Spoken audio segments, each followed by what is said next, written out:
This guy is our main character. He is a super pro dragon-slaying knight, but he was betrayed and captured by the Dragon Queen. Right when he was about to be executed, he immediately used his ultimate move, a curse skill meant to make the Dragon Queen suffer pain straight to her bones. But this curse was a bit weird. It instantly hit the Queen's G-spot, causing our main character to be eaten alive all night. By the time he woke up, 2 years had already passed. A little girl walked up to him and called out, "Daddy!" He was completely dumbfounded. There was even a bonus twin thrown into the mix. And without further ado, let's get started. The story begins with 2 guards standing watch over a prisoner's cell in the Silver Dragon Clan's dungeon. A pair of long, slender, and pale legs steps forward. One of the guards speaks up, "Your Majesty." The woman orders, "Leave us. I want to speak with him alone." Both guards obey. "Yes, Your Majesty." This woman with long white hair and a smoking hot body is the Silver Dragon Queen, Rose Weiser. She smirks. "Oh, great hero of the Dragon Slayers. How does it feel to be our prisoner?" Leon replies coldly. "Just kill me." She responds with contempt. "You want me to put you out of your misery?" Rose leans in close and says, "It's not going to be that easy." You are quite a handsome and tough man. What if?" Suddenly, Rose slaps Leon hard across the face and continues. "Adding a few scars would make it even better." He groans in pain. He says, "Don't bother trying to humiliate me. Kill me or hack me to pieces. It's up to you. Just make it quick."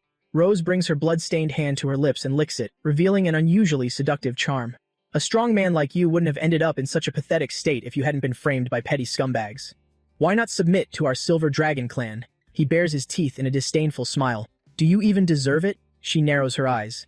Then Rose lands a devastating blow on Leon, causing Leon's body to smash into the wall, creating a massive hole. He coughs up blood. Suddenly, she stomps on him and says, "A mere prisoner. How dare you be so disrespectful to me?" Rose continues with a haughty tone. "Leon Kazmod, do you think you're still the hero praised by the world? Are you still dreaming that ridiculous dream of wiping out the Dragon Clan and leaving your name in history?" She gives a contemptuous smile. "Wake up, you're going to die right here, you arrogant fool, a failure like an ant.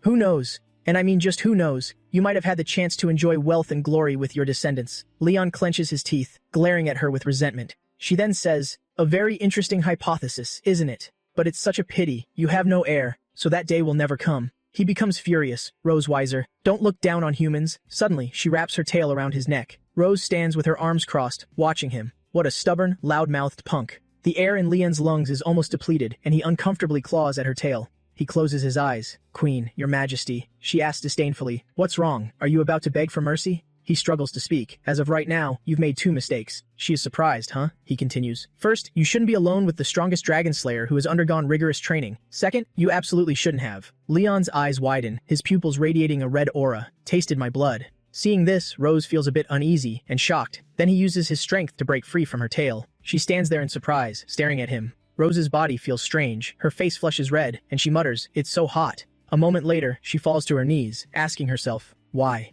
My body. Just what in the world is happening?" Leon said coldly, "Your Majesty, soon enough, you will taste soul-piercing pain for the rest of your life." She pursed her lips tightly, suppressing her emotions. Unable to bear it any longer, she lunged forward and threw her arms around Leon. Rose pressed her body against his, looking up with a pouting gaze as if begging him. He thought in surprise, What's going on?" Leon looked at her face and thought, "What's wrong? Is she in heat?" Suddenly, Rose cupped Leon's face and gave him a passionate kiss. Leon's eyes widened in disbelief, never expecting this to happen. Time slipped away. Against the wall, clothes belonging to both of them were scattered on the floor. 1 hour later, Rose gave him an affectionate, lingering look. She spoke up. "What am I?" Then she screamed, "You little brat!" Grabbing a towel to cover herself, Rose yelled, "You punk! What did you do to me?" Leon calmly replied, "Blood curse, a forbidden spell that can only be used once in a lifetime. You tasted my blood, forging a soul bond between us. Once I die, the curse will plunge you into ultimate agony." Rose screamed, refusing to believe his words. "Bullshit! If this spell only takes effect after you die, then what the hell just happened?" Leon maintained his calm and cold demeanor. "That was an accident. I thought the agony would come after my death, but I didn't expect the side effect to act as an aphrodisiac." Flustered, Rose yelled, "Shut up," he smiled. "But as far as I know, you dragons are strictly monogamous, right? After I die, the great Silver Dragon Queen won't be able to find a new mate, nor produce any heirs. You won't even be able to explain why." The effects of this forbidden spell far exceeded my expectations. She became so furious she could barely speak. "You?" Leon smiled and continued. "What did you say earlier? Oh, great Silver Dragon Queen, you said I wouldn't have any heirs. Well, now you won't have any heirs either. Oh, I mean, no dragons to succeed you." Reaching her breaking point, Rose lunged at him, using magic to reveal her sharp claws. "You little brat," he said calmly. "Want to kill me? There's no need for your Majesty to do it yourself. I'll be dead soon enough anyway." Rose gritted her teeth in anger. He continued, "Carry my hatred, and live the rest of your life in agony. This is the curse that I, a human, have cast upon you." Rose silently got dressed. A moment later, she spoke up. "Just a mere human, using such despicable tricks to get back at me. And you think you can just die?" Rose regained her haughty demeanor, a purple aura of magic radiating from her hand. "Do you really think it'll be that easy?" Suddenly, a purple mark appeared in the center of Leon's chest. The handsome, neatly dressed man sleeping on the bed is Leon Kazmod, the legendary former dragon slayer. At age 5, he killed a vicious neighbor's dog with his bare hands and was taken in as an apprentice by a top-tier dragon-slaying master. At age 10, he enrolled in the Empire's Dragon-Slaying Academy, and within 4 years, he graduated as the youngest and most talented student in history. At age 15, he entered the dragon-slaying battlefield, killing countless evil dragons, reclaiming territory, and establishing numerous glorious military achievements for the Empire. Leon became known as the strongest dragon slayer, leading the Empire to victory and standing as the sole hope for ending this war. Until he became a prisoner of the dragons. 2 years have passed since his capture.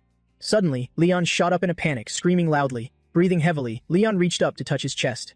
Where am I?" Before his eyes was an incredibly luxurious room. A figure was peeking from behind the door. It turned out to be Mion, secretly watching him. The little girl exclaimed, "You're awake," he muttered in astonishment. "So cute." Leon stepped out of bed and covered his face with his hand. "So that's how it is. It all makes sense now. I must have contributed so much to humanity that I ascended to heaven. And this little kid," he stood up abruptly, pointing at the girl. "Must be a legendary angel," the little girl asked curiously. "What's an angel?" Leon leaned down to face her. "Hello there, little angel. What's your name?" The girl answered enthusiastically. "I'm Mion." Leon beamed. "Mion, huh? What a beautiful name," he thought to himself. "But this angel's hair color is a bit strange, a mix of black and white." She happily replied, "Mommy says it means moonlight." Astonished, he wondered, "Angels have moms too?" He introduced himself. "My name is Leon. Leon Kazmod," Mion said in delight. "I know Leon means lion." Surprised, Leon asked, "And who told you that?" The little girl replied, "Mommy told me that too." Somewhat taken aback, he thought, "No way." Then he asked, "May I ask who your mom is?" Mion smiled brightly and said, "Rose Weiser." Hearing that, he froze like a statue. Panicking, Leon stuttered, "Mom is Rose? Rose Weiser?" Then, "I am." The little girl just stood there, looking at him blankly. Then the little girl excitedly answered, "It's Dad." Hearing this felt like a bolt from the blue. He refused to believe this earth-shattering truth. He ran his hand through his hair. "Dad? Dad? So this is actually the child of me and Rose Weiser?" The little girl happily said, "Mother dear." He immediately turned his head to look. Mion ran over to hug Rose. "Mother dear, Dad is awake," she happily replied. "Yes, I know." His eyes widened and he gritted his teeth as she smiled and said, "You're finally awake, Leon." The little girl looked up and asked her, "Mother dear, you're very happy that Dad is awake, right? Because you've been hoping for him to wake up every single day." She gave a faint smile and answered, "Mm-hmm, that's right." Standing to the side, he angrily muttered, "Only a ghost would believe you." Rose leaned down and patted the little girl's head. "Mion, go play for a bit. Mommy has something to talk about with your dad." The little girl happily obeyed. "Okay." After that, Leon spoke up and asked, "Is Mion really my daughter?" She replied, "Of course. She's the biological daughter of you and me." She flicked her tail as he deduced, "You must hate me to the bone. Why did you give birth to the child? Why did you save my life?" Rose said calmly, "You've been in a coma for 2 years. What you did to me 2 years ago, did you really think I would just let it go?" Leon shouted loudly. "Do you think I wanted to do that? Humans and dragons are mortal enemies. We cannot share the same sky under normal circumstances. I wouldn't have touched you even if I died." She leaned in close to him and asked, "Oh, in other words, touching me is a form of torture for you?" He answered without hesitation, "Of course it is." Then, Rose wrapped her tail tightly around his leg. He unexpectedly tumbled backward onto the bed. She climbed on top of Leon, causing him to panic. You, what are you trying to do?" Suddenly she ripped his shirt open. Rose raised her hand, glowing with a magic circle, and said softly, "I want to carve my dragon mark onto your body." He screamed, "Stop it, Rose Weiser." Without giving Leon time to react, Rose quickly placed the mark in the center of his chest. "This will become your ultimate humiliation. It signifies that from now on, you are my prisoner. In this life and the next, you can never leave me." She revealed a sinister smile. "How will your human compatriots feel when they see this dragon mark on your body? Will they think of you as the great dragon-slaying hero, or as a traitor who submitted to the dragon clan?" Leon gritted his teeth in resignation and asked, "Why? Why do you have to go this far?" She leaned in and placed her index finger on his lips. "Do you still not understand, Leon? The concept of dragon revenge has always been an unsolved mystery to researchers. That revenge no longer aligns with human behavior. It is a combination of absurd and extreme elements that surpass human understanding." Rose continued coldly, "I want you to live in humiliation for the rest of your life. For your entire life. To be ruthlessly humiliated by me." Leon became uncomfortable, his face turning red as a tomato. He murmured to himself, "This feeling." To the silver dragon Queen Rose Weiser, turning humanity's greatest dragon slayer, Leon, into a slave of the dragon clan. in a sense, making him her most intimate companion. Rose leaned her face close to Leon, smiled mischievously, and said, "Well then, shall we begin?" Although this might be hard to believe from a human's perspective, this was her revenge against the Dragon Slayer as a member of the Dragon Clan, at a massive palace, the Silver Dragon Fortress. Two maids were gossiping as they walked. One maid said, "The queen is in a really good mood today." The other maid replied, "Didn't you know? Her husband has woken up." Leon stood close to the wall, eavesdropping. He thought to himself, so that dragon really did spread the word that I'm her husband. You people have no idea how terrifying that female dragon is. Now, he had acquired a new nickname, the Squeezed Dry Dragon Slayer, Leon. Recalling the sight of Rose last night, she looked so seductive. Move faster, Leon," he continued thinking. "She squeezed me dry for a whole day and night. My old waist is about to snap." Leon angrily clenched his fists and said, "I, Leon, will never obediently stay here to be her plaything." Outside the palace, there were 4 guards standing watch. He peeked out stealthily and muttered, "There are 4 dragon clansmen guarding the side door. Getting out of here is basically impossible. But why are there so few guards at the Silver Dragon Palace today? It's nothing like when I came here 2 years ago. It's eerily quiet."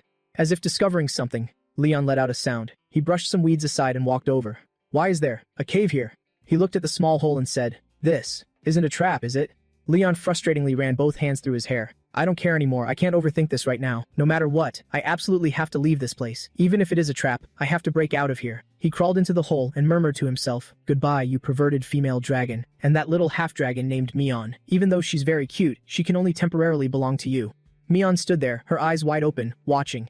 Then, the little girl pointed her finger at him. "Look, mother dear, Dad is crawling through a dog hole. He's so awesome," Rose replied calmly. "Yes, I see it. Truly awesome." The little girl wondered, "So when will mother dear fish Dad back out?" She leaned down, placed a hand over the little girl's mouth, and corrected her. "Mion, you can't use the word fish to describe it. That's very impolite." The little girl was a bit confused. "Then what should I use?" Rose flashed her gleaming white teeth and said coldly, "Capture him." Someone was running tirelessly. A while later, Leon muttered exhaustedly, "Once I cross a few more mountains, you'll be able to see the territory's border." He turned around abruptly to look. "Having run this far, there's no way that female dragon could chase me all the way here, right?" His eyes widened in shock as if he saw something. Then he shouted, "Rosewiser!" Leon ran away the moment he saw Rose. She spoke up, "You're quite good at running, aren't you, Leon?" He struggled to run and grumbled in frustration. "Damn it." Rose flew past him in a flash. She asked angrily, "Is playing me like this that fun to you?" She continued, "Quite satisfying indeed. Didn't you feel that things were going a bit too smoothly? Who do you think dismissed those guards and left a loophole for you to escape?" Leon calmly replied, "Even knowing it was a trap, I had no other choice. I just didn't expect you to catch up this fast." She added, "So what if you run back to human territory now? You already bear my mark on your chest. Do you really think they would still accept a dragon slayer like you?" He yelled. "Then he'll just start a new life with an ordinary identity. It's still better than being tormented by you." Rose spread her wings in exasperation. "You really don't know what's good for you." Then she wrapped her tail around his body, making him scream. He shouted, "Let me go." "Where are you taking me, you crazy female dragon?" She replied, "Since you want to go back so badly, I'll grant your wish." 3 hours later, near the Empire's border city, Leon was dropped by Rose, screaming endlessly as his voice echoed all around. He crashed through one tree canopy after another. Finally, he hit the ground with a painful thud. He put a hand to his head and groaned. "That hurts." Leon squinted and looked, suddenly becoming shocked as if he saw something. He stood there, scratching his head while looking at the brightly lit houses ahead. He wondered out loud, "Is this a human town?" A girl's chest came into view as she replied, "Exactly. That is the human empire." Rose crossed her arms, looking ahead, and said, "Seeing the human town you haven't seen in so long, do you feel like you just need to dash over there to return to the human world? But Leon, you can't go back, even if it's right in front of your eyes." Suddenly, her magic mark glowed brightly on his chest.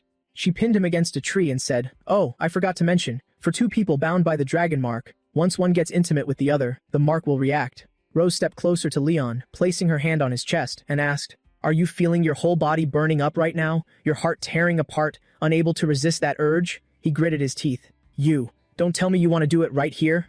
Rose's face turned as red as a tomato as she replied, "Spot on. Do you know why I brought you here? I want to do it right in front of your homeland, so close to it, just so you understand what true humiliation feels like." Leon gripped his shirt tightly. "Do you really think I'd lose my resolve over this?" Suddenly, he grabbed her hand and declared loudly, "I will bide my time. I'll wait until the opportunity arises, and when it does, I will return every bit of humiliation you've inflicted upon me, twofold." She looked at him in silence. Then Rose closed her eyes and smiled. "Fine by me." She pressed her body tightly against his. "They'll be waiting for you. We won't stop until one of us is dead." Near the Empire's border city, Rose sat imperiously with her arms crossed, looking thoroughly satisfied. She turned her head to look at him and said, "I am very pleased with your performance just now." Leon lay in a corner, crying helplessly on the inside.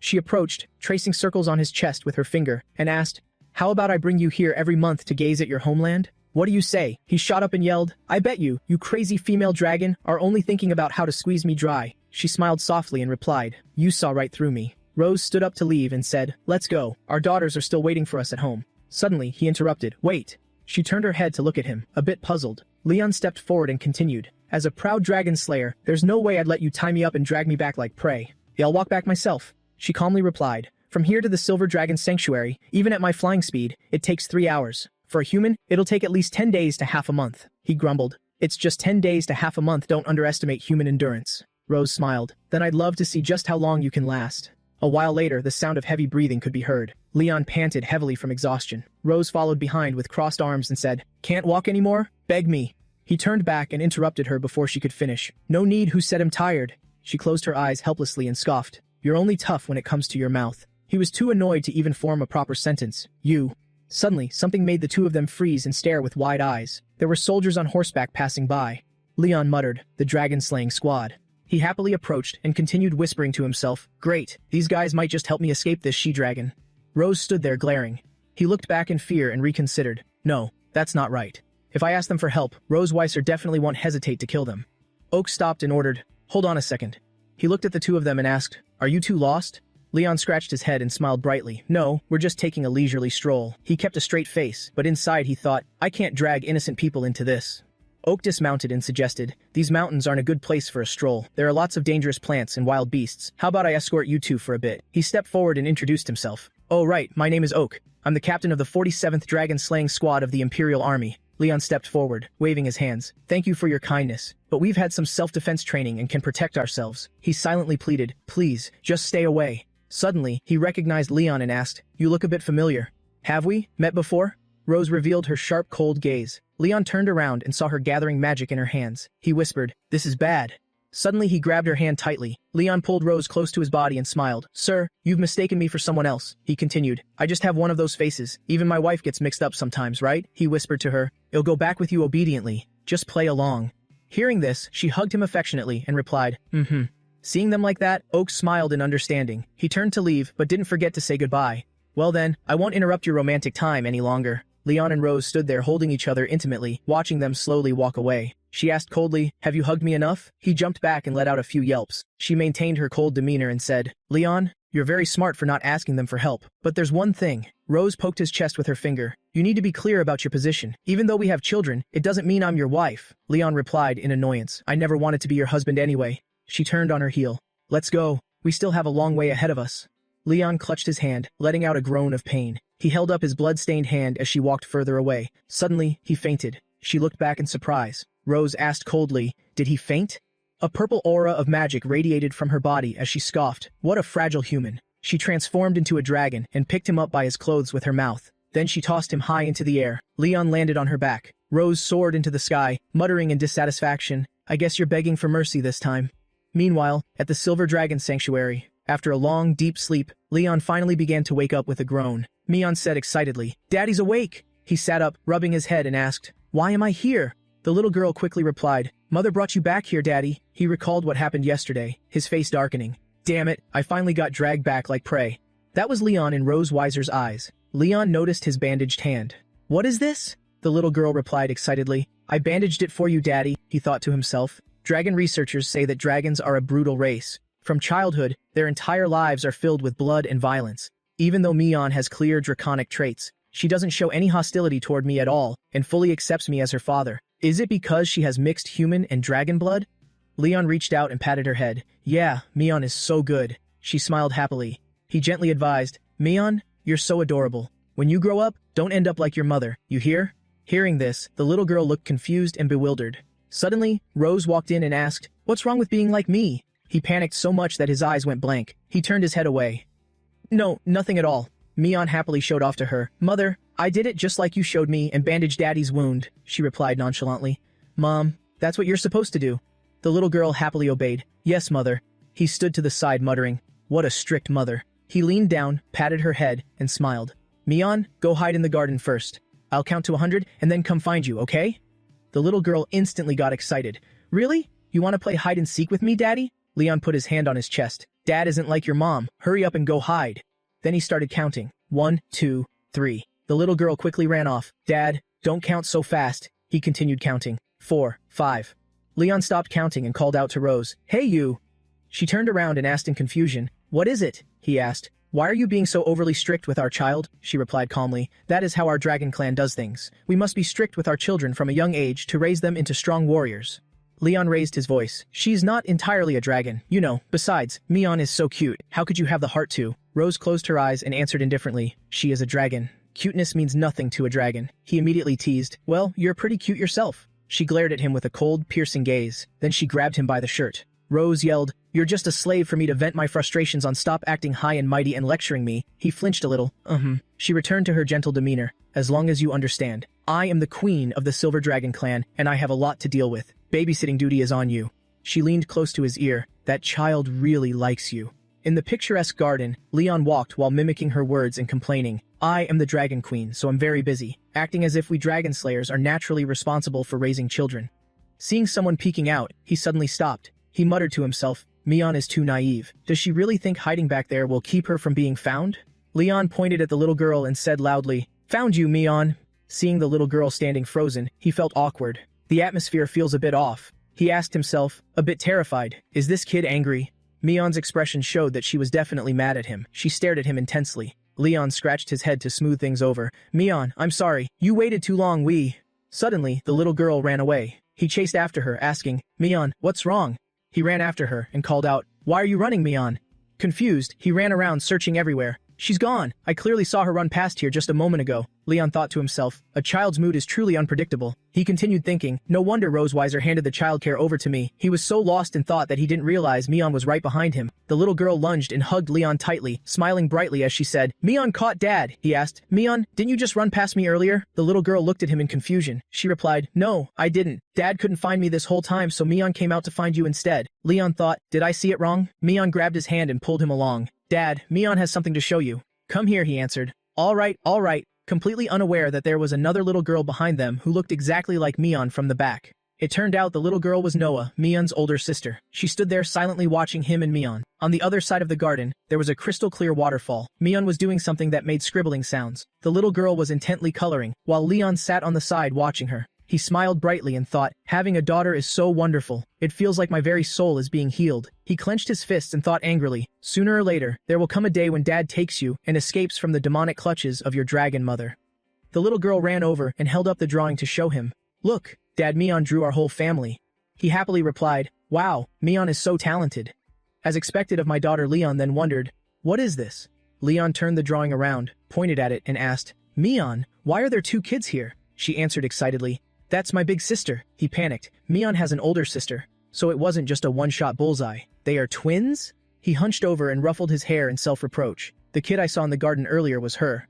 I called her by the wrong name. No wonder she was so angry, the little girl said. Mion thinks Big Sis wasn't angry. She was just a little shy since it's her first time meeting you, Dad. Leon closed his eyes and pondered. Well, we haven't actually been properly introduced. It's normal that we aren't close yet. He turned to look at the garden and muttered, It's all because that female dragon hid the kids from me. I need to go find her and demand an explanation. Scene transition. In Rose Weiser's study, she was working intently while the red dragon next to her made some noises. Suddenly, both she and the red dragon looked up. Leon opened the door, barged in and shouted, Roseweiser, she asked coldly. Where is Mion? Did she go play with her sister? He angrily said, You hid it well. How long were you planning to keep it a secret that I have an older daughter? Rose chuckled lightly. Well, you know now, don't you? He continued. I suppose I should thank you. Giving birth is already hard enough, but to think you bore me two children, that must have been truly exhausting.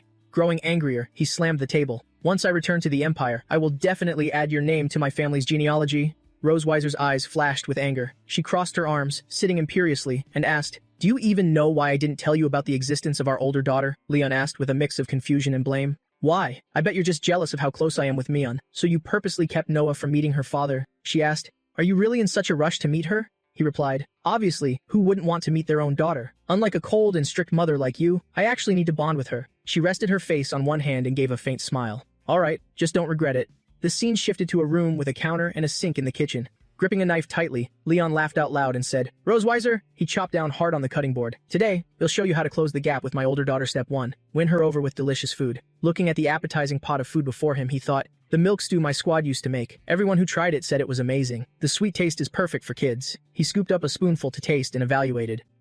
Not bad at all. My cooking skills haven't gotten rusty. Leon figured this flavor would definitely win Noah over. He closed his eyes happily, imagining her saying, "I love Daddy's cooking the most." He burst into loud laughter in the kitchen, leaving the two maids outside staring in utter confusion.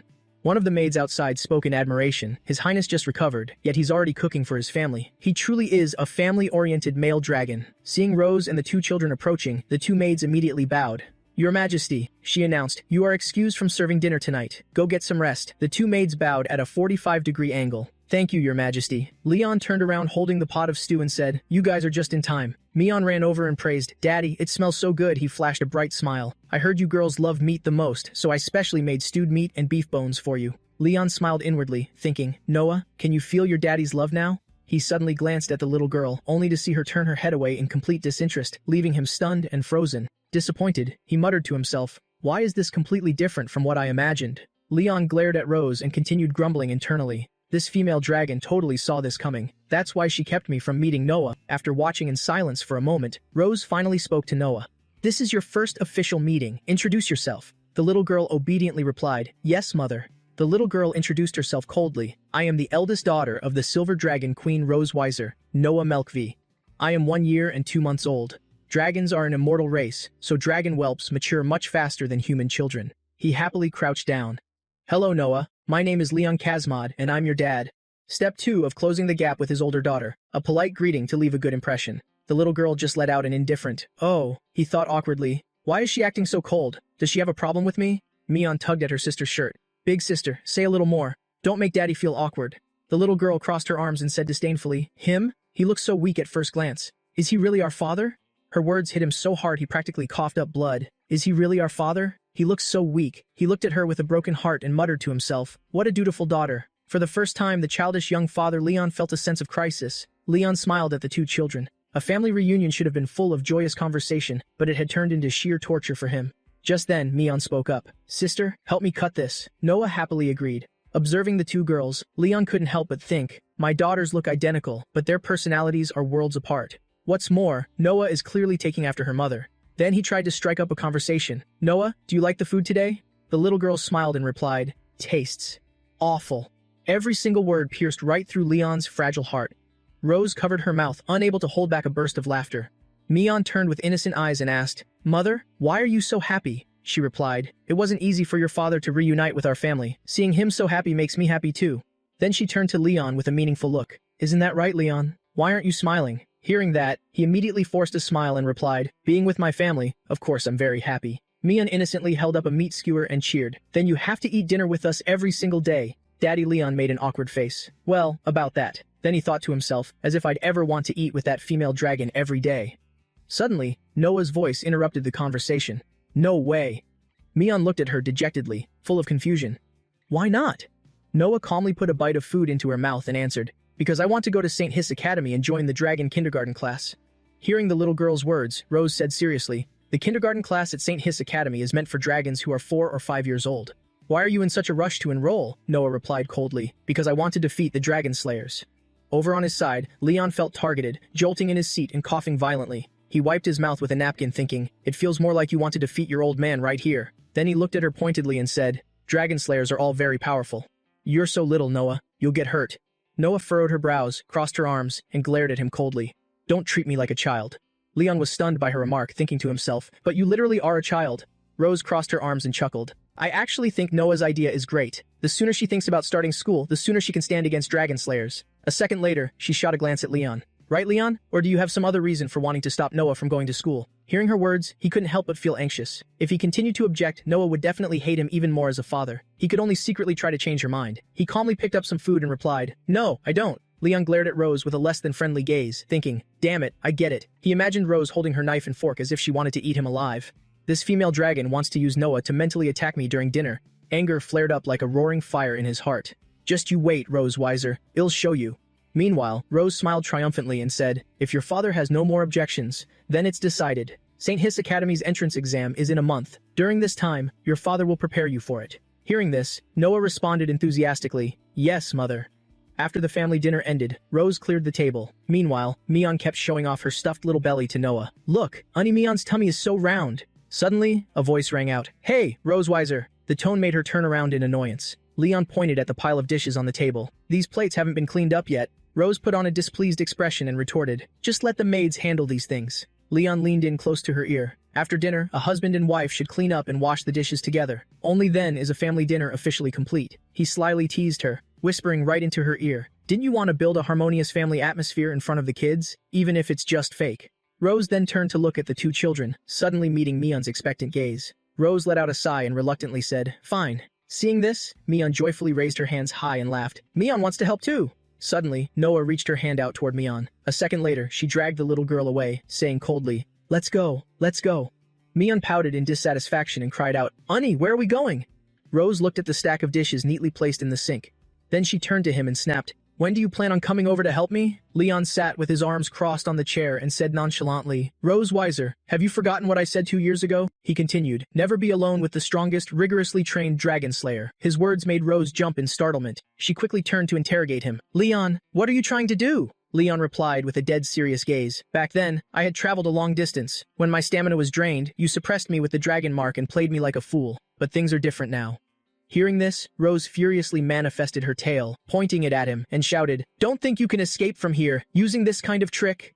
Leon effortlessly blocked her attack with just one hand. He gripped Rose's tail tightly, slowly stood up, and said coldly, "Who said I wanted to run?" Leon grabbing her tail made Rose incredibly sensitive. Her face flushed red as she let out a soft cry.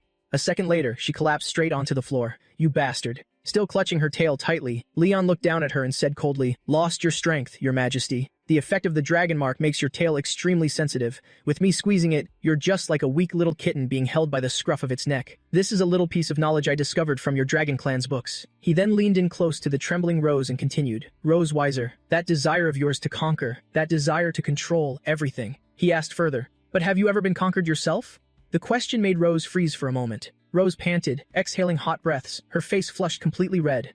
Blushing from head to toe, she glared at him weakly. Let go of my tail." Pressing his advantage, Leon said smugly, "Ever since the day I woke up, you've constantly trampled my dignity underfoot, treating me like a mere toy." Then he went on, "Let's consider tonight a little role reversal. How about that?" Hearing this, Rose fiercely turned and yelled, "Leon, you utter bastard!" Suddenly, a knock on the door came from outside, interrupting their conversation. Two maids called out from outside, "We wonder if Her Majesty's after-dinner romance time is over yet?" Receiving no response, the two of them pushed the door open a second later. "Oh my, it's so spotless in here," they were surprised by the meticulously cleaned kitchen. One of them spoke up, "Did the prince consort do this?" The two of them laughed and chatted cheerfully, oblivious to the partially open door right across from them. Leon watched the two maids' actions in silence. A second later, he turned and reached out to gently pinch Rose's chin. "Shh, don't make a sound, your majesty. You wouldn't want the maids outside to find out that the normally high and mighty queen has been reduced to a state like this, right?" A while later, the kitchen door was closed. Rose glared at him with eyes full of fury for pushing his luck. Leon leaned in close to her and whispered, "Good girl. Then let's begin, my beloved wife." He let out a soft, amused scoff, looking down. Rose's eyes were glistening, and with blazing red cheeks, she let out a faint whimper.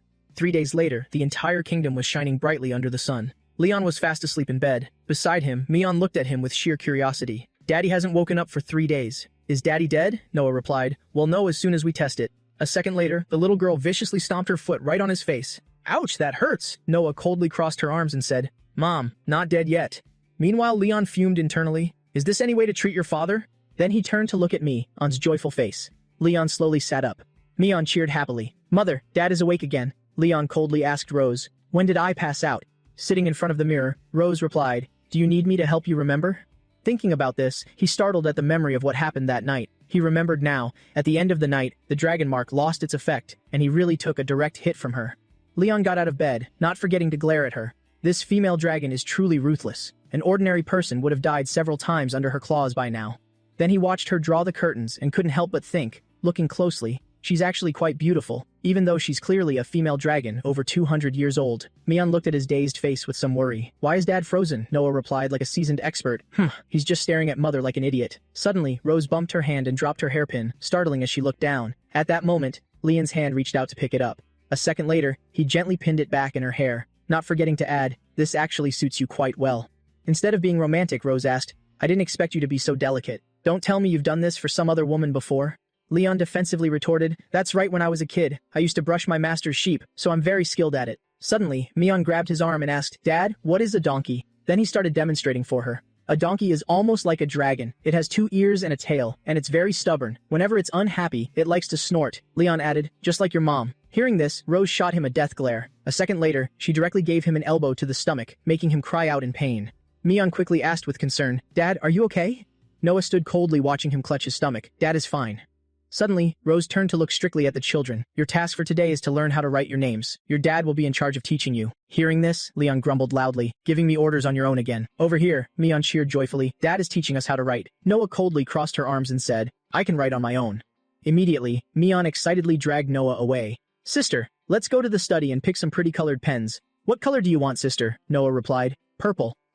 Suddenly, Rose turned to Leon with a serious look and said, "My older sister is coming to visit me today. I do not want you to appear in front of her." Hearing this, Leon smiled and looked at her. "Why? You don't want me to meet your family?" Rose leaned in close to his ear and replied, "Leon Kazmod, right now, you are a male dragon who married into the Silver Dragon clan. Due to some illness, you were in a coma for 2 years and only woke up recently."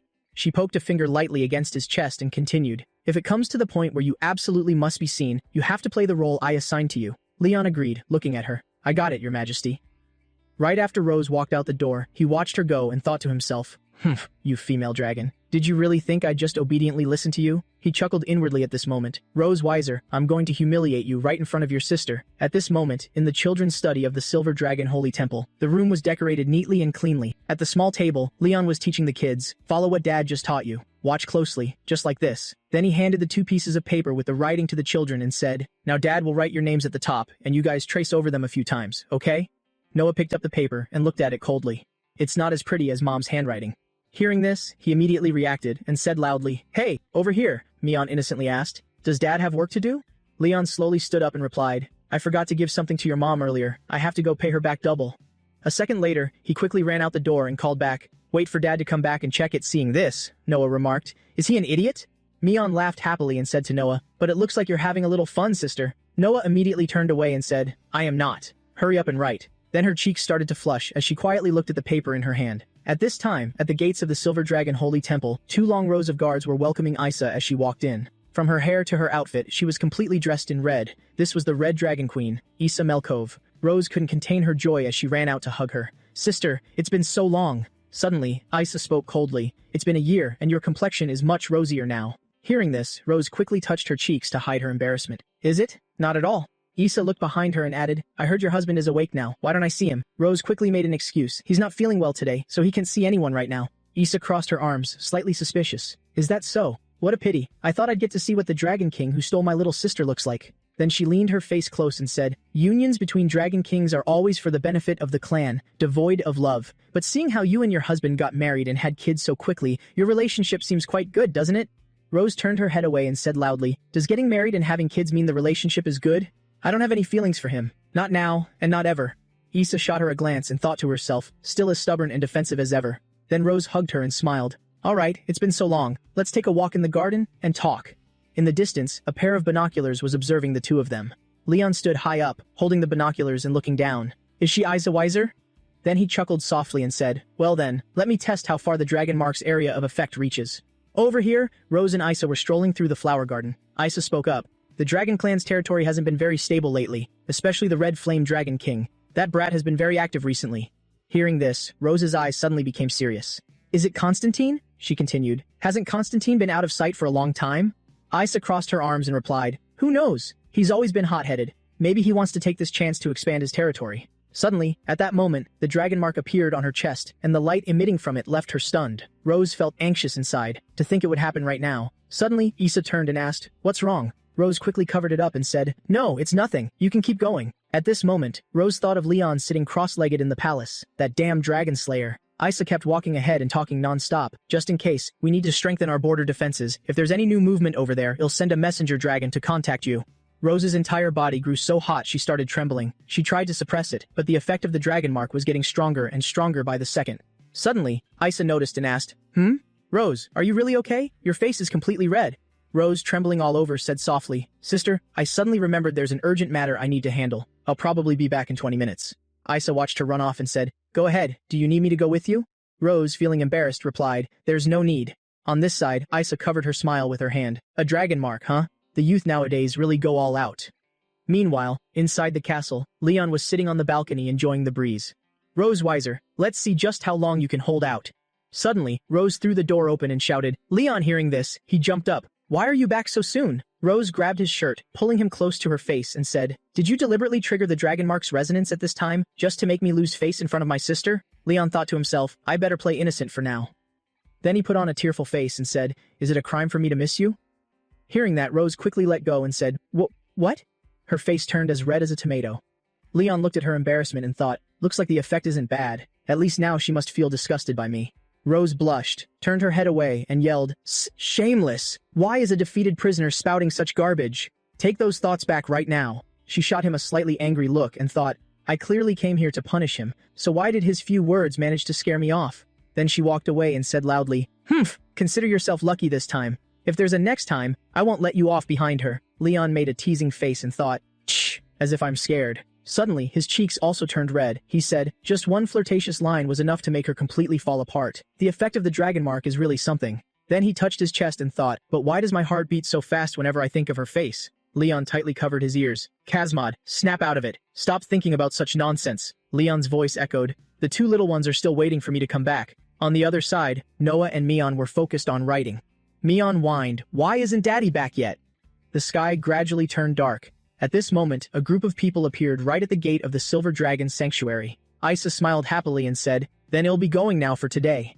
Rose waved her hand at her and said, "Yes, be careful on your way back, sister." Isa transformed into a massive red dragon. "Next time, you definitely have to show me your husband." Rose put her hands on her hips and replied, all right, we'll talk about it next time." A second later, Isa soared swiftly into the sky. Down below, Rose remained silent, only revealing a slightly irritated expression. Then she turned away and thought, "That dragon slayer, does he think I haven't taught him enough lessons? I'll teach him a proper one tonight." Over on this side, Leon suddenly let out a sneeze. Under the dim light, he held a book in his hand, wiping his nose with the other, and thought, "Is that female dragon cursing me?" Then he looked up at the two sleeping children. "Are they all asleep?" Leon carefully pulled the blanket up higher and said, "Don't catch a cold." A moment later, he gently and carefully stepped outside and closed the door. Suddenly, a hand appeared, blocking his line of sight. Rose's cold face stared at him as she spoke. "Where do you think you're going?" Leon asked anxiously. "Your sister? Has she left?" Rose's face darkened, and she said with a smirk, We still have unfinished business today, don't we?" A second later, she directly dragged him away, saying loudly, "Follow me." Leon struggled. "No, wait." At this time, in the Silver Dragon Queen's bedroom, a neat, tidy room filled with expensive items. Leon carried a basin of water and set it down heavily on the floor. Then he looked up at her. "The hot water is here. What do you need hot water for?" Rose extended her feet and said coldly, "I've been walking all day and I'm very tired. Wash my feet for me." Leon's eyes widened in shock as he spoke up. "What?" Rose glanced down at him. "Talk less. Just do what you're told. This is your punishment for what you caused today." Leon silently and slowly took off Rose's shoes, thinking, to think a majestic dragon slayer like me would end up as a foot-washing slave for a female dragon. Then he looked at her feet and continued thinking, "This damn female dragon sure knows how to enjoy herself. Who knows how many corpses of the dragon-slaying army these feet have trampled over." On her side, Rose looked at him in surprise, thinking, "Why is he staring so intently at my feet?" Her cheeks flushed red as she bit her lip tightly. Could he have some kind of disgusting fetish? Suddenly, Leon pushed her legs into the basin of water and shouted, "Here, dip them in." Her feet turned slightly red after touching the water. A second later, she screamed and gave Leon a kick. "Ah, it's so hot." Caught off guard, Leon fell hard backward. Rose stepped on his chest, hands on her hips, and said coldly, "Very well, Leon. You're getting back at me on purpose, aren't you?" Leon looked at her, smiled, and said, "Hey, who told you to make me wash your feet?" Rose glared at him with angry eyes. "It seems you still haven't learned your lesson." She pressed her foot hard against his stomach and said, "You never thought you'd see this day, did you?" Pressing down harder as she spoke, Rose continued, "That you'd be trampled under the foot of a dragon?" The heavy stomp made Leon's entire body jolt. He squeezed his eyes shut, trying to endure it. With a flushed face, Leon begged, Stop your foot." Then he thought to himself, "Damn it, what is this feeling? Both humiliating and pleasant." Rose didn't stop. Hands on her hips, she said, I want to see just how long you can endure this." Leon squinted at her, his mind racing. "No, I can't submit to the authority of a female dragon." A second later, he reached out and firmly grabbed her foot. He sat up and shouted, "Pork trotters, cow hooves, and goat legs. I've eaten them all, but I've never tasted a dragon's foot before." Startled, Rose screamed, "What are you trying to do?" Suddenly, Leon took a bite of her foot and yelled, "Extra dish tonight! Raw dragon claw!" Rose's furious voice echoed throughout the holy temple. "Leon Kazmod, I'll kill you." On the morning of the second day, Mion and Noah woke up. Mion rubbed her eyes and looked ahead. She immediately asked Rose, "Mother Superior, why are you limping?" Rose crossed her arms and brushed it off. "It's nothing." Then she turned to ask Leon, "Dad, why are there bruises on your face?" Leon, with bandages on his face, replied, "It's nothing." At this moment, Mion was filled with curiosity. A second later, she cheered, "Oh, you two definitely played some fun game behind my back, right? I want to join too." Meanwhile, in the flower garden outside the Silver Dragon Holy Temple, Leon and Rose were taking a stroll. Rose walked ahead irritably, while Leon walked behind, looking away. A maid seeing this couldn't help but exclaim, "Look, the queen and the prince consort are on a date." Another maid smiled and said, "So romantic." She continued, "But why does it feel like Her Majesty is so distant from the prince consort?" On their side, Rose remained silent, ignoring him completely. Leon wasn't much better, and the atmosphere became dead silent. He looked at her back and thought to himself, why did it turn out like this? Well, isn't it because? At this point, time rewound a bit. Leon's face was full of panic. "What? Take a stroll? Why do I have to take a stroll with you?" Rose crossed her arms and said coldly, "Pretending to be a harmonious family in front of outsiders is also part of your job." Leon looked at her searchingly, continuing his thoughts. Rose Weiser is acting a bit weird today. She's usually never this proactive. Just what is she planning? Behind a distant tree, Mion and Noah were constantly watching them. Mion sighed and whispered, "Dad is so silly, he doesn't even know how to hold hands." Then she stepped out excitedly. "Mion will help them." Noah was startled and called out, "Wait," she continued, "leave them alone." But before she could finish, the other girl had already run out. Mion, her face full of joy, said, "Mother Superior, Dad." Seeing her, the two turned around. Leon smiled and said, "Mion, why did you follow us out here?" Without a word, the little girl grabbed Leon's hand and used her other hand to grab Rose's. A second later, Mion brought their hands together and said, "When taking a stroll, you have to hold hands, right?" Then she turned her back and ran off. Mion is going to find my sister to play Leon. Sweating profusely, thought, where did this kid learn all this? Back behind the tree, Noah pinched Mion's cheek. Mion cried loudly. Mion was wrong. Mion won't dare to do it again, sister. Please let go. Leon awkwardly spoke up. This was a bit unexpected. What should we do? Rose, blushing, said, "No, it's fine. Let's just hold hands like this." As Noah and Mion peeked out from behind the tree, Leon said, "You're so gentle today. I'm a bit unaccustomed to it." Rose replied, "It seems you've been tamed by me. Now that I treat you nicely, you aren't used to it." Leon stole a quick glance at her and thought, in front of others, Rose Weiser always maintains her queen persona. I didn't expect her to be shaken up just by holding hands. Then he spoke up. "By the way, Mion and Noah always call you mother." Rose asked, slightly annoyed. "Is there a problem with that?" Leon closed his eyes and said, "Look, normally dad goes together with mom. Mion always calls me dad, but calls you mother. Doesn't this show that the kids aren't very close to you?" Rose turned away uncomfortably and said, "Mother and mom. Is there really that big of a difference?" Leon looked at her, smiled and answered, "Of course there is. Why don't you tell them to start calling you mom? I bet they'd feel much closer to you than they do now." Hearing this, Rose looked straight at him, with eyes full of disbelief. A second later, she quickly turned her head and dragged Leon along. "I know. Let's try it next time." Seeing this, Leon asked, "Hey, why are you walking so fast all of a sudden?" The two walked hand in hand on the grass when Rose suddenly spoke up. "Hey Leon, do you miss home?" Leon replied, "Why are you suddenly asking that? It's not like you're going to let me go back anyway." She then said, "I can't let you go home, but there's something that might help ease your homesickness." Startled, he said, "Huh?"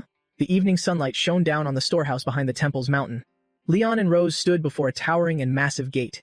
He asked in surprise, "Where is this?" Rose replied, "Well, I haven't named it yet."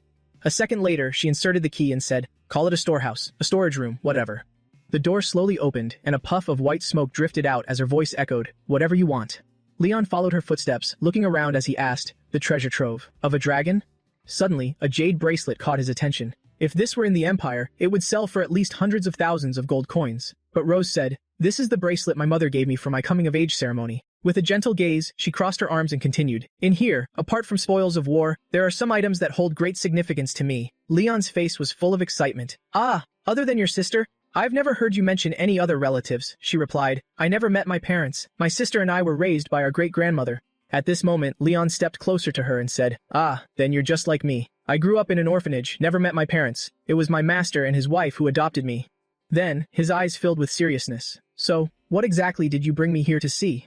Rose walked over to a chest and said, "I already told you earlier, something that can make you temporarily forget your troubles." The chest opened, and he exclaimed in astonishment, "The black gold armor." The armor was stored neatly and perfectly as Rose's voice rang out. "Leon, you've always wanted to get this armor back, right?" With tears in his eyes, he touched the item. "I'm not dreaming, am I? Are you really giving it to me?" Suddenly, Rose's eyes filled with a hidden meaning. "Yeah, that's right. Over here." Leon touched the helmet with his finger, and a halo of light began to appear. A rune appeared and Leon shouted, "Enchanted dragon rune." Then, he thought to himself, black gold armor. My good brother, how did even you fall this low? Rose looked at him and laughed loudly. You finally fell for it, Leon. A magic circle appeared beneath Leon's feet, and he yelled in shock. What are you doing, Rose Wiser? Rose looked at him, smiling as she said, I've added an enhancing dragon rune to your armor. The moment you touched it, it immediately activated.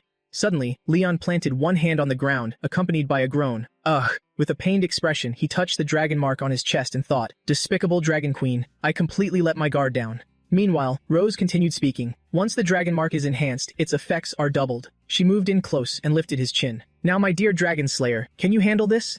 At this moment, Leon's face contorted as he forced out the words, Rose say why, sir? A second later, he collapsed straight to the ground. His face flushed red, and his body trembled. He thought to himself, damn it, my body won't move, and the stimulation down there is even more intense than before. By now, Rose's entire body was pressing against his. Did you really think I wouldn't hold a grudge after you conquered me last time? These past few days, I've been thinking about how to get my revenge, how to make you lower your guard. I didn't expect you to fall into my trap so easily. Leon, his cheeks burning red, gritted his teeth and said, You damn dragon queen. Rose put on an amused expression. Well, my acting wasn't bad, was it? Hearing this, he angrily shouted, Was everything you told me today a lie? Never meeting your parents, letting Leon and Noah call you mom, and holding hands too? Rose looked at him and replied, No, it was all true, but that doesn't affect what I'm doing to you right now, Leon. A second later, she began taking off her clothes and said, What did you say to me last time? The garment quickly slid down to her waist as Rose's voice echoed, Ah, you said I love conquering. She touched her lips with her finger, her eyes filled with desire, and smiled. That's right, I truly do love conquering. Then she pressed her body tightly against Leon's. With both their faces flushed, Rose said, Are you ready, my dear husband? Leon clenched his teeth tightly. Ugh, damn it. Outside the storehouse, everything was completely silent. Sometime later, 2 streams of tears ran down Leon's face as his heart tore in agony. It's finally over.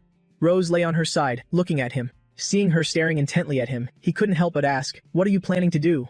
Rose reached out to squeeze his cheeks and replied, Compared to 2 years ago, the scars on your face have faded, but you look more haggard and tired. You also exude more of the aura of a mature man. Hearing this, Leon hastily sat up and said, Teasing me again. I won't fall for it anymore. Rose, putting her clothes back on, slightly turned her head and chuckled softly. Hey, you've gotten smarter. Then she said, But... That word made him freeze. Rose put on a teasing expression. This body of yours isn't quite like it used to be. The remark made his face go blank. Huh? Those words echoed in his ears like a thunderclap. Isn't quite like it used to be. More and more, the phrase tore at him like a blade. Not like it used to be. His expression worsened by the second. Not like it used to be. Finally, only the sound remained. Not like it used to be. A second later, Leon let out a loud scream. The next day, the sun rose high, illuminating the entire temple. Leon, with dark circles under his eyes, opened the door. I'm here. Rose stood in front of him, smiling as she said, Good morning. She teased him, saying, Looks like you didn't sleep well last night.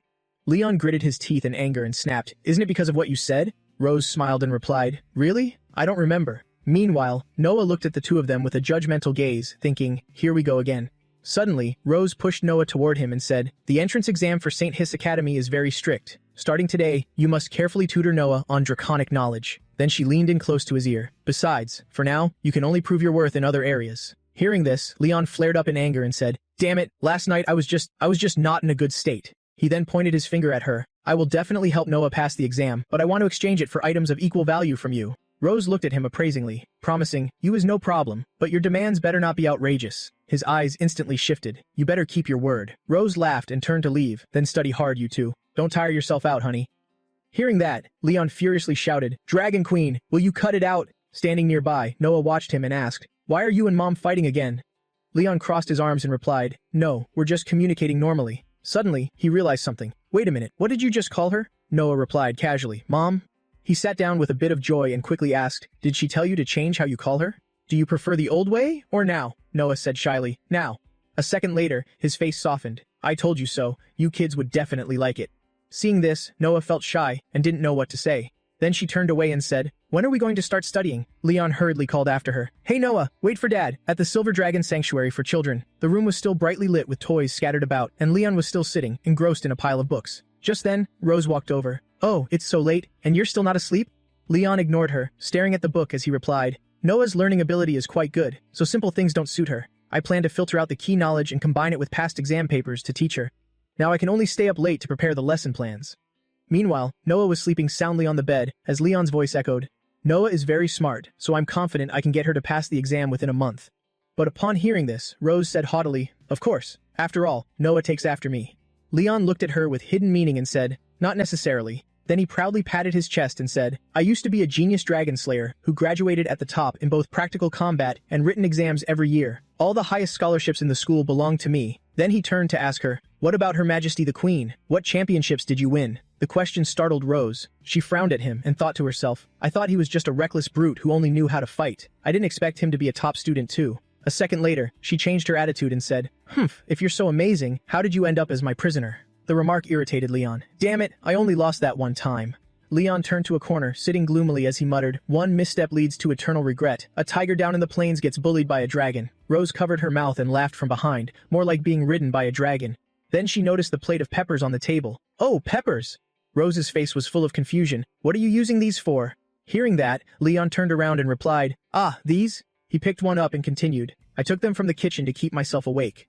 A second later, he took a big bite right away, making Rose panic. "Wait, this is the golden pepper of the Dragon Clan. A human like you probably won't be able to handle it." As soon as she finished speaking, Leon's face turned bright red. He opened his mouth and a massive burst of flame shot out. Leon screamed, "So spicy!" He ran around the room like a child. "Water! Water! Water! Is there no water here?" Suddenly, Rose grabbed his cheeks firmly and their eyes met. Leon's face was filled with embarrassment. Rose was no less shy. She turned her face away and said, My hands are quite cold. They might help you feel better." Leon enjoyed this sensation, not forgetting to think, "Rose Wisers. Hands are nice and cool. It feels really comfortable against my face." Leon seemed lost in his thoughts, not freezing cold like ice, but gently cool. A moment later, he spoke up. Thank you. I'm fine now." Hearing that, Rose pulled her hands away. Mum. The atmosphere grew awkward, and the two said nothing. A second later, Rose turned to leave, not forgetting to say, "Go to bed early. Don't eat too many peppers. If your mouth gets blistered from the spice, you'll have to use sign language to teach Noah." Leon waved his hand and replied, "I know," but he couldn't help watching her back as she left, thinking, "I just let her touch my face again." Suddenly, his body shivered. "Snap out of it, she's the wicked dragon queen who cornered you and frantically drained you dry, only to say your stamina was bad in the end. Thinking about it, it's a bit perverted." Then he buried his head back into his books. "I have to find a way for my body to recover quickly." Suddenly, a page in the book caught his attention. Crimson Dragonberry, effective in regulating blood flow. Not this one. Phantom Lotus Herb, taking it orally can regulate digestion, applying it externally can heal wounds. Not this one either.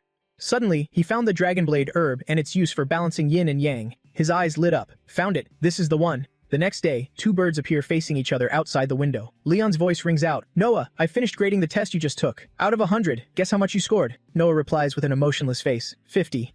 Leon holds the test paper up in front of her and says, 62 points, a bit higher than you expected. But Noah just frowns, clenching her fists without saying a word. Leon looks at her in surprise. "Not satisfied with your result?" Makes sense. This child always demands so much from herself. He watches Noah holding the paper, thinking to himself, at an age where she should be carefree and playing like Mion, she actually asked to study. Leon then steps forward, ruffles her hair and says, "Getting 62 points on your first try is already really good."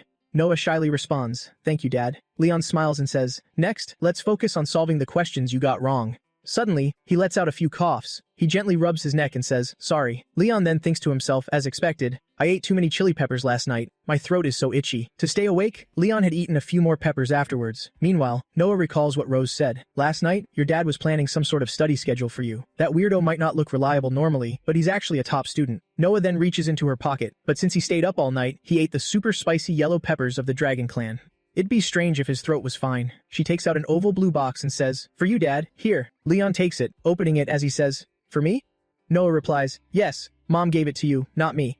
Hearing that, Leon smiles and says, "Then thank your mom for me." He picks up a pill and thinks, this kid is exactly like Rose Weiser, cold on the outside, but actually just doesn't know how to express her kindness. Leon pops a pill in his mouth and says enthusiastically, "All right, let's continue studying." Noah happily answers, "Yes." At this moment, the bond between father and daughter grows even closer. In the kitchen of the Silver Dragon Holy Temple, a voice echoes from outside. A maid carrying sealed bags says, "Your Highness, the herbs you ordered us to find are all here." Leon says, "Great, leave them here." He then focuses on his work. "I purposely asked them to find some unnecessary herbs so they wouldn't guess what I'm trying to make." He looks at the pile of herbs in front of him, constantly thinking. The herbs needed to craft Dragon Vigor are easy to find, and the brewing steps don't seem that complicated. But why does the book say that even the most brilliant apothecaries of the Dragon Clan have a very low success rate in brewing it? He then grabs a mortar and pestle to grind the ingredients, saying, "Crush the necessary herbs first." He follows the instructions, adds the herbs into the pot in order, and starts brewing. A few hours later, Leon leans back, holding his head, and shouts, "Ah!" Failed again as expected. It's not that simple. He picks up a small vial of the brewed potion, observes it, and says, I followed the method in the book several times now, and I fail at the filtration step every single time. He looks at the various potions again. The high-temperature filtration method in the book. If the temperature is too high, the potion loses its effect. If it's too low, you can't refine a pure potion. Leon gently swirls the vial in his hand, continuing, just shaking it by hand won't achieve the filtration effect. I need professional equipment. Master always said, if one path doesn't work, find another. Is there any other effective way to filter the dregs? Outside, dark clouds roll in, accompanied by flashes of lightning. Leon looks out the window and says, Thunder? Is it going to rain soon? Leon walks over to close the window. Lightning, thunder, thunder. The weather seems to spark an idea. He exclaims in surprise, Thunder, I remember in alchemy class. The teacher said that using electrolysis to create substances sometimes yields a higher success rate than using fire. He immediately runs back in excitement thinking, maybe I can try using the lightning element, which isn't mentioned in this book, to refine it and best at lightning magic, even though my mana has only recovered a little. He then channels his power, creating sparks of lightning at the bottom of the vial. But it's still more than enough for this, Leon thinks. Half an hour later, the result is a single dragon vigor pill. Leon holds it in his hand and shouts, it's a success. He carefully places it in a box. Dragon Clan medicine is pretty easy to craft after all. Suddenly, Mion appears. What are you making, Dad? He answers her, making something cool. He suddenly stops and looks at Mion. Then he startles and shouts, Ah! Mion! Leon hurriedly puts the medicine box away, rubs her head, and says, It's nothing, sweetie. Mion innocently asks, Are you holding candy, Dad? Leon holds up the box and says, This is medicine I made for Mom. The little girl's eyes fill with worry. Medicine for Mom? Is Mom sick? He then pockets the box and says, No, I just saw that your mom has been working so hard lately, so I made this to nourish her. Don't worry. But in truth, he made it for himself to eat. Hearing this, Mion excitedly says, Then you have to take good care of Mom. He smiles and replies, Yeah, of course. That's what I should do. He then thinks to himself, Just wait until my body recovers. I'll show her who's boss. Outside, a heavy rain begins to pour. Leon lies in bed, unable to stop thinking. Even though I successfully crafted the dragon vigor, I wonder if dragon supplements have any side effects on humans. He then grips the pill tightly and says, Maybe I should just leave it for now. Suddenly, there is a knock on the door from outside. Rose unexpectedly barges in. Leon startles and shouts, Your Majesty, why are you here? Rose smiles and says, I heard from Mion that you made me a medicine that looks a lot like chocolate, meant to nourish my body. Leon feels a pang of guilt and stammers, Then he thinks to himself, how did my precious daughter spill the beans so fast? Rose then steps closer. Don't worry, I'm not here to interrogate you. I'm just very surprised that you could brew potions in such a poor environment. Leaning close to him, she continued, What did you make? Can I see it? Without another word, Leon quickly handed over the box. Even if I said no, you'd just use brute force to take it anyway, right? Rose smiled happily and said, Not bad. To perfectly refine a dragon vigor pill under these conditions, you're quite impressive, Leon. She continued, How does the saying go? A master of both pen and sword? Her words made him flinch, thinking, Is she not mocking me? Suddenly, Rose snapped the pill box shut and said seriously, You can keep this, but you absolutely cannot take this pill. She tossed the pill box back to him, leaving him confused. Huh? Why? Rose's face darkened as she explained, That is a body-enhancing supplement for dragons. For a human body, its effects are far too potent. Leon immediately asked, Is this pill really that good? Rose warned him seriously, I'm warning you out of the goodness of my heart. A human like you cannot withstand its power. But Leon frowned, holding the pill in his hand. So what if it's the power of a dragon? I've defeated countless dragon kings. What's there to fear from this tiny pill? Rose Weiser, don't look down on me. The next second, he popped the pill straight into his mouth. He then declared loudly, Courage is the anthem of humanity. Rose panicked. Leon, you! Suddenly, a sensation hit him. Leon clutched his chest, collapsing onto the bed with a loud cry of pain. Rose rushed over in a panic. Damn it, I'm not that good with healing magic, you know? She hurriedly asked him, How do you feel right now? Let me try to dissipate the pill's effects for you. Suddenly, Leon gripped Rose's hand tightly, making her cry out. He shouted, Don't move! Leon stubbornly endured the pain and gritted out, Watch closely, Silver Dragon Queen this is. The courage and determination of humanity. Outside the holy sanctuary, the heavy rain poured relentlessly. Inside the room, Leon's loud screams echoed, accompanied by arcs of blue lightning bursting forth. Rose was astonished by such power. She thought to herself, using magic on his own body? What on earth is he doing? A second later, the power gradually faded, and Leon only had time to let out a brief gasp. He then collapsed onto the bed. Seeing this, Rose hurriedly caught him, crying out, Leon! She helped him lie down on the bed. What an absolute madman. She then turned to leave. Wait here. I'll go fetch the royal physician. Suddenly, Leon reached out, startling Rose. With a flushed face, Leon had grabbed hold of Rose's tail. Rose asked with a hint of annoyance, What is wrong with you? Suddenly, Leon rubbed her tail against his cheek and giggled. Wifey, where are you going? His words gave Rose goosebumps as she yelled. Who are you calling wifey? Rose tried her best to push him away. Let go of me right now, but Leon hugged it tightly, refusing to let go. No way, I won't let my wifey go anywhere. Acting out of his mind, Leon whined affectionately. Wifey, oh wifey, Rose thought helplessly. The Dragon Vigor pill is only supposed to strengthen the body. It shouldn't cause this kind of mental delirium. Did his lightning elemental magic alter the pill's effects earlier? She then turned back awkwardly to look at Leon and murmured, but since he looks this stupid right now, his life shouldn't be in any immediate danger, right? Meanwhile, Leon held on tight and refused to let go, chanting, Wifey, oh wifey, wifey, oh wifey. Rose sighed, all right, I'm here. What is it? Tell me. He looked at her with eyes full of desire and replied, let's have another baby, wifey. Hearing that, Rose flinched in shock. Huh? She yelled angrily. You haven't even properly taken care of the first two, and you want another one? Forget it. Leon rolled back and forth like a toddler. I want another baby. Please? Rose held her head, thinking to herself, to avoid any more trouble, it's best to just play along with him. She lowered her voice. Okay, we won't just have one more. We'll have a few more, all right? Leon added a condition. Then you have to go back to my hometown with me too. She agreed helplessly. We'll go back once we're settled down. Leon stretched out and said, that's wonderful. Rose looked at him, appraisingly thinking, this guy is even more annoying when he's acting spoiled than he usually is. Suddenly, Leon puckered his lips toward her. Wifey, you're the best. Rose immediately shoved him away and yelled, stop taking advantage of the situation. Then, she thought anxiously, when will this pill's effects wear off? A second later, she rewarded him with a punch. Idiot. He fell down from the impact. She anxiously approached him, thinking to herself, I lost my temper for a moment and hit him. Rose asked him with concern, Are you okay? Suddenly, Leon clutched his chest, his entire body burning up. Wifey, I feel a bit uncomfortable. Suddenly, she noticed the dragon crest glowing on her own chest and thought, this is bad. She quickly pulled back his shirt. Why is the dragon crest activating now of all times? The very next second, Leon's hand grabbed her shoulder. He forcefully pinned her entirely onto the bed. Rose screamed, Leon, you bastard, what are you doing? Leon murmured softly, I'm so uncomfortable, wifey.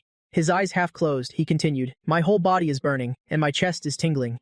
Rose shyly gritted her teeth and thought, the dragon mark mixing with the lightning element makes the reckless desire in his body even stronger than before. Leon lifted her tail and said, wifey's tail smells so good, I really like wifey's tail. Rose tried to think to herself, if this continues, he'll be taken by him again. Rose pushed him away with all her might. My tail is dragging on the ground all day, don't you find it dirty putting it in your mouth? Get up right now. Suddenly, Leon reached out and touched her lips. He murmured dreamily, Melkove, you look so beautiful tonight. Rose blushed and looked away. Even if you say that. Then she thought to herself, what is going on? This man's attitude is completely different from earlier, this irresistible madness. Rose's eyes softened as she thought to herself, why am I looking forward to this a little? Leon's voice rang out, wifey, you can help me out, right? Rose blushed and compromised, fine then, only for tonight. Before she could react, Leon pushed her right onto the bed. Her whole body trembled as she only had time to let out a soft cry. Early the next morning, sunlight shone into the magnificent sanctuary. Leon groggily opened his eyes. Rose's voice startled him. Are you awake? Leon sat up in a panic and exclaimed, why are you here? He then touched all over his body. Everything aches so much. Leon looked down and said, I don't remember anything. What exactly happened last night? Rose stepped off the bed and said, have you forgotten everything? She turned around and continued, you shouldn't forget about this, Dragon Slayer. He stared at her back in shock and said, so many hickeys, did I do that? A flood of memories from last night rushed into his mind, and he cried out in pain, clutching his head. He covered his ears tightly and screamed, oh no! Rose looked at him, her lips curling into a smile. Remember now? Last night, you were the one begging me to do it with you. Rose's voice continued to echo. Darling, let's do it one last time, okay? Wifey, I feel so uncomfortable. Please help me, just this once. It's the last time. Leon squeezed his eyes shut and clutched his head. Rose mimicked his tone. My wifey. But before she could finish, Leon cut her off. Stop it. You don't need to repeat it. I remember everything. He then quickly put on his shirt and thought, I originally brewed the Dragon Vigor potion just to nourish my body and show Roseweiser who's boss. I didn't expect the potion's effect to be this potent. He then spoke up. I admit I went a bit overboard last night. Did I hurt you? Rose replied nonchalantly. It was manageable. Leon crossed his arms and said smugly, now you clearly know whether my body is fine or not, right? Next time, don't say I can't do it anymore. At this moment, Rose's eyes narrowed as she looked at him. He flinched and said, what is it? Suddenly, Rose lifted his chin. Your performance last night satisfied me greatly, Dragon Slayer. I hope you can maintain this form forever. Hearing that, he was startled and thought to himself, huh? Have I ended up in the service industry? Rose crossed her arms and said, right, about our previous bet on changing how we address each other. She shyly turned her face away and continued, you won. Have you thought of your request yet? Leon scratched his head and replied, about that. I figured it out. He then said seriously, Could you send someone to the Empire to check on my master and his wife? Rose put her hand to her chin and said, our Silver Dragon clan isn't very good at infiltration, but if it's just visiting someone, it's not a problem. Hearing that, Leon was overjoyed. Really? Then thank. Suddenly he changed his demeanor. Ahem, sorry to trouble you. Later at the Silver Dragon Sanctuary's flower garden, a beautifully poetic garden. Leon slouched on a chair. Seeing this, Mion asked, Daddy, are you sick? He quickly sat up and replied, No, I'm not. Why do you ask? Mion smiled and said, Mommy already told me. You took the medicine yourself last night. You are a man, and men shouldn't say they are sick. Hearing this, he felt a bit angry. That mother dragon. Why would she tell a child about this? Doesn't she know I have my pride? Mion widened her eyes and said, You're still not feeling well. Is it because the medicine wasn't effective enough, or did you take too little? Leon replied awkwardly, Mion, it's not polite to ask anymore. Suddenly the little girl said, Your mouth is bleeding. She then hugged him tightly and continued, Daddy, I can't live without you. Please don't die. Leon quickly patted her head and replied, I'm really fine. I'm healthy. He then thought to himself, as expected of Roseweiser's daughter, I can't help but feel she shares some similarities with her. Leon then leaned down and said, Today Daddy made you a new toy, okay? Mion happily replied, A toy? Yes, I love toys the most. He then picked up a pen and colored the cube. A second later, he handed it to Mion. This toy is called a Rubik's Cube. You can twist it freely. Give it a try. Mion happily accepted it. Yes, he looked at the little girl and thought, in the past, I studied mechanical alchemy at school to learn some simple machine assembly principles. I didn't expect it to come in handy for babysitting today. Was I born with a talent for childcare? Thinking of this, he startled. Suddenly, he turned around to look behind him. His eyes were full of vigilance. Seeing this, Mion asked, Daddy, what's wrong? He replied, No, it's nothing. He rested his hand on his chin and thought. Earlier, he suddenly felt a dragon's gaze. That direction. Is that Noah's physical training area? He then turned back to look at the pile of toys on the table and continued pondering. Since that kid wouldn't take the initiative to play with him today, he'd just make one for her too.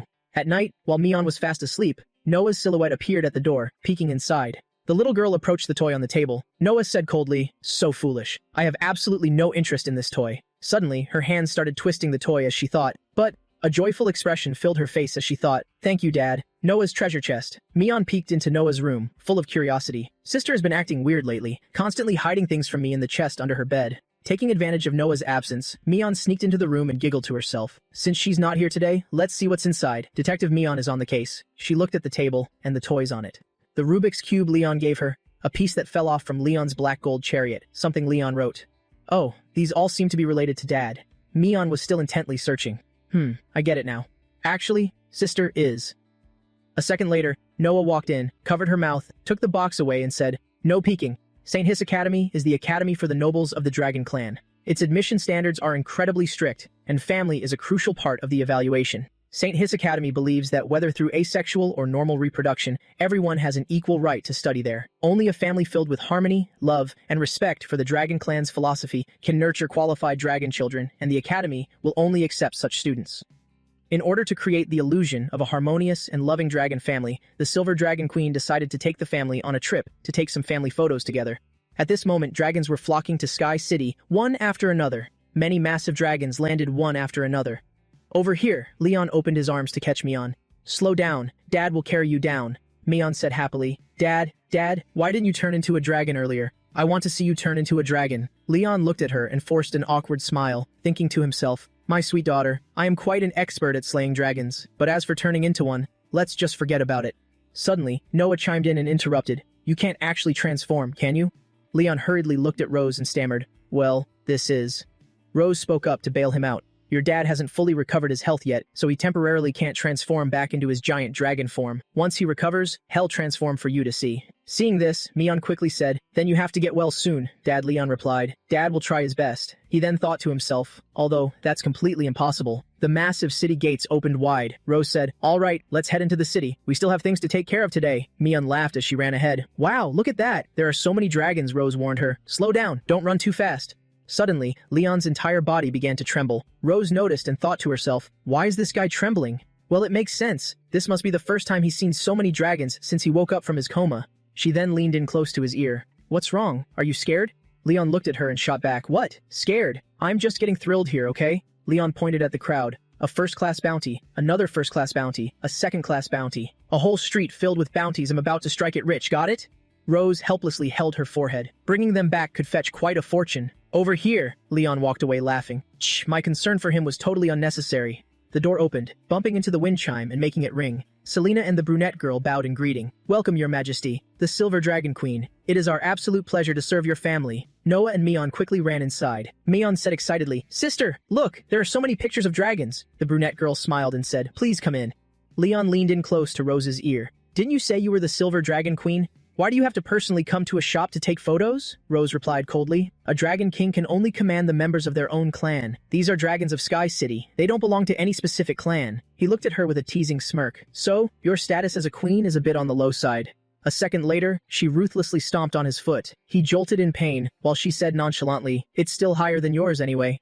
Selena welcomed them warmly. "It is an immense honor for our humble shop to photograph the family of the Silver Dragon Queen." Rose smiled and replied, "Everyone says Miss Selena has the finest photography skills in the entire Dragon Clan. Being able to book a session with you is a true blessing for our family." Suddenly, Selena pointed at Leon. "Your Majesty, your husband's tail." Rose replied, "He doesn't like showing his tail. Please pick out a suit for him that doesn't require a tail opening." Rose then turned to look at him, recalling a previous moment in her mind. She had tried giving Leon a fake dragon tail to wear, but he vehemently refused. "Don't I wouldn't wear that thing even if you beat me to death. This is about my dignity." Selena smiled and said, "Understood, Your Majesty. Please step over there to try on the outfits." Mion grinned and said, "Mion wants to wear a pretty dress too." A while later, the two little girls were both dressed in their new outfits. Mion looked over at Leon and couldn't help but praise him. "Wow, Dad looks so handsome." Selena also couldn't hold back her compliments. "The prince consort looks absolutely dashing in this suit. You must have been very popular with the ladies back in the day, right?" Leon asked in surprise. "Really? The last time I wore a suit was for my school graduation ceremony." He then turned to call out to Noah. "Noah, what do you think?" The little girl shyly turned her face away. "Yeah, you look really handsome." He then walked over and affectionately patted the two children on their heads. "Your dresses look incredibly cute on you both, too." A moment later, Rose drew back the curtain and stepped out, wearing a stunning black dress with a plunging neckline. Mion couldn't hold back her awe and praised her. "Mommy is so beautiful." Leon stood frozen, staring at her. Seeing this, Rose asked, "What is it?" Leon scratched his head awkwardly and said, "It looks really good on you." Rose looked away and said, "I actually think it'd be better if you had a tail too." Leon thought in silence, I'm never wearing a tail in this lifetime." Just then, Mion waved and called out, "Mom! Dad! Hurry over here!" Selena stood behind the camera and said, "Get ready for the picture. Your Majesty, Your Highness, please stand a bit closer." The two of them looked in opposite directions, muttering, "No way." Selena's voice rang out, "Smile, you 2 3 2 1. Rose and Leon stood far apart. The family photo was finally taken, each with their own unique expression. Mion and Noah huddled together with bright smiles. Leon and Rose looked embarrassed while making a heart pose. The two awkwardly faced each other as Selena kept praising them. "You guys really look like a couple." Leon recalled how female students used to surround him. "Senior Leon, can we take a picture together?" another asked. "Would you have dinner with me?" Someone else handed him a gift. "Please accept this," but he rejected them right away. "No thanks. I have to go back and shoe my uncle's donkey. Next time." Leon said coldly. "Goodbye." His uncle standing behind him thought, "This brat. Did he get kicked in the head by a donkey?" Outside were uniquely styled buildings. Selena's voice sounded, "It will take about 6 hours to develop the photos. During this time, Your Majesty can take a stroll around Sky City." Leon's family left the photo studio. Mion and Noah held hands and ran ahead. Mion said happily, "Sister, let's go check out over there." Leon and Rose followed behind. Leon spoke up. "I never expected there'd be a day I could take a walk with you. It's truly a miracle." Rose replied, "This is all to protect our family image. Noah takes this entrance exam very seriously, and you all have worked hard for almost a month. Relaxing once in a while isn't so bad." Over there, Mion spotted a plushie stand. Leon and Rose looked at each other in sheer surprise. Mion had a serious look in her eyes. The stall owner noticed and said, "What a shame, little kiddo. Try a few more times, and you might just hit it." Leon peeked in and said, "Oh, they have shooting games here too, huh?" Seeing him, Mion called out loudly, "Dad!" Noah observed closely and seriously, but missed her shot. Leon chuckled inwardly. "Isn't it obvious? The owner only makes money if you miss." Suddenly, Rose spoke up. "The bullets for this toy gun are formed by magic energy. It also requires a certain level of precision to control that energy. It's indeed a bit difficult for Noah." Leon looked at the gun in his hand and thought, "I've seen people play this at the human markets before." Just then, the boss suddenly invited them. "Care to give it a try, you two? If you pop all the balloons in 10 shots, you can win the doll your daughter seems to want so badly." He then thought to himself, "I let the kids try it on purpose, just to lure their parents in to take the bait." Leon looked at the kids and asked, "Do you girls want that stuffed bear?" Noah turned her head and said seriously, "No." Seeing her sister say that, Mion chimed in, "Yeah, Mion doesn't want it either." Leon thought, "Understood. That means they want it." Then he said generously, "Boss, give me 10 rounds." She handed over the money, and the boss smiled, saying, "Sure thing." He then seriously held the gun and aimed. "It's been a while since I held a gun. The last time was during the Dragon Slayer Academy trial." The boss couldn't help but thank him after taking the money. Leon fired his first shot, but he missed. The boss smiled slyly, thinking to himself, "I tampered with the gun. No matter who it is, there's no way they'll hit the target easily. The next second, Leon popped 3 or 4 balloons in a row, leaving the boss shocked. What? Leon spun the gun in his hand, looked at him, and said, "My first shot was a bit off. I didn't expect to hit all the subsequent ones. Not bad luck at all." The boss, still in shock, thought to himself, how is this possible? Leon laughed happily and said, "Dad is so awesome." Rose stood aside with her arms crossed, adding, "Not bad." Noah's eyes were full of admiration. "Amazing." The boss quickly brought out 2 plush bears. Truly amazing. "Here is your prize." Leon smiled and replied, "Thanks, boss." But deep down, the boss just wanted to kick them out, thinking, just take it and get out of here. Leon brought the 2 teddy bears over to the children and said, "For you." Leon said happily, "Thanks, Dad." Noah kept her eyes glued to her teddy bear and murmured, "Thank you." Looking at the scene, Rose couldn't help but think, this brat might be a bit dull normally, but whenever he gets serious, he always has a special kind of charm. Suddenly, she caught his gaze. What is he looking at me for? At this moment, a white-haired woman walked by holding a child, who said, "Mom, I want one of those too." Rose hugged the giant bear, standing in silence. Meanwhile, Leon couldn't stop laughing aloud. Did you see that scammer's annoyed face? So annoyed he recalled that moment. Rose frowned and said, "If I had handled it, I would have just told the kids not to waste time on such childish games." Leon shot back, "We're here to have fun as long as the kids are happy. That's what matters." Suddenly he asked her, "What's wrong? You don't like it?" Rose replied coldly, "I already told you I didn't need it." Leon spoke up, "We're already here. I couldn't let you go back empty-handed." She then looked down shyly at the teddy bear and thought, living creatures like bears are just tough to eat and not even enough to fill the stomach, but as toys, they're kind of cute. Then she turned around directly and walked away. "Tonight after dinner, come find me in my room." Amidst the bustling market, Leon's voice rang out loudly. "What?" That evening at the Silver Dragon Sanctuary, Leon walked down the hallway with a face full of deep thought. Rose Weiser invited me to her room. A lone man and a lone dragon in the middle of the night. Something is definitely going to happen if I go. He gritted his teeth and shook his head slightly. If I go, he'll suffer for a night. If I don't go, he'll suffer for a week. He stepped forward in frustration. Damn it, he'll just risk it with her. He was about to raise his hand to knock when he suddenly realized, the door is unlocked. He walked into the room and looked around. Where is she? Leon stood in front of the bathroom door and thought, I'm early. She's still taking a bath. He looked through the frosted glass and saw the silhouette of her back. The quality of this glass doesn't seem to be very good. A second later, he was startled. She really wants to do that tonight, doesn't she? Then he put his hands on his hips and shook his head. Calm down, Leon. Suddenly, the bathroom door swung wide open, making him freeze. Rose, dressed in her nightgown, looked at him. You're here. Let's begin then. Leon's face clearly showed his anxiety. Am I going to be squeezed dry again? Over here. Noah and Mion were looking through photos. Mion picked one up and said, Mom and Dad look so good together. Leon picked up a photo and flipped it over. There's a card stuck to this one. Rose's voice rang out. What is it? Let me see.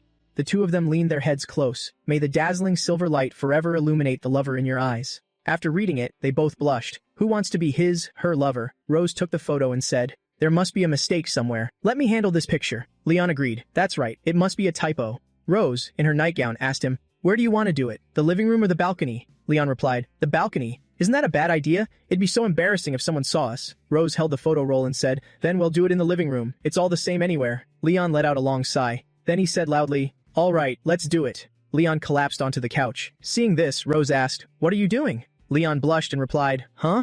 Isn't that what you wanted to do? Rose sat opposite him and said, Mr. Kazmod, you seem sexually frustrated. But not today. Let's save it for another day. Hearing that, he immediately sprang up and coughed a few times. What is this? He picked it up. Rose then explained, These are past survey exams from St. Hiss Academy for families with children. The questions relate to living habits, personalities, and past experiences. Rose continued seriously, We need to sync our answers beforehand. If we don't match our answers successfully, it might affect Noah's academic evaluation. Leon looked at the lines of text and said, Aren't these just cheesy questions from couples compatibility quizzes? He then turned to ask her, Hey, what's your favorite color? Rose replied, Black. What about you? He answered, Silver. The two with contrasting tastes stared at each other. Rose shyly looked away. Just a coincidence, Leon replied. Right, just a coincidence. Rose sat there and continued coldly. Anyway, let's test how well we know each other first. He replied, Sure. His voice echoed in the room. I'm done grading. They both revealed their papers. Leon smiled and said, My score is higher than yours. It seems I understand Her Majesty better. Rose picked up his paper and thought to herself, I can't believe he even noticed trivial habits like how I like to sit, or where I place my tail to be most comfortable. He's quite observant on a daily basis. She looked at the mistakes. They were all questions that required guessing her personal views. She closed her eyes and thought, I've always been used to keeping everything to myself. It's only natural that he guessed wrong. Rose then looked at him and continued her train of thought, perhaps with my own man, I could. Leon startled, looking back at her and thinking, She's been staring at me this whole time. Is she holding a grudge because my score is higher? He then patted her shoulder and chuckled. We've only been together for a short time. It's completely normal not to get a high score so soon. He smiled. For Noah's sake, please try to understand me a bit more. Hearing this, Rose's cheeks flushed red. She brushed his hand off and shouted, Stop your nonsense. Hurry up and write down your correct answers. Their conversation drifted through the room. Leon pressed. Seriously, did you write it wrong? Have you never been disappointed in me? She replied. Never. But if I had to name one thing, it's that you didn't practice enough Dragon Vigor last time. Leon exclaimed in shock. Pfft. From now on, you'll drink Dragon Vigor like water. Don't you regret it? Rose smiled and said, Then you'll be looking forward to it. The night before the entrance exam, Leon held a paper and said, Not bad. After a week of hard battles, our average score has reached 80 points. If we perform normally, the family exam won't be a problem. Rose collapsed in exhaustion and nodded. He then stood up, looked at her, and added, If there's nothing else, I'll head back to my room. Suddenly, she grabbed his sleeve and said, Wait. He turned back to look at her. Rose pointed to the side and said, There's a bathtub in my bathroom. Take a bath before you go back. Hearing that, Leon was utterly shocked. Take a bath? In your room? She pushed him along and shouted, I told you to take a bath, so just do it. Hurry up. He looked back and protested, Hey! The bathroom door was immediately shut. As he took off his clothes, he couldn't help but wonder, why is she forcing me to take a bath here out of the blue? Could it be she has some wicked intentions? But then he let out a sigh and said, Well, she's been completely stressed out over the entrance exams these past few days. It's probably nothing, right? He leisurely soaked himself in the bathtub and said, Whatever, I'll just enjoy this first. Leon began to relax. Ah, so comfortable. Suddenly, the door opened. He jumped in shock. Rose Weiser walked in, wrapped only in a bath towel. Rose, her face full of desire, said, I've been under so much pressure these past few days. I want. Leon's face darkened as he said, What must come, will come. Then he sprang up and shouted, If you're under a lot of pressure, that's your problem. Why are you taking it out on me? Rose winked and said, If I pass the pressure onto you, I'll be relieved, won't I? Then she dropped her towel. Besides, wasn't that the exact reason you came here a few days ago? Leon looked away, seemingly agreeing with her. A second later, Rose plunged into the bathtub and said, You can't escape anymore, Leon. Just surrender and let yourself be tied up. A few days later, on the day of the entrance exam at St. Hiss Academy, Leon was there. Wow, so this is St. Hiss Academy? Rose glared at him in annoyance without saying a word. Then he leaned in close to her. What's wrong? We just relieved your pressure last night, and the effect wore off that fast? Rose slapped his shoulder hard and muttered, Drop dead. Leon laughed loudly. Let's hurry up and go. High above hung a large banner with the Academy's emblem. Someone in the main hall called out, Noah Melkvi, Silver Dragon Clan. She looked at the personal profile and continued, 1 year and 3 months old. Leon asked her, Why? Is there a problem? She replied, No, I'm just a little surprised. A second later, she continued, Although the Academy rules state that young dragons must be at least 1 year old to enroll, in reality, most children enroll between the ages of 4 and 6. Isn't your princess a bit too young? At this moment, Rose stepped forward and said, Noah is very smart, so her age isn't an issue. We also respect her wishes. Hearing this, the girl guided them. I understand. Please head inside. A staff member will take her for the written exam shortly, while the accompanying parents need to go to the 4th floor for the family interview. The two of them had already reached the reception room on the 4th floor. They sat on chairs facing the others. Suddenly, Rose linked her arm with his and whispered, With your experience, do you think those 3 will be easy to deal with? He then looked over at the 3 of them and evaluated. They look easy enough to handle. Before I was taken as your prisoner, I could easily beat them for 50 rounds. Then, he put on a tough act in front of her. If they dare reject Noah's enrollment, he'll pay them a visit with my blade. Volt looked at him and thought, This parent looks quite intimidating. He then introduced himself. I am Volt Wilson, Vice Principal of St. Hiss Academy. I will be in charge of your assessment today. The two chuckled nervously. Rose said, Very well, Vice Principal. Volt said, No need to worry. Just answer my questions comfortably. Leon thought to himself, This old man doesn't seem simple. I hope he won't ask anything weird. Then Volt asked his question. Do you two remember when your wedding anniversary is? The two looked at each other and thought, We knew this question was coming. They thought back to the previous night. Lying in bed, Rose had said, If they ask about our wedding anniversary, how should we answer? After all, we aren't officially married yet, and we had kids before wedlock. He replied, If we're talking about a deeply memorable day, it has to be that day. Rose said, The year 1733 of the Genesis calendar. Then they both said in unison, May 25th. Leon thought, That's the day Rose Weiser and I became one in the dungeon. Volt said, Married for less than 2 years, and your child is already 1 year old. You're moving much faster than a normal family. Leon smiled and replied, It was love at first sight. Our relationship is fantastic, so we married quickly and had kids quickly. He continued asking, In your 2 years of marriage, have you discovered any flaws or bad traits in each other? Leon answered yes, while Rose, on the contrary, answered no, taking him by surprise. Leon thought to himself, the answer needs to be half true and half false to be believable. Volt asked him, tell me about it. He lowered his head. Sometimes, I feel like I don't even exist. He eagerly added, my wife is incredibly talented. Whether it's clan affairs or taking care of the kids at home, she handles everything perfectly. Then he turned to hold Rose's hand and said, but she gets stressed out easily, so I want to use this interview to let her know that I also want to contribute to this family. Please lean on me. But in his mind, he thought, just don't squeeze me dry every time you feel a little stressed from now on. The woman in the brown shirt praised him wholeheartedly. What a thoughtful and good husband. So, Rose Weiser, what do you find most attractive about your husband? Rose replied, handsome, great physique, loyal, serious, smart, not cheesy, responsible, loves kids, and doesn't get cranky. She added, although his body isn't as robust as it was before we got married, it's no big deal. My husband also knows alchemy. He knows how to use potions to nourish his body. Hearing this, Leon thought to himself, are you praising me or mocking me? Then Rose gripped his hand tightly. Therefore, I also want to take this interview as an opportunity to say something to my husband. Don't push yourself too hard. She squeezed his hand so tightly that it made Leon want to scream. All three interviewers thought with satisfaction, what a loving couple. The interview continued. The bearded man then said, now, at the end of the interview, do you two have anything to ask each other? This is a bonus question, and the person asked doesn't have to answer truthfully. Rose shook her head. I have nothing to ask my husband. I know everything about him. The man then asked, what about you, Mr. Leon? Rose looked at him, silently urging, talking too much will ruin it. Let's just end this exam already. Suddenly, Leon spoke up. You like the toy I gave you, don't you? Rose was startled and thought, why ask a question that has nothing to do with our status, stance, or grudges at a time like this? His thoughts always take people by surprise. She shyly tucked her hair back and said, yeah, I really like it. Then he clapped his hands. All right, I have no more questions. Volt stood up and shook his hand. Well, that concludes our interview. The test results will be sent to the Silver Dragon Holy Temple via a messenger dragon in a few days. Thank you once again for your cooperation. A few days later, a small dragon with a cylindrical tube on its back flew up to their window. Seeing this, Mion cheered. Unni, the messenger dragon is here. The two brought it inside, and Leon held it, saying, hurry up and open it. It was the letter of admission from St. Hiss Academy. All four of them gathered around. Rose and Leon said, admission. Noah exclaimed in shock. I passed. Then Mion hugged Noah. Unni, your amazing mom and dad are amazing too. Suddenly, Rose spoke up. Thank you. Leon smiled and said, what are you thanking me for? It's mostly thanks to Noah's own efforts. As expected of my daughter. Rose then said, we're throwing a celebration party tonight. Make sure you help out so you don't complain about feeling invisible in this house again. Leon replied, fine. I've realized you're really petty and hold quite a grudge. The day of the entrance ceremony at St. Hiss Academy, Volt, dressed elegantly, announced, congratulations to all who passed the examination, and welcome to the St. Hiss Academy entrance ceremony.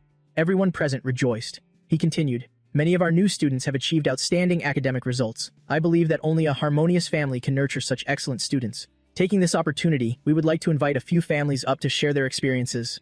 First, please welcome our top-performing student, Noah Melkvi, and her family. Down below, Mion couldn't contain her excitement. Wow, Mom, Dad, and Unni are going up on stage. Anna, the head maid of the Silver Dragon clan, agreed. That is correct, Your Highness. Meanwhile, Leon and the other two held hands and stepped onto the stage. Leon forced a smile, thinking to himself, how did it turn out like this? Just an hour ago, Volt had informed them, Noah achieved the highest score in the entrance exam, and you two also ranked first in the parents' assessment. Please act as the representative for the new students and the representative family to give a speech.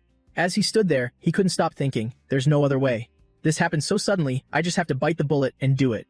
Over here, Volt spoke up. Student Noah, you are our youngest candidate, yet you achieved the highest score. Do you have anything you'd like to share with everyone? Noah said earnestly. My mom is a very powerful dragon. When I grow up, I want to be just as strong as she is. When I brought up wanting to go to school, she completely supported me. Mion sat below, her eyes full of excitement. There's also my little sister, Mion, who has always been by my side. I am so grateful to both of them. Leon looked at Noah, thinking, what about Dad? Are you going to mention Dad? Then Noah continued, finally, the person I want to thank the most is my dad. He helped me study every single day and often stayed up late preparing materials for me. It's because of him that I am able to stand here today. Hearing that, his face welled up with tears. Then she bowed her head. That's all, thank you. Volt chuckled and said, it seems Mr. Leon is very skilled at parenting. Since your daughter has expressed such gratitude, shouldn't you give her a kiss to show a father's love? Leon suddenly turned around thinking, Principal, what the hell are you talking about? You don't want the entrance ceremony to turn into a patricide crime scene, do you? He looked at Noah a bit anxiously. A month ago, Noah wouldn't even let me touch her. How could she possibly let me kiss her in front of so many people? Then he crouched down and opened his arms. Noah, we don't have to force it. Let's just give each other a hug, all right? Noah said shyly. Hurry up. Just kiss me quickly and get this embarrassing ceremony over with. Hearing this, Leon was absolutely stunned and uttered, Noah, he thought, since you put it that way. And then he kissed her on the forehead.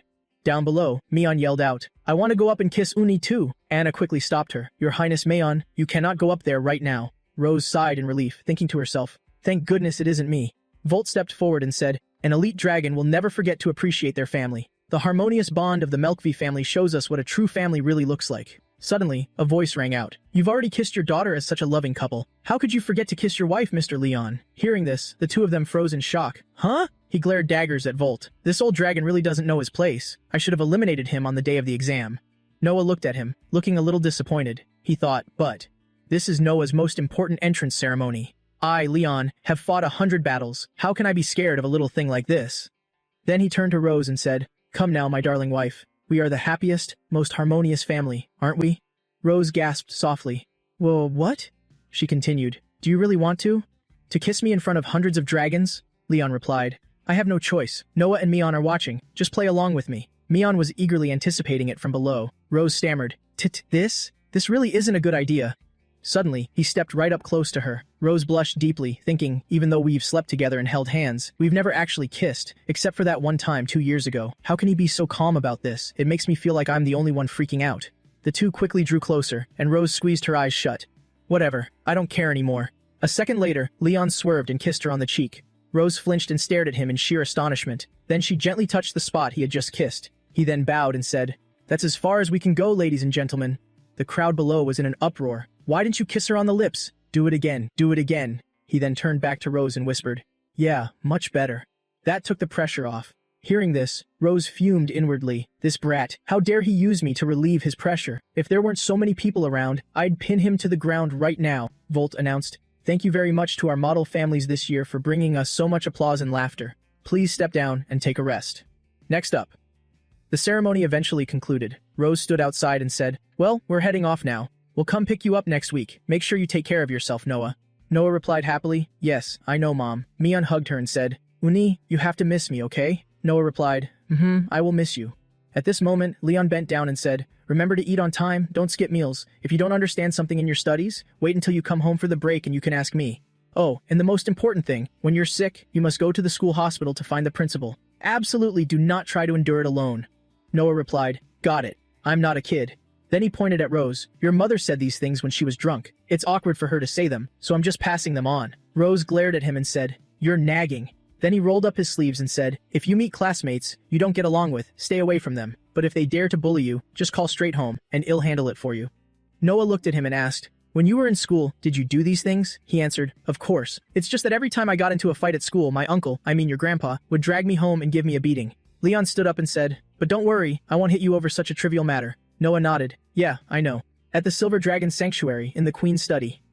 Rose sat flipping through each book and said, The Blood Curse, a forbidden magic that can only be used once in a lifetime. Using blood as a medium, the caster pays with their own life. Then she rested her chin on her hand and said, Tweaking it a bit might turn it into quite a fun trick.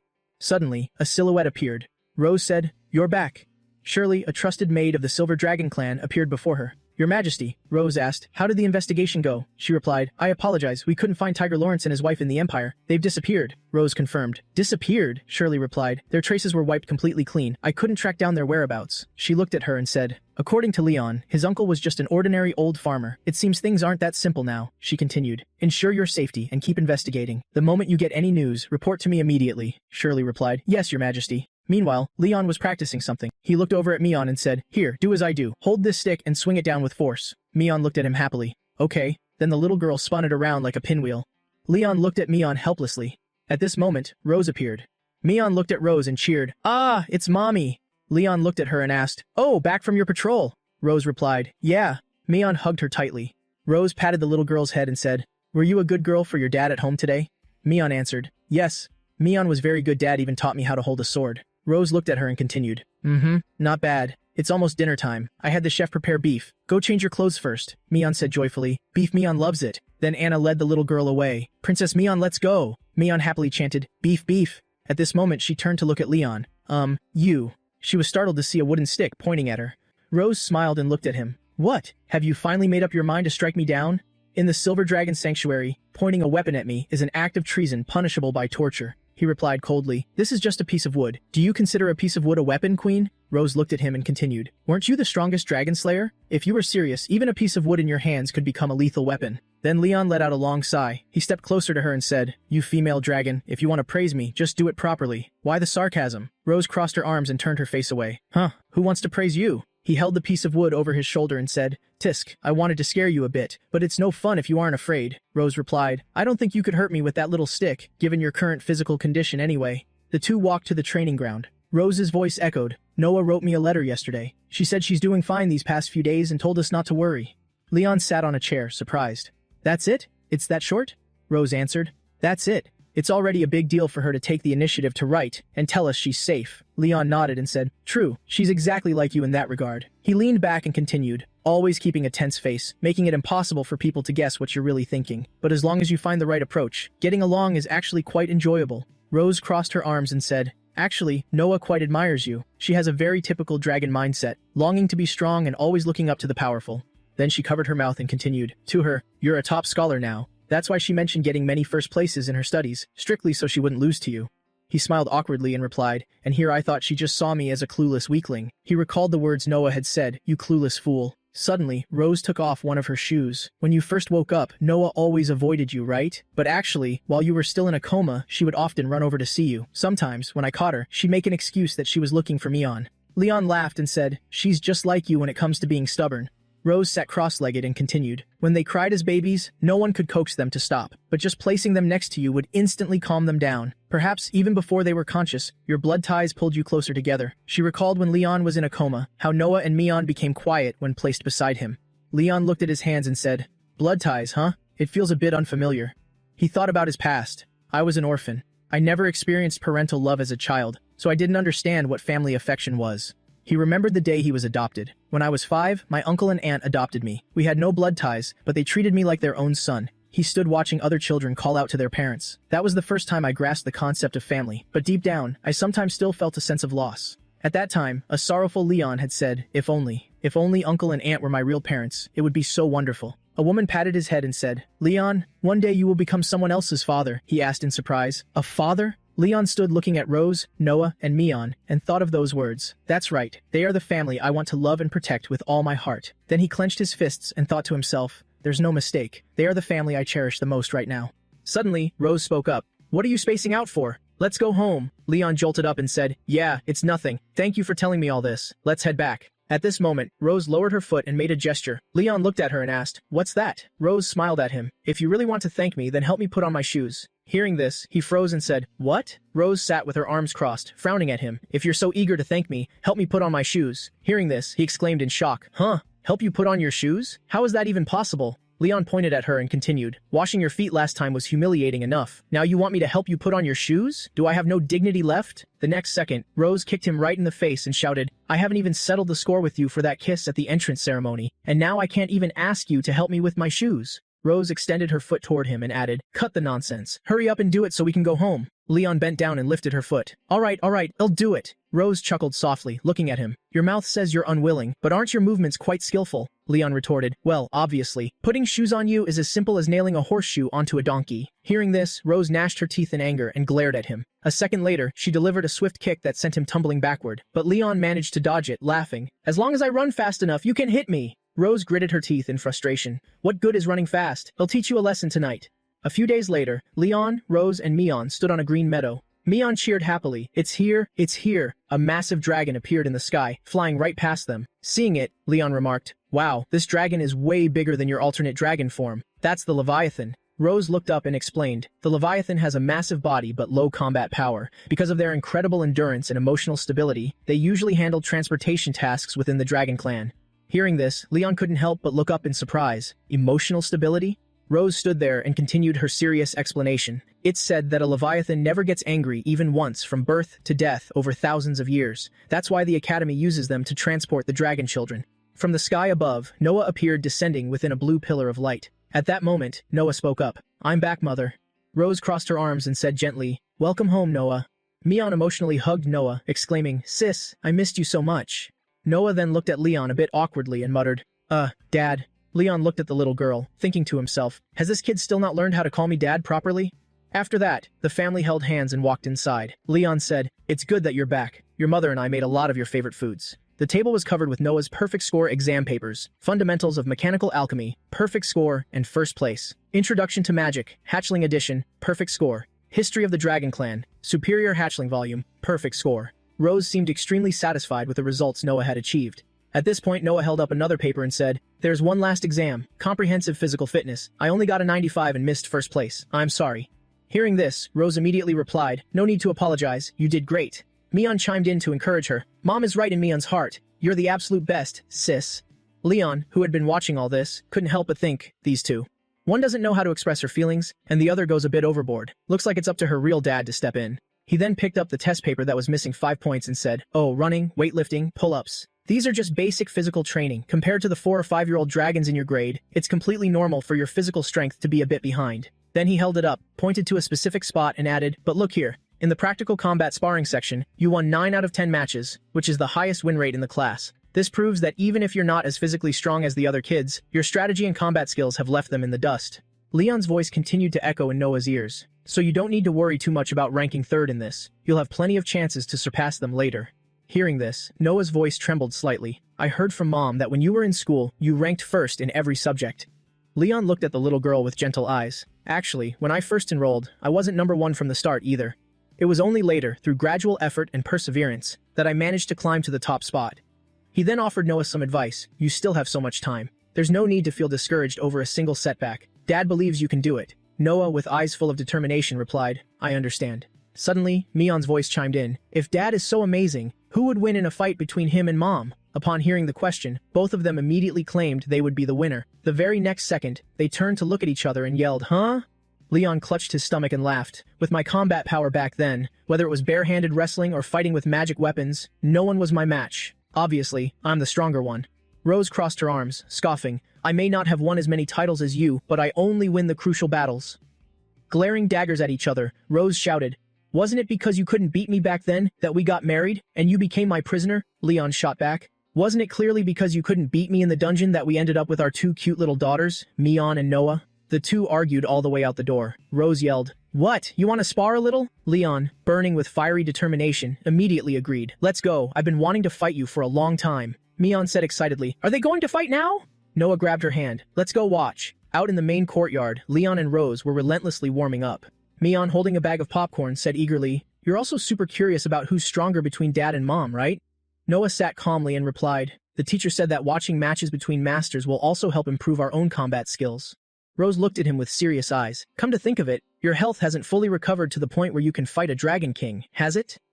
Leon wasn't about to back down either. He stretched his hamstrings and looked at her. "So what? The chance to fight the Silver Dragon Queen doesn't come around often. Of course, I have to seize it."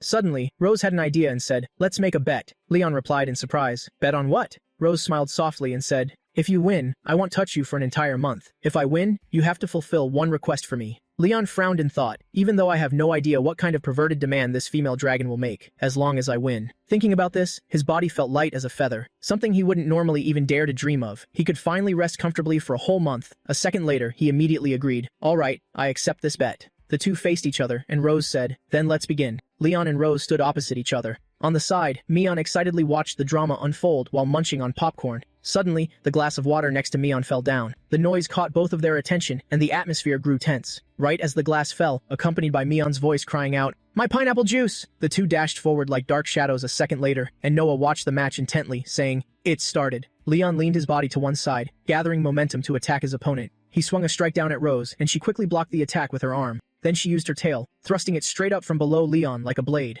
Leon quickly performed a somersault, dodging the previous blow. His hands hit the ground, and a second later, he directly spun around. Leon gathered his momentum, using his hands as a pivot to kick straight toward Rose. Caught off guard by the sudden strike, she stumbled backward. With a serious expression, Rose looked at him and thought, "I won't have the upper hand if we compare physical strength. I should widen the distance." As if understanding what she wanted to do, Leon looked at her with his Dragonmark power radiating and said, "It seems Her Majesty the Queen doesn't want to play in close combat with me."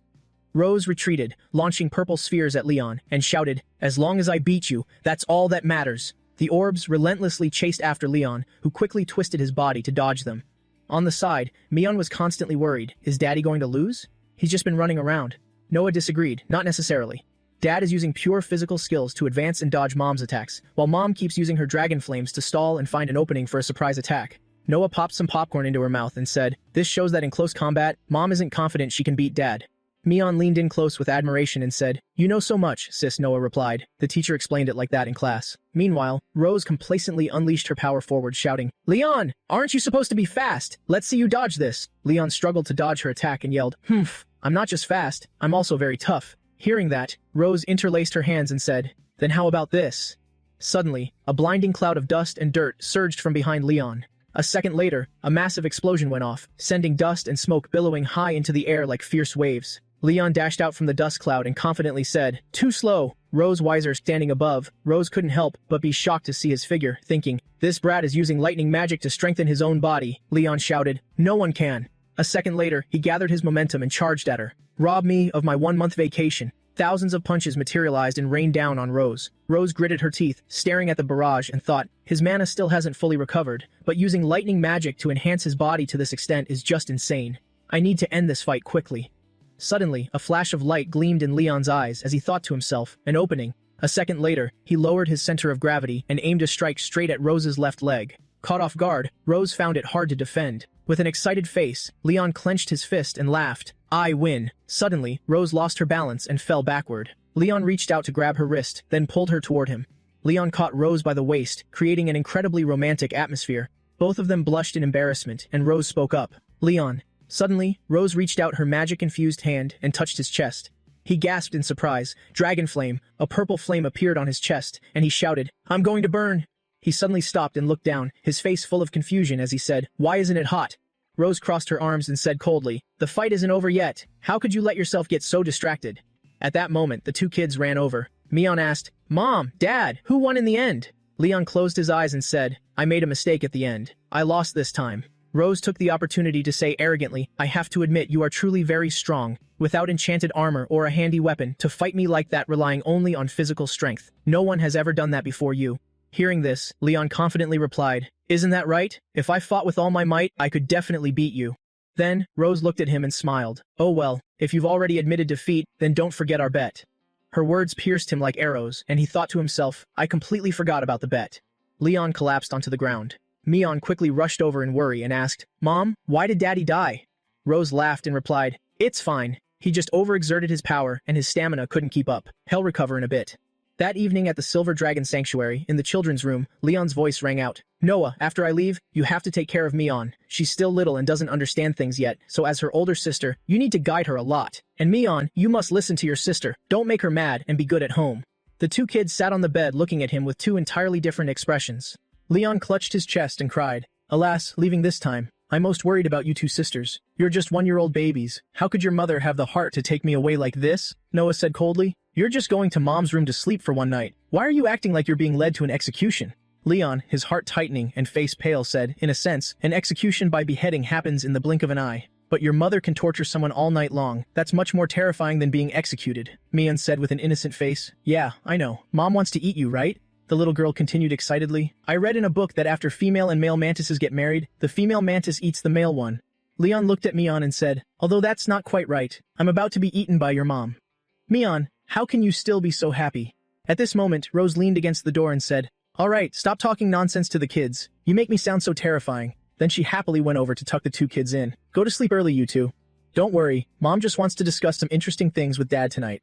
Hearing this, Leon asked innocently, "Interesting things?" Rose continued. "For example, how the universe was born."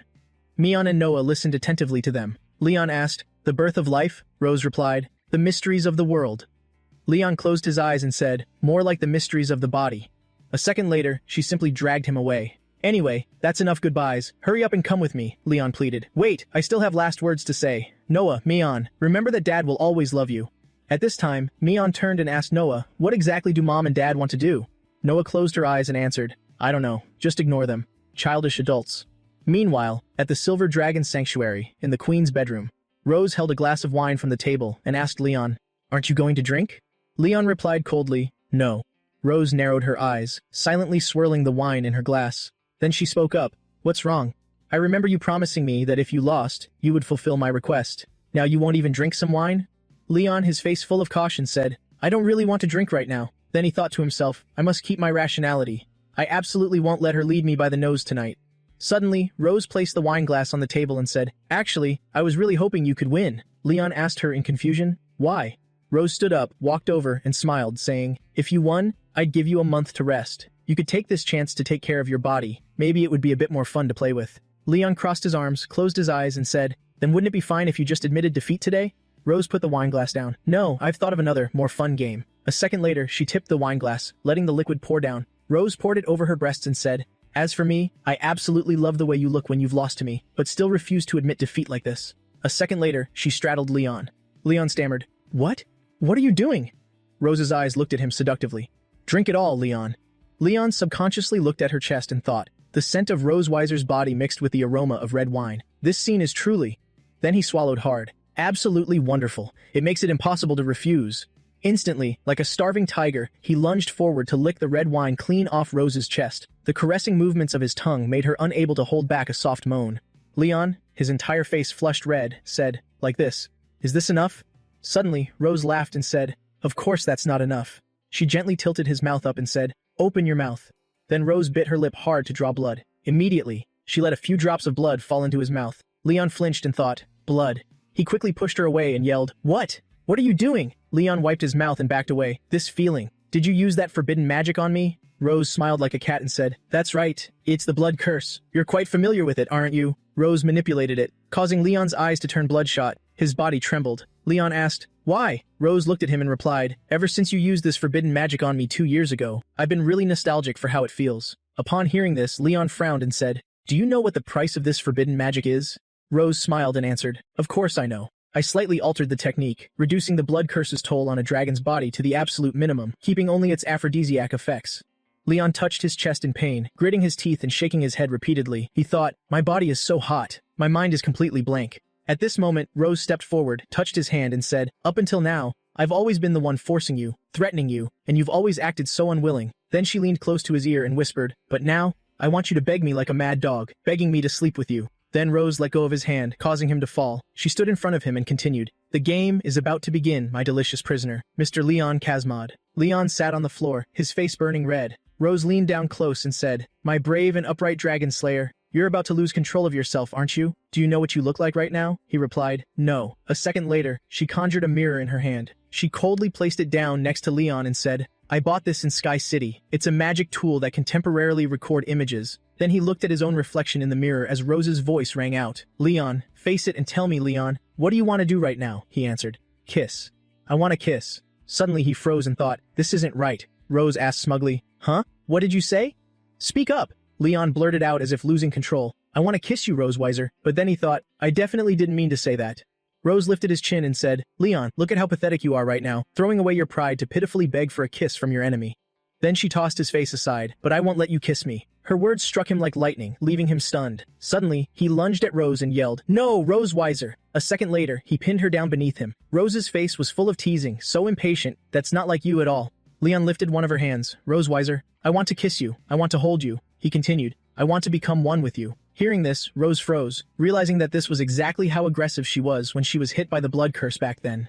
Then she closed her eyes. Humph, so even you have a day like this, Leon. Suddenly, she wrapped her arms around his neck and said, Fine, since you're begging me. Inside the room, Rose's voice echoed, Little puppy Leon, let me see what you look like when you're corrupted. Early the next morning, sunlight bathed the entire sanctuary. On the bed, Rose's hair spilled almost to the floor. Leon woke up lightly clutching his head with a groan. He glanced at her and thought, I gave in to temptation again last night. Then he sat up and said, Ugh, it's all because of the blood curse, making me lose all the pride and dignity of a dragon slayer, endlessly begging her to sleep with me. Leon gritted his teeth, yet another humiliation that shattered my limits.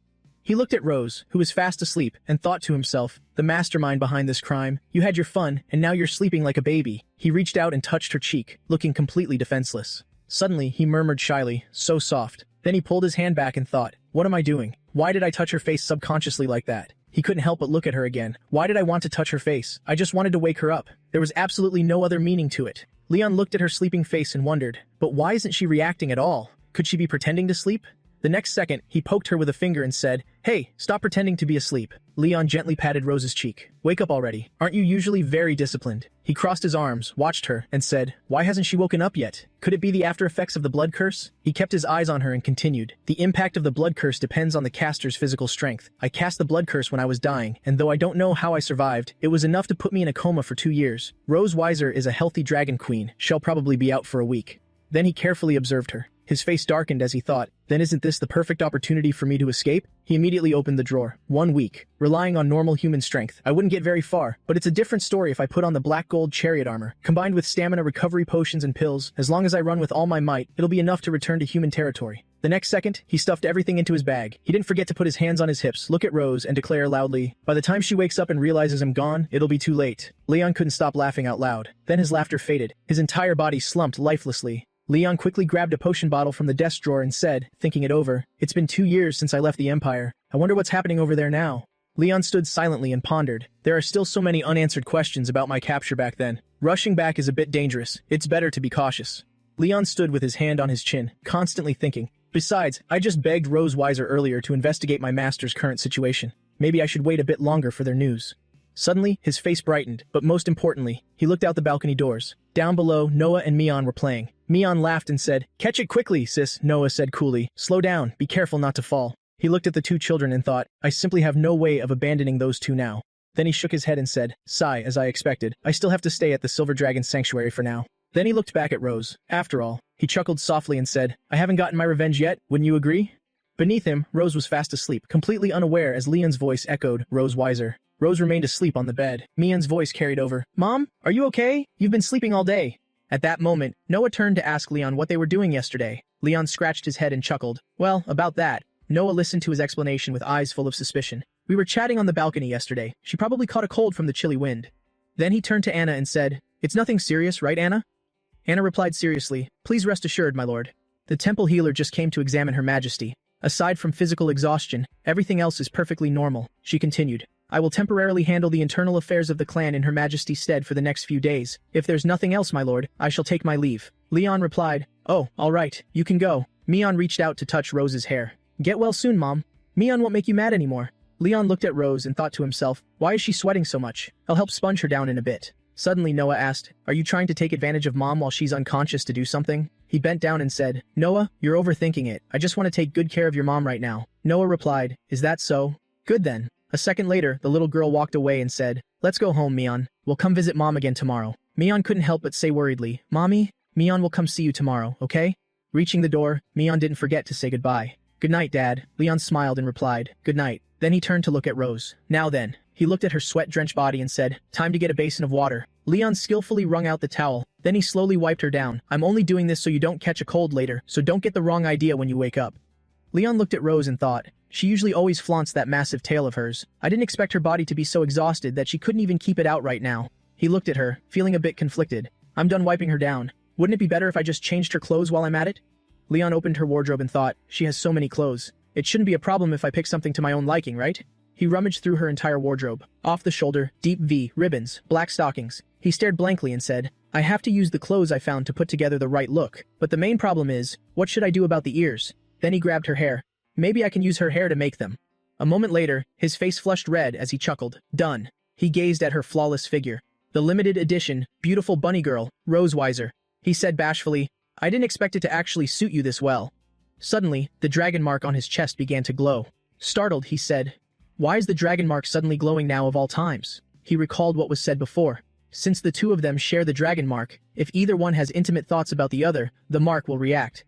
Seeing this, Leon immediately waved his hands and said, Get out of here. How could I possibly think about doing that with Rose Weiser when I'm sober? It's definitely because of this limited bunny outfit. A second later, he clasped his hands together and said, I'd better recite the Dragon Slayer's 3 glories and 3 shames 10 times to calm down. Soon after, the dragon mark faded. He said, that was close to a disaster. Still, I went through all this trouble to dress Rose Weiser up like this. It'd be a huge waste not to record it. Leon looked at her lying motionless on the bed. A second later, an idea struck him. I remember Rose Weiser having a camera at home, right? Then he searched everywhere. He finally pulled out the camera and laughed. Found it. He started taking pictures of Rose. You're finally getting what's coming to you, Rose Weiser. Then he used his hand to lift the corners of her mouth and said, Come on, wifey, give us a smile. His eyes were full of satisfaction. I will definitely make sure to keep these dark historical photos of yours very safe. Suddenly, Rose let out a soft groan. Leon jumped in fright and said, "Holy crap, she's waking up this fast?" At this moment, the room fell silent. Leon let out a sigh of relief and said, "Scared me to death." Rose's room was the only one in the entire temple that still had its lights on. Leon said, "I'd better change her back into her normal pajamas. Tomorrow marks the next step in my grand revenge plan." The next morning, Mion suddenly called out in a panic, "Sis Noah?" Noah crossed her arms and said coolly, "Did something happen? Take your time and tell me." Mion said with sad eyes, "My Rubik's Cube is broken and I wanted to find Dad to fix it, but I couldn't find him anywhere." Hearing this, Noah suddenly thought to herself, could it be that he took advantage of Mom's coma to run away? Then Noah took Mion's hand and said, "Don't worry, you'll go look for Dad with you." Mion called out loudly, "Dad, where are you?" The two children searched all over the temple. Mion's voice echoed, "Dad, where are you?" The two children went into Rose's room to search. Mion said, "It looks like he's not here." The two of them searched another room, and the little girl said, "He's not here either." Mion even opened a box, calling out, "Dad?" Noah looked on helplessly and said, "How could he be in there?" Mion turned around looking a bit sad and said, "I can't find Dad anywhere." "He didn't get lost, did he?" Noah said calmly. Mion, "Some people are very nice, but sooner or later they will leave, just like last time." Mion asked innocently, "Just like last time?" Noah then began to deduce, if my guess is right. She thought about Leon running away. That man is gone now. I thought our family was a little different. It looks harmonious on the outside, but it's actually full of hypocrisy inside. Noah thought of their family photo. Then she thought about when Leon was in a coma. In her memories, that man was always fast asleep in his room. Mom told us he was our dad. Noah had observed his actions. Then one day, he finally woke up and immediately tried to run away. Mom brought him back without a single word of explanation. Since that day, he has never tried to run away again, but I always felt like he wasn't staying here willingly. Noah noticed. After that, he deliberately started buttering us up, tutoring me, and playing the role of a good father. But did all of this truly come from his love for us? In other words, he just wanted to use the opportunity to make us drop our guard, secretly planning to find a chance to escape. Noah pondered, when there are unknown motives hidden behind love, I'd rather go without that pure love than become a tool for someone else to exploit. Then she thought about Leon's back. He doesn't belong here. Sooner or later, he will abandon us and leave this place. Hearing this, Mion burst into tears. Mom won't wake up, and Dad doesn't want us anymore. Noah, what are we going to do now? Noah comforted her. It's okay. I will protect you. A second later, Mion cried loudly and hugged Noah tightly. Noah suddenly said seriously, "Let's hold a farewell ceremony for that man." Meanwhile, near the mountain behind the Silver Dragon Sanctuary, a forest of flowers stretched along the path. Leon cheerfully held the map and said, The scenery here isn't bad at all. That maid didn't lie to me." He recalled how surprised Anna was back then, asking, "Does His Highness wish to know where Her Majesty usually likes to go?" He had replied, "Yes, I want to take a walk outside today." Then Anna handed him the map. "If His Highness wishes, I will send someone to accompany you." Leon quickly replied, "There's no need. I can go by myself. Just help me mark them on this map." Leon looked at the map and said, "Normally, my movement is restricted. Now that the female dragon is in a coma, I finally have a chance to go for a stroll. They'll use this time to scout the surrounding terrain and give her a surprise when she wakes up." A second later, he clenched his fists and continued, "Of course, investigating where that female dragon likes to go is just an excuse. It's all part of my revenge plan." Leon stood in front of a large tree and said, "I'm thinking of waiting until that female dragon wakes up and is still weak, then dragging her to her favorite spot to humiliate her, just like she did to me back in my hometown." Then Leon stepped closer, reaching out to touch the tree trunk. This tree is rough enough. He then pictured everything in his mind. That pose will be perfect. Leon stomped his foot on the ground and said, "The soil isn't soft enough. Scattering some flower petals on it won't be a bad idea." Then he turned to look toward the sanctuary. "You can see the Silver Dragon Sanctuary at the foot of the mountain from here." Not bad." He then took out a small piece of paper and said, "I'll add this place to the list of options." Leon folded it while smiling. "All right, preparations are complete. Now I just have to wait for Rose Weiser to wake up." Leon's eyes were filled with anticipation. "You female dragon, I'll teach you a lesson this time." Meanwhile, in the courtyard of the Silver Dragon Sanctuary, a group of people gathered around a fire, accompanied by the sound of crying. Leon walked over and asked, "What's going on? Why is it so lively?" A maid spoke up. "Their Highnesses said they wanted to hold a funeral and even asked us to prepare a bonfire." Then he noticed Mion crying loudly in the distance. "I'm offering you beef. Dad, please come back to visit us." Noah patted her shoulder from behind and said, "He's already gone. You need to let it go." Leon scratched his head, thinking, could this be some newly released family game? I guess I'll just play along with them. Then he pushed his way through the crowd. "Excuse me, coming through?" Seeing him, the maid from earlier shouted, "Your Highness?" He walked up behind them and said, "Who are you guys worshipping? Your grandpa taught me how to play the suona before. Do you want me to show off some of my skills for you?" Then he noticed the person in the portrait. "Oh, so it's me." He smiled foolishly and said, looking very handsome indeed." A second later, he was startled. "Wait, why?" The two children turned around and Mion shouted loudly, "Dad has appeared." Leon went weak in the knees and said, "My sweet daughters, I've only been gone for a day. Isn't it a bit too hasty to hold a funeral for me now?" Mion tearfully called out to him, "Dad, A second later, she hugged him tightly and cried even louder. Dad is back. With tears in her eyes, Mion said, I thought you didn't want me anymore. Leon looked at her gently and said, What nonsense are you talking about? How could I ever not want you? At this time, Noah spoke up. Mion and I searched the sanctuary many times, but couldn't find you anywhere. I thought you had left. Hearing this, he smiled and said, Why would I leave? I just went for a walk behind the mountain today. Noah silently looked at the box in her hands and thought, so I wrongfully blamed him. Then he picked Mion up and said, All right, there's nothing else going on. Everyone can disperse. Suddenly, Mion pointed forward. Dad, you're back. Can I eat your offerings? Leon replied, Of course you can. A second later, she quickly ran to the table. He couldn't help but think to himself, with an appetite like that, Mion definitely doesn't take after me. Noah spoke up. Next time you go out alone, remember to let us know. She continued shyly. Mion was really worried about you.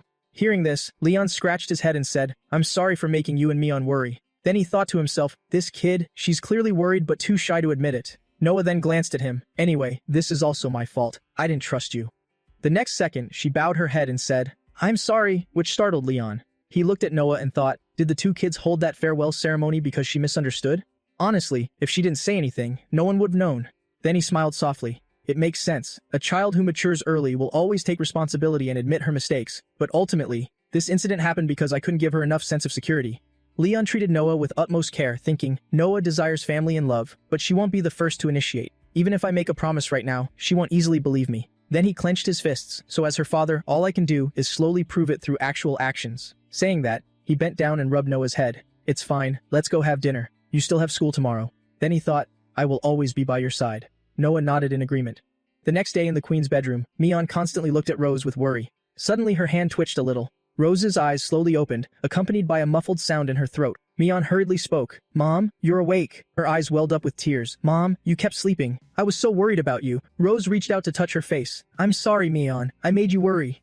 She lifted her trembling hand and thought, my body has no strength, and my internal magic power isn't responding at all. Then she touched her chest. Normally, my Dragon Queen physique could withstand the side effects of the blood curse. It must have turned out like this because I used it to save that guy earlier. She then turned to look at Mion and thought, knowing his personality, he's probably long gone by now.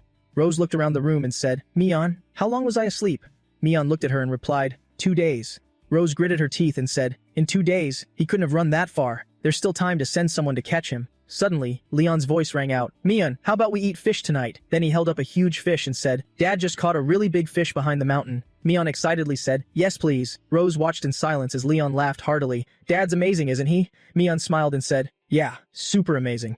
Suddenly, he noticed Rose. He then spoke up. You're awake? Rose shyly turned her body and said, why are you here? Leon held up the fish and said, where else would I be? I just went to the backyard mountain to get some fresh air and caught a fish to nourish my lovely wife's body while I was at it. Hearing that, Rose blushed. Who is your lovely wife? Mion smiled and said, don't be shy, Mom. He then turned to Mion. Mion, Dad has a glorious mission for you. Take this fish to the kitchen. Can you do it? Mion, with a very serious face, said, yes, you can count on me, Dad. Then the little girl grabbed the fish and ran out. Leon watched her go and said, oh right, Mom and Dad have some things to deal with. You kids go ahead and eat dinner first. Rose looked at him and said, I thought you'd take advantage of my coma to abandon my daughters and run away. Leon took off his gloves and said, there are still a lot of unresolved issues between you and me. How could I leave? Rose asked in surprise. Issues between us. Leon leaned close to her. Do you remember what you did to me a month ago when I first woke up? Rose looked confused. What I did to you before? Rose anxiously said out loud. Don't tell me you want to. Leon's face darkened as he smirked. That's right, exactly what you're thinking. Lying on the bed, Rose yelled angrily, Leon, don't think you can lay a hand on me just because my body is weak right now. I'm warning you, don't come any closer. Leon said softly. Weak? Then he tilted his head up and chuckled. Wasn't I weak back then too? I had just been revived, and before I could even take a sip of water, you branded me with the dragon mark. Did you ever give me a chance to refuse? Rose said sternly. You should know what will happen to you once I recover, so don't foolishly do something you'll regret. At this moment, Leon closed the distance and said, regret? I won't, my beloved wife. A second later, he swept her right into his arms. This is absolutely the right decision in my life. With a proud look in his eyes, he said this time, it's your turn to be the prisoner. He was now carrying her toward the cherry blossom forest behind the mountain, while Rose kept screaming, let go of me! She pushed him with her weak hands. Put me down, Leon calmly replied. Stop squirming, or else you'll fall. Rose gritted her teeth, thinking to herself, if I hadn't lost my strength, I would have dealt with you a long time ago, you brat. Underneath the large cherry blossom tree, Leon slowly set Rose down. She sat up and questioned him. Why did you bring me here? Leon pointed and said, while you were unconscious, I carefully investigated the places you usually like to visit. This is the first stop for tonight. Hearing this, Rose instantly became angry. The first stop? In other words, you're going to take me to other places too? He then pointed towards the sanctuary. See that? That is your sanctuary. From here, you have the most complete view of it. Rose frowned and said, "Are you trying to get revenge for what happened at your homeland?" She recalled what she had said back then. "I want you to understand what humiliation feels like right in front of your homeland, from a place so close to it." Then, he took off his shirt to reveal the dragon mark. That's right.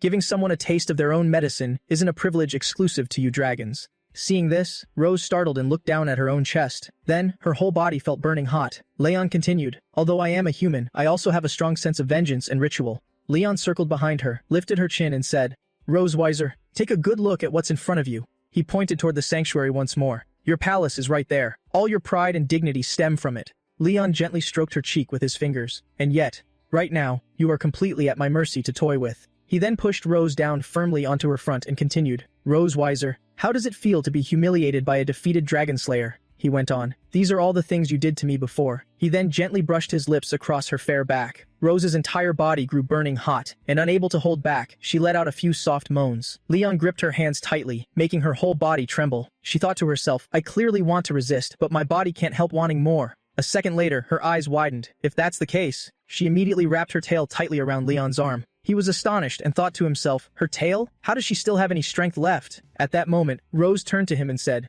"While you can still control the situation, use your utmost effort to make me feel humiliation and despair." Rose gritted her teeth and continued, "Because from this moment on, I will exact an even more tragic revenge."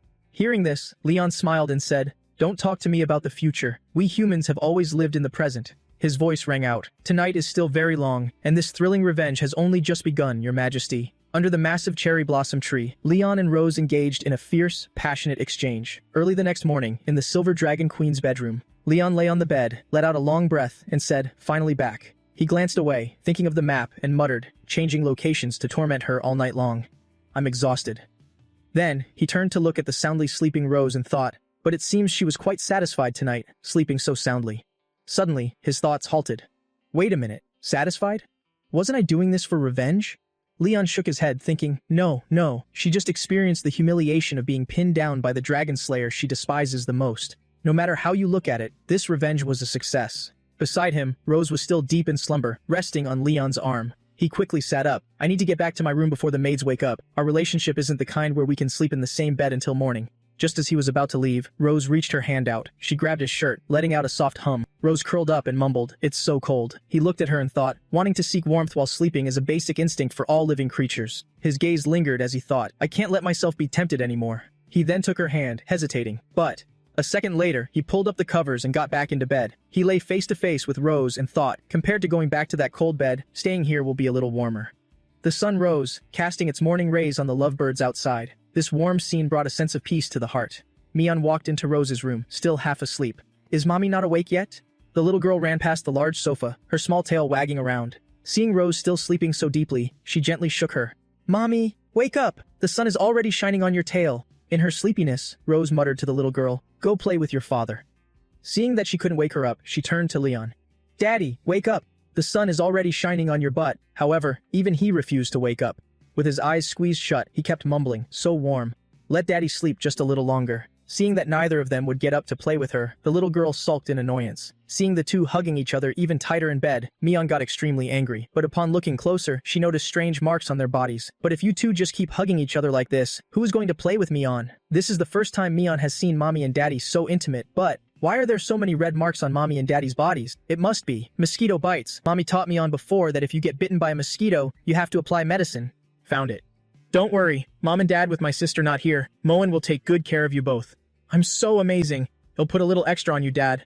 A while later, after Mion's fussing, Leon fell into a deep sleep until a voice woke him up. "Hey Leon, wake up." Waking up, a sticky sensation on his body made him uncomfortable. "Why does my face feel so wet?" Once fully awake, he saw Rose in front of him with a livid expression. Unable to hold it in, he burst out laughing. "What happened to your face?"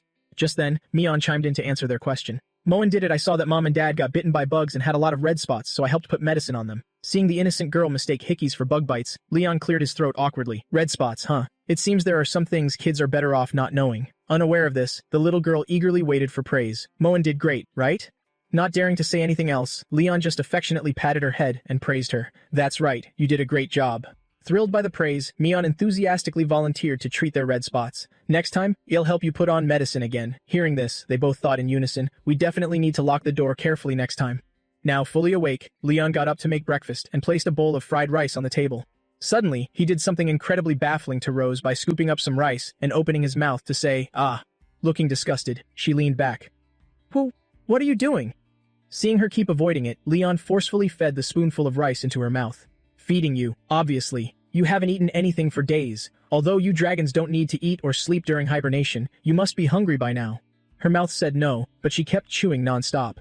Rose, the queen of being a tsundere, said, "Even so, I don't need you to feed me. I can eat by myself. The taste is actually pretty good."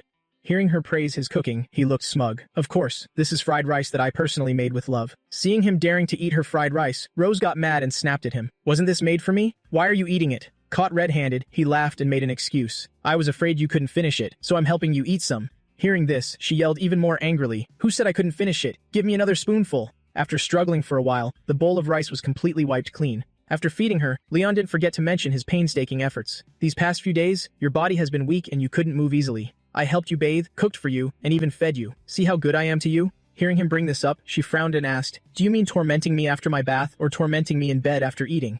Her words instantly made the situation tense. Seeing her about to get angry, he quickly softened his tone. "How is that torment? This is the loving care of a husband." Seeing him tease her again, Rose became embarrassed and furious. "Leon, from now on, every stupid thing you do will be a humiliation that I will brand onto you later. You better remember that." Having successfully teased her, he happily walked away. "See you tomorrow morning then, darling wife." Remembering how she was completely tossed around by him yesterday, Rose got angrier the more she thought about it. That despicable dragon slayer. He's really good at tormenting me. She threw a punch into the air, and the power inside her erupted outward. The shockwave from the punch cracked the wall in the distance. Rose stared at the crack in the wall in astonishment. She looked at her hands, her eyes filled with surprise. "My power is back." Meanwhile, the dragon slayer Leon was happily washing the dishes. "Wash the bowls, wash the plates, wash them squeaky clean. Don't recover too fast, Lady Dragon. I still want to bully you for a few more days." At this moment, Leon was still unaware of the gravity of the situation. Time passed quickly, and the light was gradually obscured by the veil of night. As the moon hung high, the palace lights were lit. Right on time, Anna entered Rose's room to deliver her medicine. "Your Majesty, pardon the intrusion. This is the medicine prescribed by the doctor to help you recover your strength." Since regaining her power this morning, Rose no longer wanted to take the medicine. "My body has recovered. It's fine if I don't take it." It was then that Anna noticed the crack on the wall. "Your Majesty, this is..." She glanced at the crack and softly explained, "I couldn't control my strength just now. Have someone fix it tomorrow." Anna, seeming all too used to this, calmly replied, "Yes, Mom."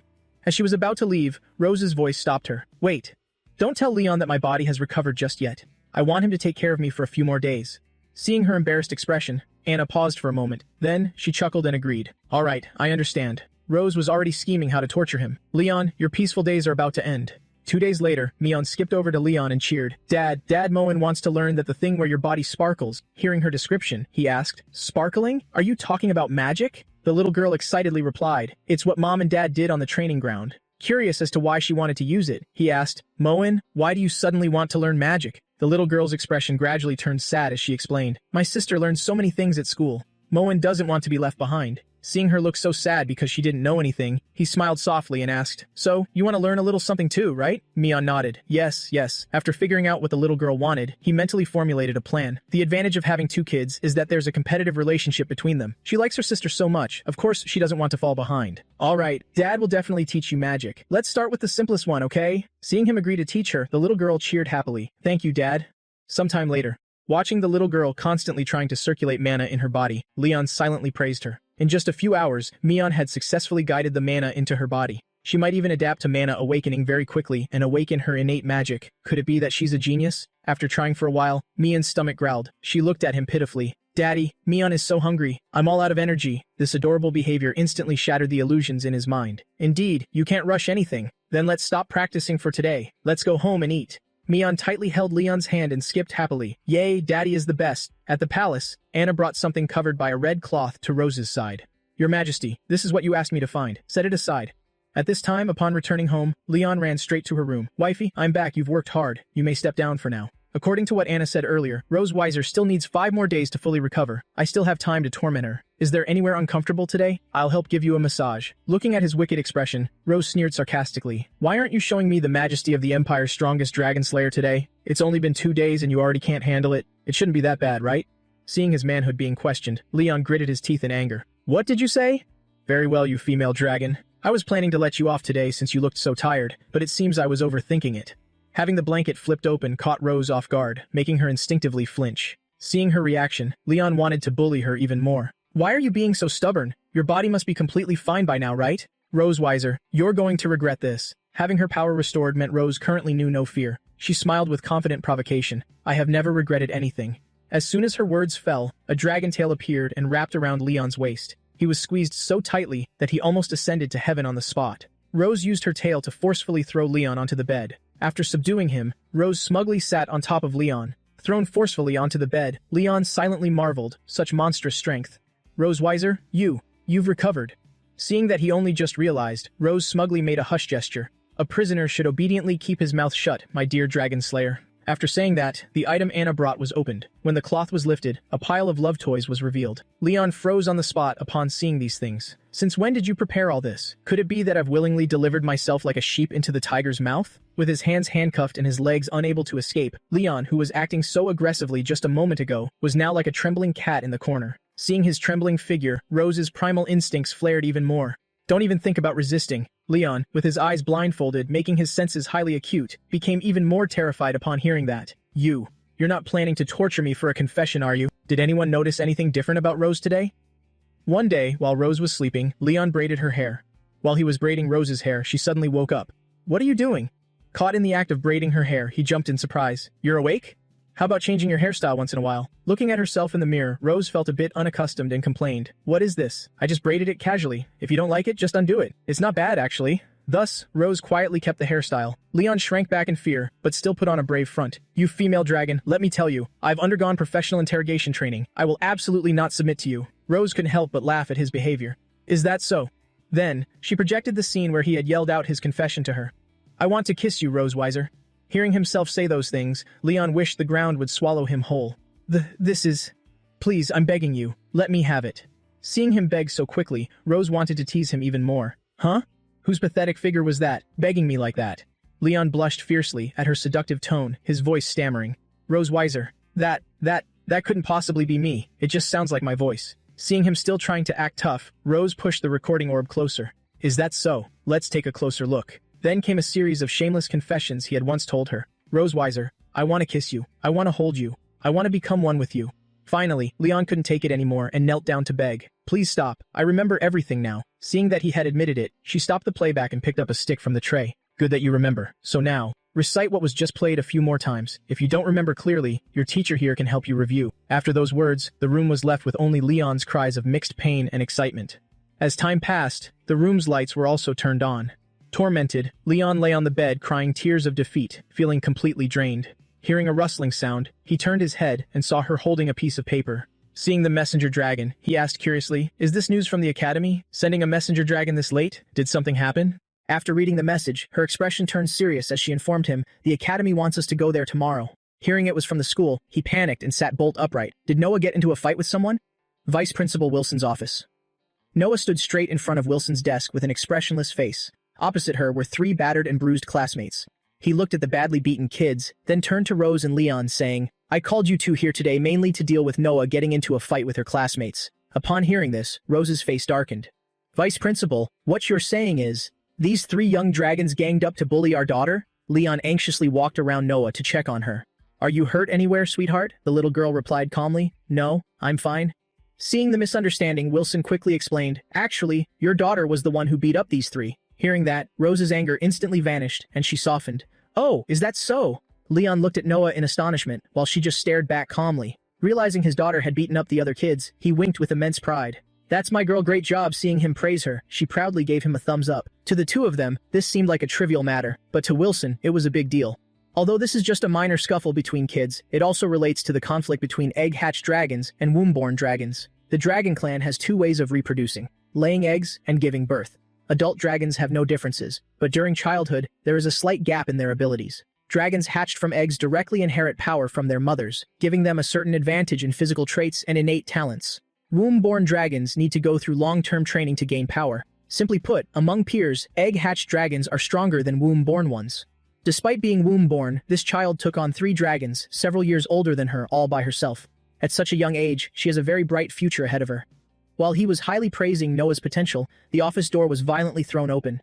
The red-haired boy's parent showed up with an arrogant attitude. I heard my son beat someone up? It's no big deal. They'll just pay for all the medical bills. Son, why did you get beaten up like this? Seeing their father arrive, the kids rushed over and burst into tears. Dad? The moment Rose saw him, she recognized who he was. She whispered in Leon's ear, that guy is Constantine, the Dragon King of the Red Flame Dragon Clan. Everyone in the Red Flame Dragon Clan is arrogant and unreasonable. They're hard to talk to. Hearing this, he chuckled dismissively. The number of Red Flame Dragons of slain could circle this academy twice. Seeing his son beaten up and realizing the parent was Rose, Rael became even more foul-mouthed. I was wondering who it was. Isn't this Her Majesty the Silver Dragon Queen? What's the matter? You're a queen, yet you don't know how to discipline your own child, letting her bully other kids as she pleases? The combat power of the Silver Dragon Clan is no match for our Red Flame Dragon Clan, so you only dare to incite your hatchling to bully our kids? Seeing him dare to insult her clan, Rose was furious and wanted to kill him. Huh? What did you just say? Rael, still unaware that the man in front of him was a dragon slayer, stubbornly demanded, if you don't apologize to my son today, don't even think about walking out that door. Leon smirked and provoked him. Who's afraid of who? My hands are just itching for a fight. Seeing they were about to throw hands in his office, Wilson angrily slammed the desk and shouted, Order, parents, please calm down. Let me recount this incident from start to finish. Last night in the cafeteria, Student Lair and two other students got into an argument with Student Noah. Noah's food tray bumped into Lar, dirtying his clothes. My clothes. Because of that, on the way back to the dorms, the three of them blocked Noah in the dormitory's backyard, which led to a fierce conflict. Do you kids want to add anything? Under his strict gaze, the three boys didn't dare to speak. No, nothing. But at that moment, Noah raised her hand, indicating she had more to say. Vice Principal, I'd like to add something. Hearing she wanted to add something, Wilson asked, Student Noah, what would you like to add? Noah looked at Lar, then provided a few more details to the story. First, in the cafeteria, he intentionally picked a fight with me, and making me drop my tray was also on purpose. Second, in the dormitory backyard, they rushed over and startled me. I acted in self-defense and accidentally broke his arm. Is that right, Student Lar? Under Noah's threatening glare, Lar didn't dare lie and had to admit it. Yes, that's true. Rael, seeing the boy hiding fearfully behind him, felt incredibly disappointed and snapped. Why are you so scared of that little girl? At this point, Leon spoke up in his role as a father. Noah, I think you did do something wrong here. Noah felt wronged, thinking he was about to scold her. Seeing her pouting expression, he leaned down and smiled as he instructed. Next time something like this happens, you should kick your opponent's knee first. Got it? Noah asked in confusion. Why kick the knee? Drawing on his years of experience and burning with fighting spirit, Leon explained. On the battlefield, if a red flame dragon's knee is injured, they can only stand there and take a beating.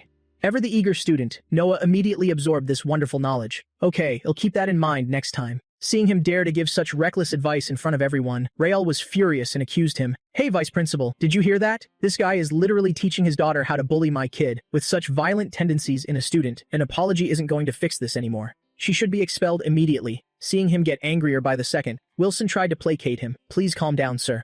Whether she is expelled or not is up to St. Hiss Academy to decide. Besides, quite a few students have reported that Student Lar frequently bullies womb-born hatchlings. The students in the cafeteria last night also confirmed that Student Lar intentionally provoked Student Noah first. Seeing that Wilson wasn't taking his son's side, he grew furious and raised his voice even louder. Vice Principal, are you saying that their daughter beat up my son, and not only is the academy not punishing her, but you're also blaming my son for starting it? Annoyed that he kept blowing things out of proportion, Leon angrily mocked him. Have you no shame? How old is your son? Getting beaten up by my 1-year and 2-month-old daughter. What's there to make such a fuss about? Struck by those words, Rael felt humiliated and could only stubbornly retort, what does it matter how old my son is? Regardless. Right at that moment, Lar chimed in with his age. I am 7 years and 11 months old. The two of them fell silent for a moment upon hearing that. Leon covered his mouth with a mocking smirk to tease him. If I were caught in something this embarrassing, I'd dig a hole 3,000 feet deep and bury myself, letting this whole mess rot in my stomach forever. Insulted, Rael roared in a furious rage. You cowardly bastard who doesn't even dare to show his tail. What right do you have to talk about my son? I see your whole family is nothing but lowly trash. Seeing him dare to point his finger at Rose and hurl insults, Leon immediately grabbed his finger tightly, then twisted it hard behind his back, making him scream in pain. You can point and curse at me all you want, but how dare you do that to my wife and kids? The guy was in so much pain, he was on the verge of tears, repeatedly crying out, ouch! Seeing his protective action, a warm feeling flowed through Rose's heart. Leon really was fiercely protective of their children. Seeing him dare to twist his arm, Rael started spewing typical brainless villain lines. You dare lay a hand on me? Do you know who I am? I'm a Duke of the Red Flame Dragon Clan. Our leader is Constantine. Two retainers saw him about to charge at Leon and immediately held him back.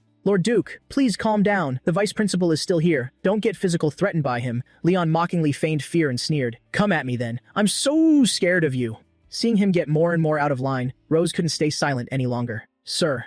This is just a minor conflict between children at school. If you drag our clan's status and positions into this, it won't do your clan any good. I believe St. Hiss Academy will make a fair judgment. Whatever the disciplinary decision is, we will accept it. Seeing her respect his authority by handing over the decision-making power, Wilson liked their family even more. The Dragon Queen was indeed reasonable. Sir, if you insist on causing a scene at the academy and making things more complicated, then your son's enrollment might be revoked as a result. Hearing that his enrollment could be revoked, Lar immediately begged Rael, "Dad, just let it go. I still want to go to school." With his son's future on the line, he didn't dare act rashly and softened his tone. "I was out of line just now. Well, accept the academy's decision. I'll hold it in for now, but once we're out of the school gates, just you wait and see." Seeing that he had regained his reason, Wilson spoke up in satisfaction. "All right then." Student Lar was at fault first in this incident. Student Noah acted in self-defense but went a bit too far. Therefore, Student Noah will return to her homeroom teacher to receive punishment and seriously reflect on her actions. The 3 students in Lar's group must each write a letter of apology to their homeroom teacher. In addition, they will be responsible for cleaning duties for a week. This is the final disciplinary decision. After the matter was settled, Noah waved goodbye to them. "Well, I'll head back to the classroom then." Rose looked at her affectionately and gently replied, "Go ahead." Before she left, Leon, acting like a typical worrying dad, repeatedly reminded her, "If they dare bully you again, make sure you kick them right in the knees." Right at that moment, Wilson appeared like a ghost and called out to him, "Mr. Leon." Caught red-handed being a bad influence, Leon smiled awkwardly and turned around. "Vice Principal Wilson, is there anything else?" He thought to himself. He probably didn't hear what I just said, right? He didn't bring up what Leon had just said, but instead mentioned a question that had been on his mind for a while. "Although we've only met a few times, I've always been curious about something. You've never once revealed your tale." Hearing him ask about this, his whole body tensed up with guilt. Could he have figured out my true identity? Seeing his nervous expression, Wilson grew even more curious. "I can't quite figure out which noble dragon clan you belong to. If it's not an inconvenience, could you enlighten me?" To save him from the situation, Rose had to chime in. "My husband doesn't have any noble background. He's just an ordinary citizen of the dragon realm." Leon immediately played along. "That's right, I'm just a commoner." Hearing that, although not entirely convinced, Wilson didn't pry any further. "Is that so? For the two of you to produce a young dragon with such incredible talent together, it's nothing short of a miracle. Anyway, St. Hiss Academy greatly welcomes children like her. You catch my drift, right? You two should really have a few more kids. The more, the better, the more, the merrier." Looking at his eager smile, the two of them found it utterly hilarious. The vice principal's true intentions were written all over his face. Reading the, "We know exactly what you're thinking" look in their eyes, Wilson coughed awkwardly and continued, "I firmly believe that by the time Noah graduates, she will definitely lead the Dragon Clan to victory against many dragon slayers." Seeing him praise his daughter so highly, Leon was overjoyed. "Thank you so much." Meanwhile, Rael stood at a distance, silently watching the 3 of them chat happily. He smirked, a wicked smile creeping onto his face as if he was scheming something, then signaled for his 2 retainers to follow him. "Let's go." At the academy gates, Rael, who had seemingly left, was actually waiting for them outside the academy gates. "Hold on a second, Silver Dragon Queen."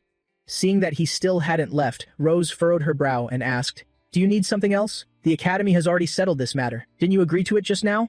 Seeing her immediately interrogate him, he acted completely unfazed. "Don't be so tense. Those were just pleasantries back in the office. I only said that to give the academy some face. Now that we're outside the academy, let's settle this the traditional way between our 2 dragon clans. I want a duel with your husband." Rose glanced at the other parents present and quietly weighed the situation. "If we refuse here, they'll undoubtedly slander the Silver Dragon Clan, calling us weak cowards who are afraid of a fight." Seeing their silence, Rael assumed they were scared and pressed his advantage. "You're not going to refuse, are you?" Rose tilted her head slightly and asked him in a hushed voice, "Do you want to fight? Will your body hold up?" Leon, of course, wasn't about to refuse. He'd been itching to stretch his muscles. He's practically serving himself up on a silver platter, begging me to beat him. Of course he'll fight him. Hearing his enthusiastic response, Rose gently reminded him, "Go ahead, just don't kill him."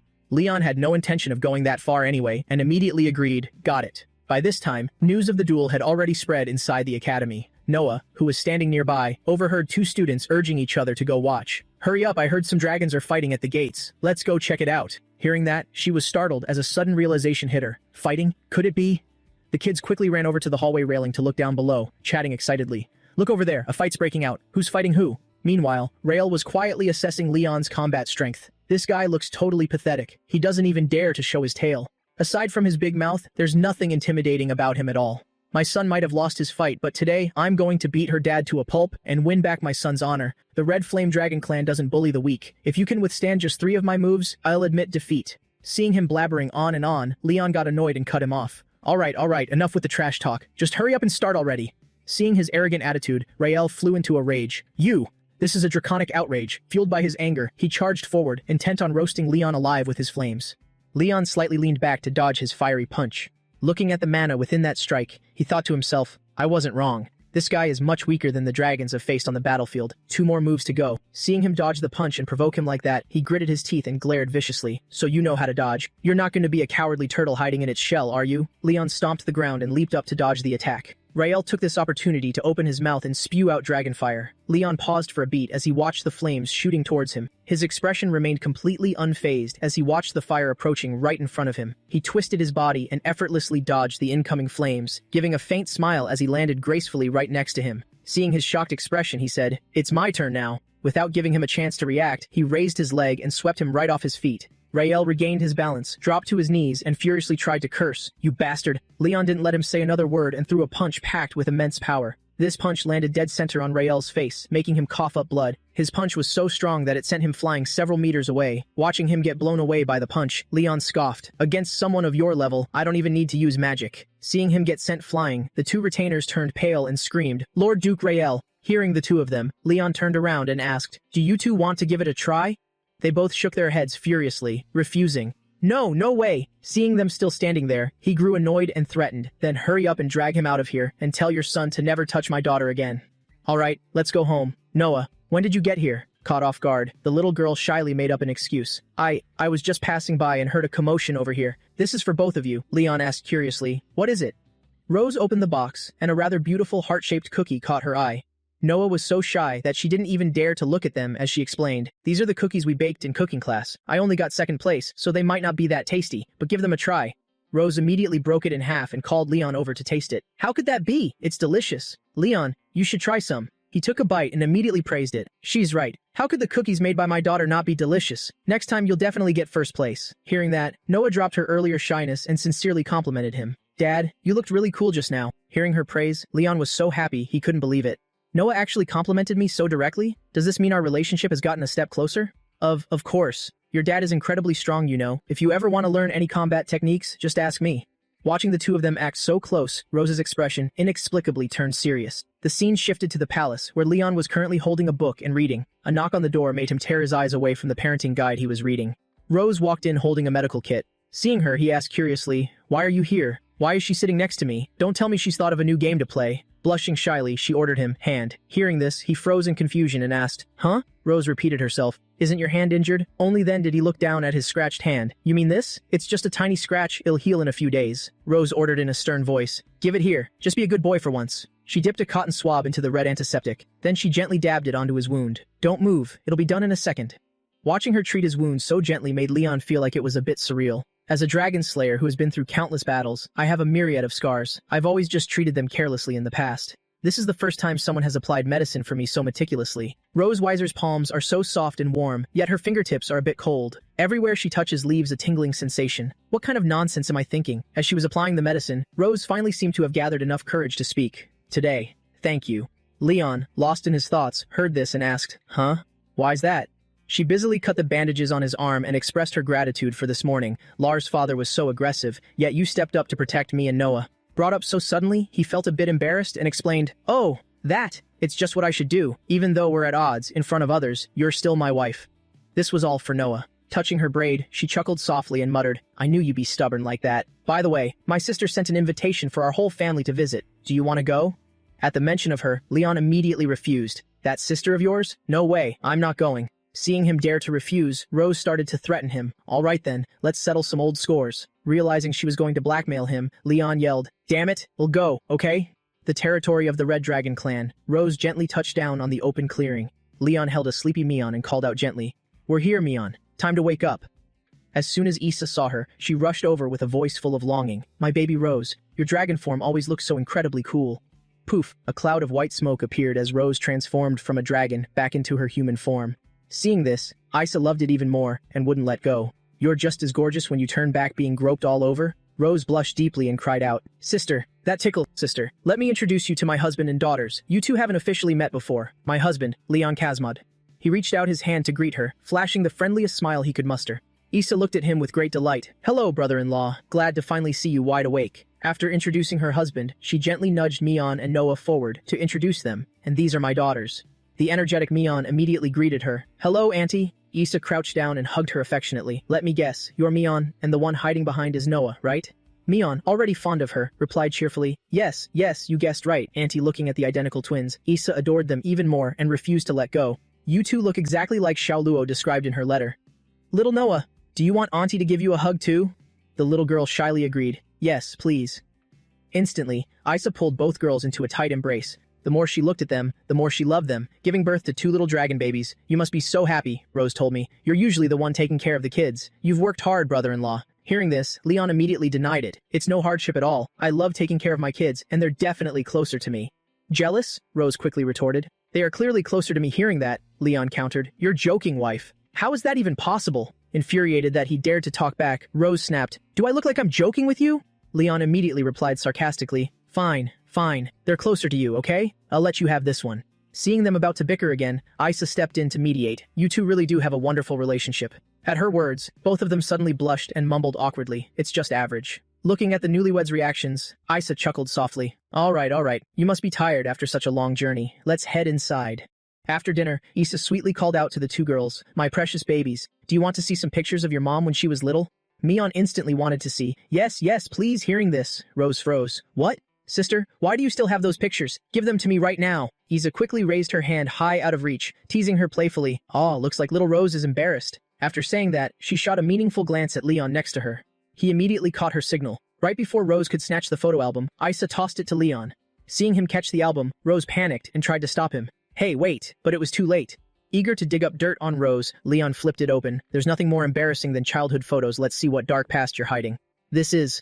Looking at the photo, Leon commented, Wife, I never expected you to look like this. Hearing that, Rose asked in a panic, What is it? Seeing him holding the album, Mion and Noah wanted to see too. Dad, we want to see. He held up a picture from her school days. You looked so full of life back when you were a student. Glancing at the photo in his hand, Issa instantly remembered when it was taken. This is little Rose, giving a speech as the top student representative. Leon looked confused upon hearing this, but before he could finish his sentence, Rose stomped hard on his foot. Then why did she turn out so cold and aloof as an adult? She whispered a warning into his ear. Wipe that smug look off your face. You might just be her next target. Isa stepped forward and told the twins, there are plenty more childhood photos of your mom in the earlier pages. Go ahead and flip through them. Mion was thrilled looking at a teenage picture of her. Mom was so pale and cute back then. Touching those cheeks must have felt amazing. The two girls adored Rose's baby pictures so much they couldn't put the album down. Mom was so tiny, I want to squish her cheeks too. Turning the page, Mion spotted another photo of her and cheered. Mom looks so cool in this one. Curious? Leon leaned in to take a look. Let Dad see. Issa looked at the picture of her sitting proudly on a throne and explained, this one was taken on the day Rose Weiser inherited the title of Silver Dragon Queen. Leon glanced at her and teased, it really is super cool. The two girls kept looking until they reached the end of the album. Realizing it was over, they looked disappointed. It's the last page. Is it over? I wanted to see more pictures of Mom. Seeing that the girls were done, Rose stepped up to take the album back and said, all right, since you're all done looking, sister, put it back where it belongs. Isa, of course, wasn't going to stop there. She pulled out a magic orb and asked, we're not done yet. Do you know what this is? When Rose saw it, she panicked. Sister Leon, having been ruthlessly tormented by one before, immediately raised his hand and answered, I know that's a recording crystal. Covering her mouth with a wicked grin, Isa asked the two girls, do you want to watch some videos of your mom? The girls' interest was instantly piqued, and they replied in unison, yes, please. Seeing her about to reveal images of her past, Rose pleaded, using their familial bond. Sister, for the sake of our blood tie, please don't let what's in there get out. Leon immediately mimicked her and begged Isa, Sister, I beg you too for the sake of your own sister's husband. You have to let us see what's in there. With Rose Weiser looking this reluctant. There must definitely be some pictures in there. She wouldn't dare show anyone else. Both of them, sharing the same tone, but with completely different motives, pleaded in unison, Sister. Isa, who essentially wanted to rewatch these herself, immediately used him as an excuse. How about this? It's Leon's first time here as a guest, so we'll listen to him this time, and we'll listen to little Rose next time. Hearing that, Leon gleefully threw up a peace sign with a provoking grin. Looking at his smug face, Rose gritted her teeth in anger. I'm definitely not bringing you along next time. Isa placed her hand on the magic orb to activate it. Watching the orb project light onto the wall, she said excitedly, these are extremely precious memories, you know. Seeing the projected scene, Rose froze on the spot. This place is... You are not allowed to watch. Having his eyes covered by her, Leon was completely clueless. What the heck? Isa's voice echoed from the projection. Little Rose, what are your standards for a future partner? In the video, asked such a question, Rose shyly refused to answer. Sister, stop filming. It's embarrassing. Isa relentlessly urged her. Don't be shy. Tell me about it. Seeing she wouldn't give up, Rose gave in and revealed her criteria. Let me think. First, his achievements must be greater than mine. It'd be best if he has won many first places. He must have a sense of responsibility and not hate children. The more Mion listened, the more familiar it sounded. She looked at Noah and whispered, isn't Mommy talking about Daddy? Rose's voice continued listing her standards for a husband. He must also possess formidable strength, but never bully the weak, have his own principles, and not be swayed by the masses or the outside world. Hearing this, Leon immediately connected it to himself. Formidable strength, doesn't bully the weak. That's right. She's definitely talking about me, seeing him take all the credit. Rose cringed. Ew, do you have any shame left? Issa couldn't help but smile, watching the two bickering. In the video, her voice echoed, these 3 points are very difficult to find, especially the last one. Many people lose themselves once they gain power and authority. The past Rose sounded indifferent, replying, who knows, if such a person doesn't exist, I won't force myself to get married. If I ever do get married in the future, I will only marry someone like that. Hearing her final words, Leon stood completely stunned. His face flushed red, a complex mix of emotions flashing in his eyes, disbelief mingled with thrill. So it turns out, I am the perfect man in her heart. Blushing furiously under his intense gaze, Rose stammered a denial. That was just some nonsense I spouted when I was young, realizing he was her ideal type. Leon pressed his advantage. I understand. You don't have to be so shy about it. Brimming with curiosity, Issa asked them. I'm actually quite curious. Who pursued whom first between you two? The two simultaneously pointed at each other and replied, she did. He pursued me first. Seeing him dare to say that, Rose went feral and threatened. Try saying that one more time. Leon was forced to change his story and take the blame. She pursued me first, but I was unappreciative and ignored her. Later on, I regretted it and pursued her back. Though not entirely satisfied, Rose accepted it. I guess that will do. Seeing them act like this, Issa smiled teasingly. As expected, you two have such a wonderful relationship. Both immediately denied it. Not at all. Ignoring their protests, Issa asked excitedly, so, do you want to see the love letters little Rose received back then? There are so many. They're piled up in mountains. Leon and his daughters instantly had stars in their eyes as they cheered. We want to see. Seeing that she wouldn't stop and kept pulling things out, Rose yelled angrily. Sister, why do you still keep those? Hand them over quickly so I can burn them. After fooling around for a while, the two headed towards their bedroom. Afraid she might want to strangle him again, Leon whispered an explanation. There's no other way. We have to share a room here, and it's not like I want to either. But as they opened the door, they were greeted by the sight of a bathtub already filled with warm water and sprinkled with flower petals. On the bed, flowers were arranged in the shape of a giant heart. The entire atmosphere was blindingly romantic. Both stared at the gorgeous yet incredibly cheesy room in front of them, completely thunderstruck. What? What is this? Seeing Issa appear, Rose immediately questioned her about it. Sister, what is the meaning of this room? Issa winked and replied with extreme smugness. I specially prepared this room just for you two. You'll be staying here for the next 2 days. Hearing that, she wasn't keen on it at all. Are there any other rooms? Seeing her bashful demeanor, Issa teased, you're already a married couple. What is there to be shy about? Looking at her beaming face, Leon thought to himself, I miscalculated. The female dragon sister is truly a force to be reckoned with. She wants to lock up 2 endangered animals, wait for them to develop feelings, and produce offspring to fulfill the mission of making the race prosper. I need to get out of here. Seeing him try to escape, she immediately blocked his path. Where do you think you're going, brother-in-law? Leon could only force a laugh and conjure up an excuse. The kids are probably missing me. I should go check on them. Issa smiled, leaving no room for argument. Don't worry, I can handle the little ones. I've prepared another room for them, and they must be having a blast right now. The room she had prepared had plenty of games for the two sisters to play together, and at this moment, the girls had already started on a jigsaw puzzle. Having settled everything, Issa walked out of the room, giving Leon a deeply meaningful wink. You two just stay here and get some good rest. Watching her finally leave, the two let out long, heavy sighs. Knowing her sister's stubbornness, Rose relented. It seems we really have no choice but to sleep in this room tonight. Leon then chimed in with his observation about Issa. Who would have thought? Your sister is quite cunning. Rose opened the wardrobe door, looked at the pile of lingerie inside, and helplessly admitted, that's exactly the kind of person my sister is. You'll know once you've lived with her long enough. Then she slammed the wardrobe door shut, leaving Leon stunned. She looked at him in fluster and ordered, there's only one bed and a bathtub in this room. You catch my drift, right? You're sleeping in the bathtub. Hearing he had to sleep in the bathtub, Leon indignantly retorted, huh? On what grounds are you making me sleep in the bathroom? Besides, I already checked. The drain in the bathtub is plugged. Your sister is determined to force us to share a bed. To prevent anyone from sleeping in the tub, she even filled it to the brim with hot water. The feel of this bed is also different from a normal one, isn't it? Could this be a waterbed? It's quite bouncy, actually. I'm not letting you enjoy such a comfortable bed all by yourself. Hearing this, Rose could only awkwardly accept then, well, sleep together. Seeing her agree so quickly out of nowhere made Leon a bit panicked. Why the sudden change? Don't tell me you have some wicked scheme against me. Hearing that made Rose want to flip out. So are you going to sleep or not? Or maybe today we should take those things out of the closet and play with them. What do you think? Looking at the whip in her hand, he instantly chickened out.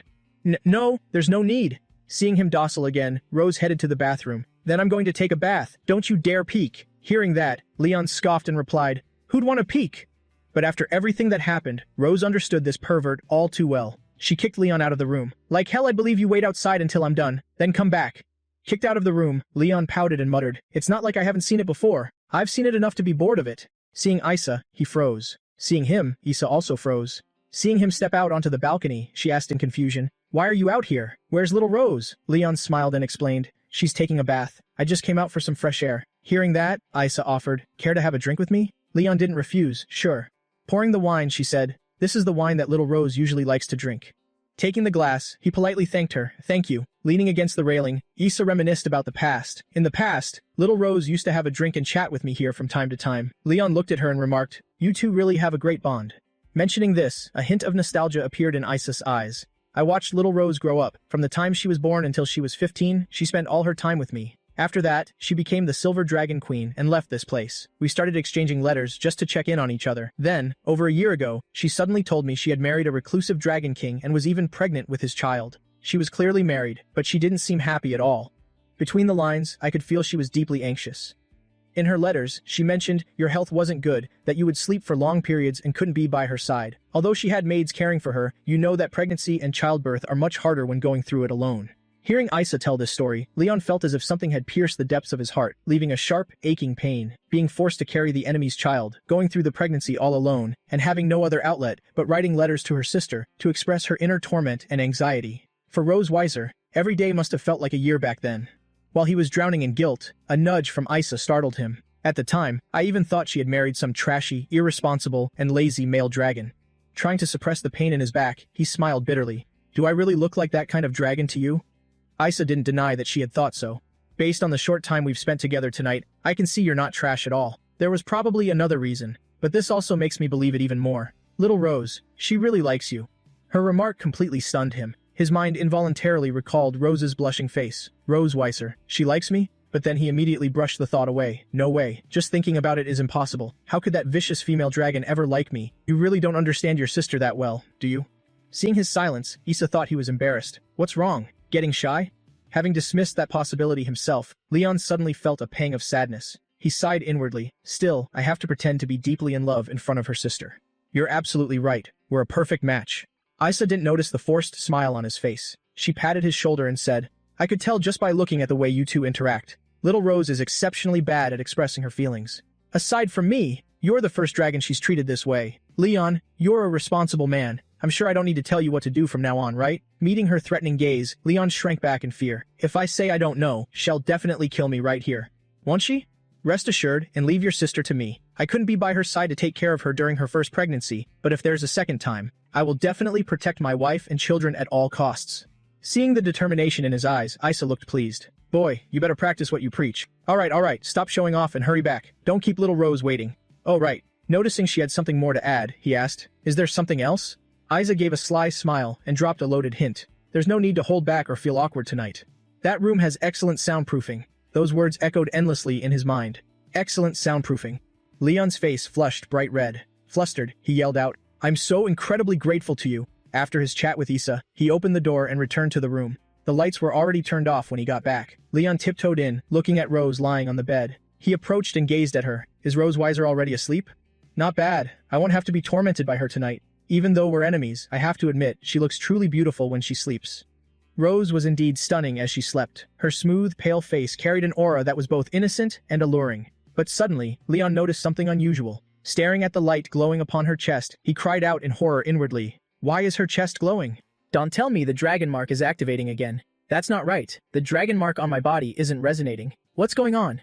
To see what was going on, he gently pulled the blanket down, revealing a glowing teddy bear in Rose's arms. At that moment, Rose, who seemed to be asleep, suddenly opened her eyes and gave him a jump scare. Seeing that she dared to tease him, he got mad and roared, Are you out of your mind? Why would you hide a light bulb under the blanket? You nearly scared me to death. Rose held up the glowing bear, looking at him with glee. I just found this toy among the ones hanging on the shelf. I thought it was pretty interesting, so I brought it out to tease you. Well, looking at your reaction, don't tell me you're feeling disappointed. Leon looked at her in her revealing nightgown, his face turning red as he retorted, Not a chance. I'm going to sleep. Don't talk to me. Hearing him say that, Rose teased, Don't you regret it and then try to ambush me in the middle of the night? Her arm lightly brushed against the edge of the bed. Then, a spider fell down from out of nowhere. Rose turned pale when she saw it. She screamed in terror. Hearing her scream, Leon bolted up in a panic. What's wrong? Rose threw herself at him. She looked up at him with pitiful eyes and said tremblingly, There's a spider. Seeing this, he immediately recalled the photo he had seen earlier tonight. When I was looking at the photos today, there seemed to be one where young Rose Weiser was scared to tears by a spider. Did it leave her with childhood trauma? Is there really something that scares the Silver Dragon Queen? Helpless with her, he sighed. I'll catch it for you then. Rose didn't care about anything else and immediately scurried behind him, constantly urging, hurry, hurry up! When Leon touched the spider, the sensation on his hand made him freeze. He picked it up, a look of confusion in his eyes. What is this? He held up the fake spider, put it in front of Rose and said, look, it's just a toy spider. What is there to be afraid of? But with her extreme phobia of spiders, she couldn't hold back her urge to destroy it immediately. Whether it's real or fake, destroy it for me. Seeing her get angry, he hurriedly calmed her down. Hey, calm down. I'll throw it out for you. After saying that, he tossed the fake spider out the window. The fake spider joyfully cheered, I'm free. After dealing with it, he smiled and said to her, all right, the spider has been dealt with. We can sleep now, right? This spider was probably set up by her sister too, huh?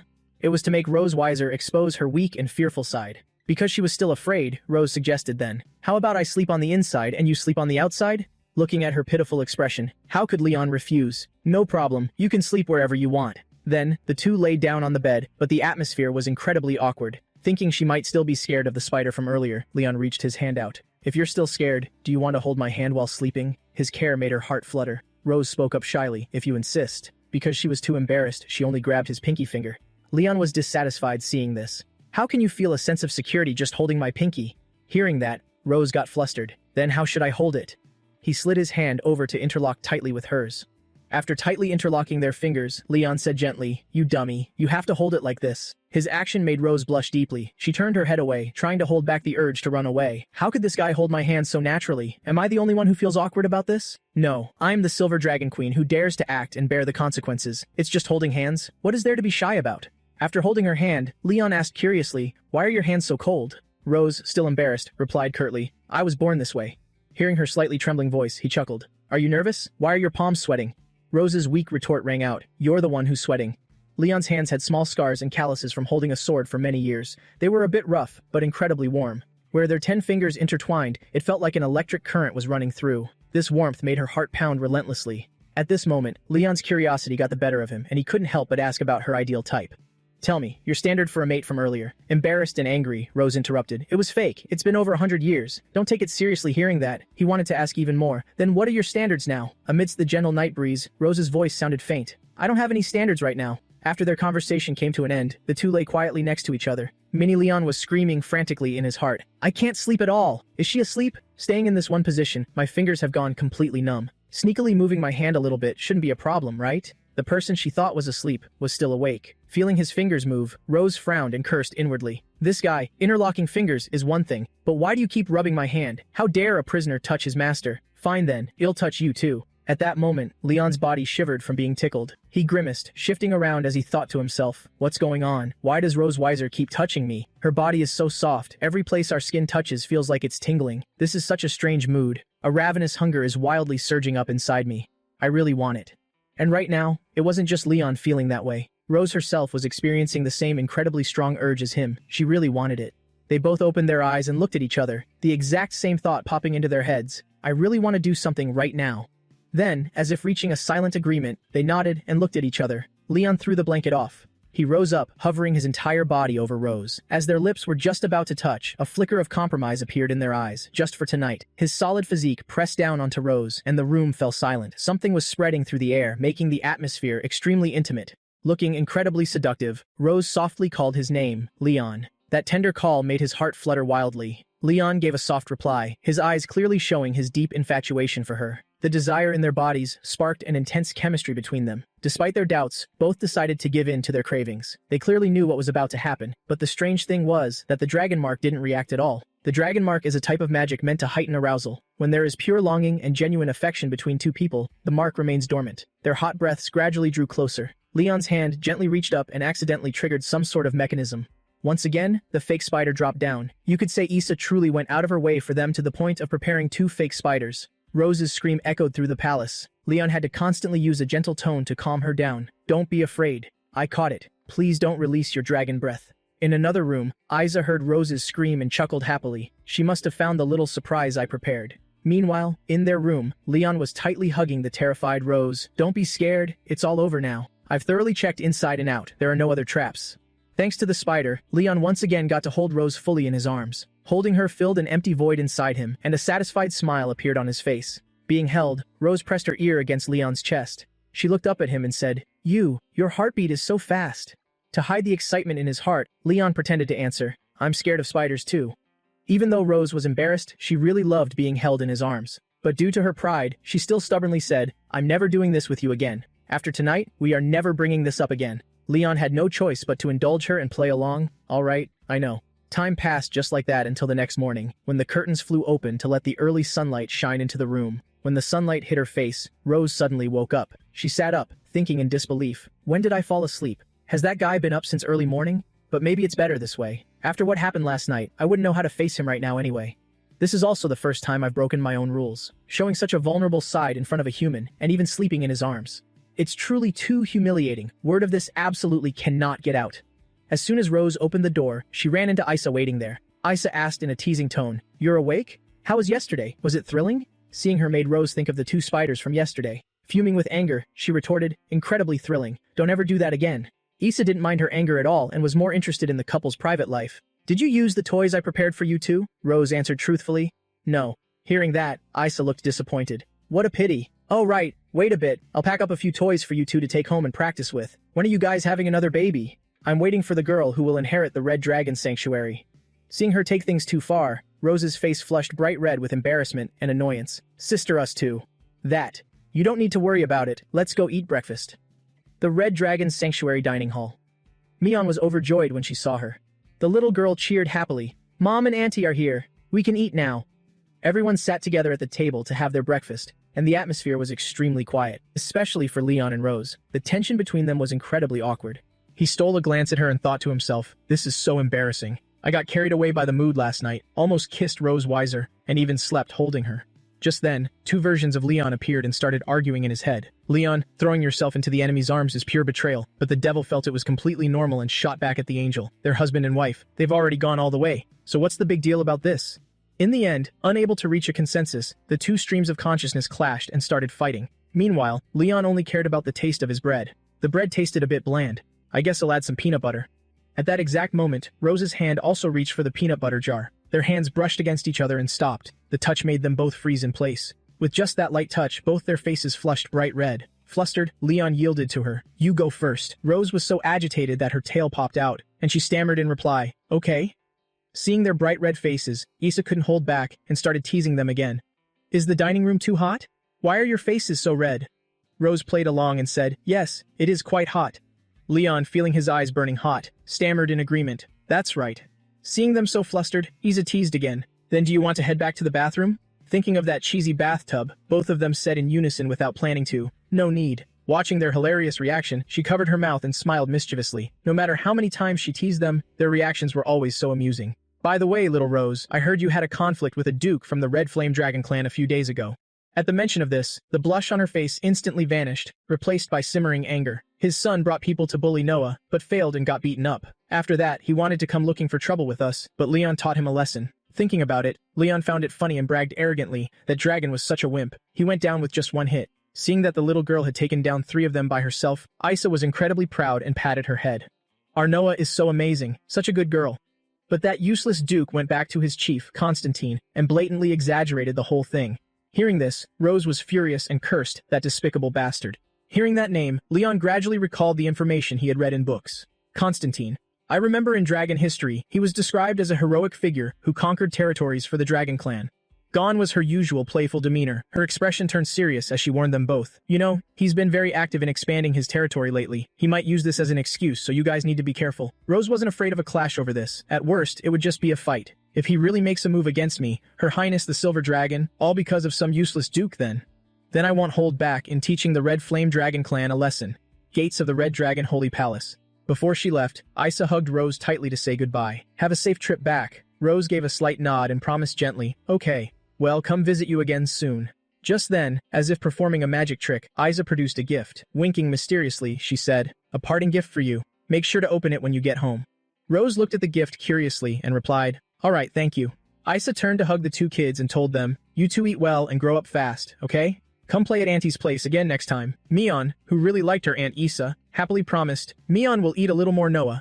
After getting a kiss on the cheek from Isa, shyly replied, "Yes, Auntie." After bidding the two girls farewell, she stood up and looked at Leon. Finally, "Don't forget what you promised me," he promised her in a firm tone. "I'm a man of my word." Hearing this, Rose was extremely curious about what they were talking about, but she didn't ask much and just transformed back into her dragon form. Her massive purple wings spread out as if to cover the entire sky. The two kids on Rose's back reluctantly waved goodbye. "Bye, Auntie." Isa waved her hand and shouted back, "Have a safe trip." After Leon's family departed, Isa returned to her palace. The sound of her heels clicking crisply against the floor echoed in the halls. Returning to her room, she hummed a happy tune. Dragon hatchlings are truly delightful. I wonder when their whole family will come visit me again. As she opened the door to her room, the fake spider she had left in their room appeared in the gap. It dropped down, scaring the living daylights out of Isa. She picked up the fake spider and let out a soft humph. That brat, so eager to protect his wife, huh?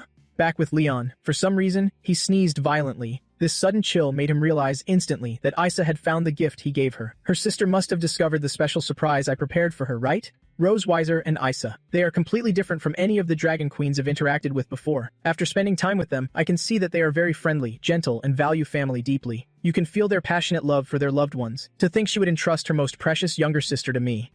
After flying for a bit, Rose still couldn't suppress her curiosity and asked him, "Earlier, right before you left, what did you promise her?"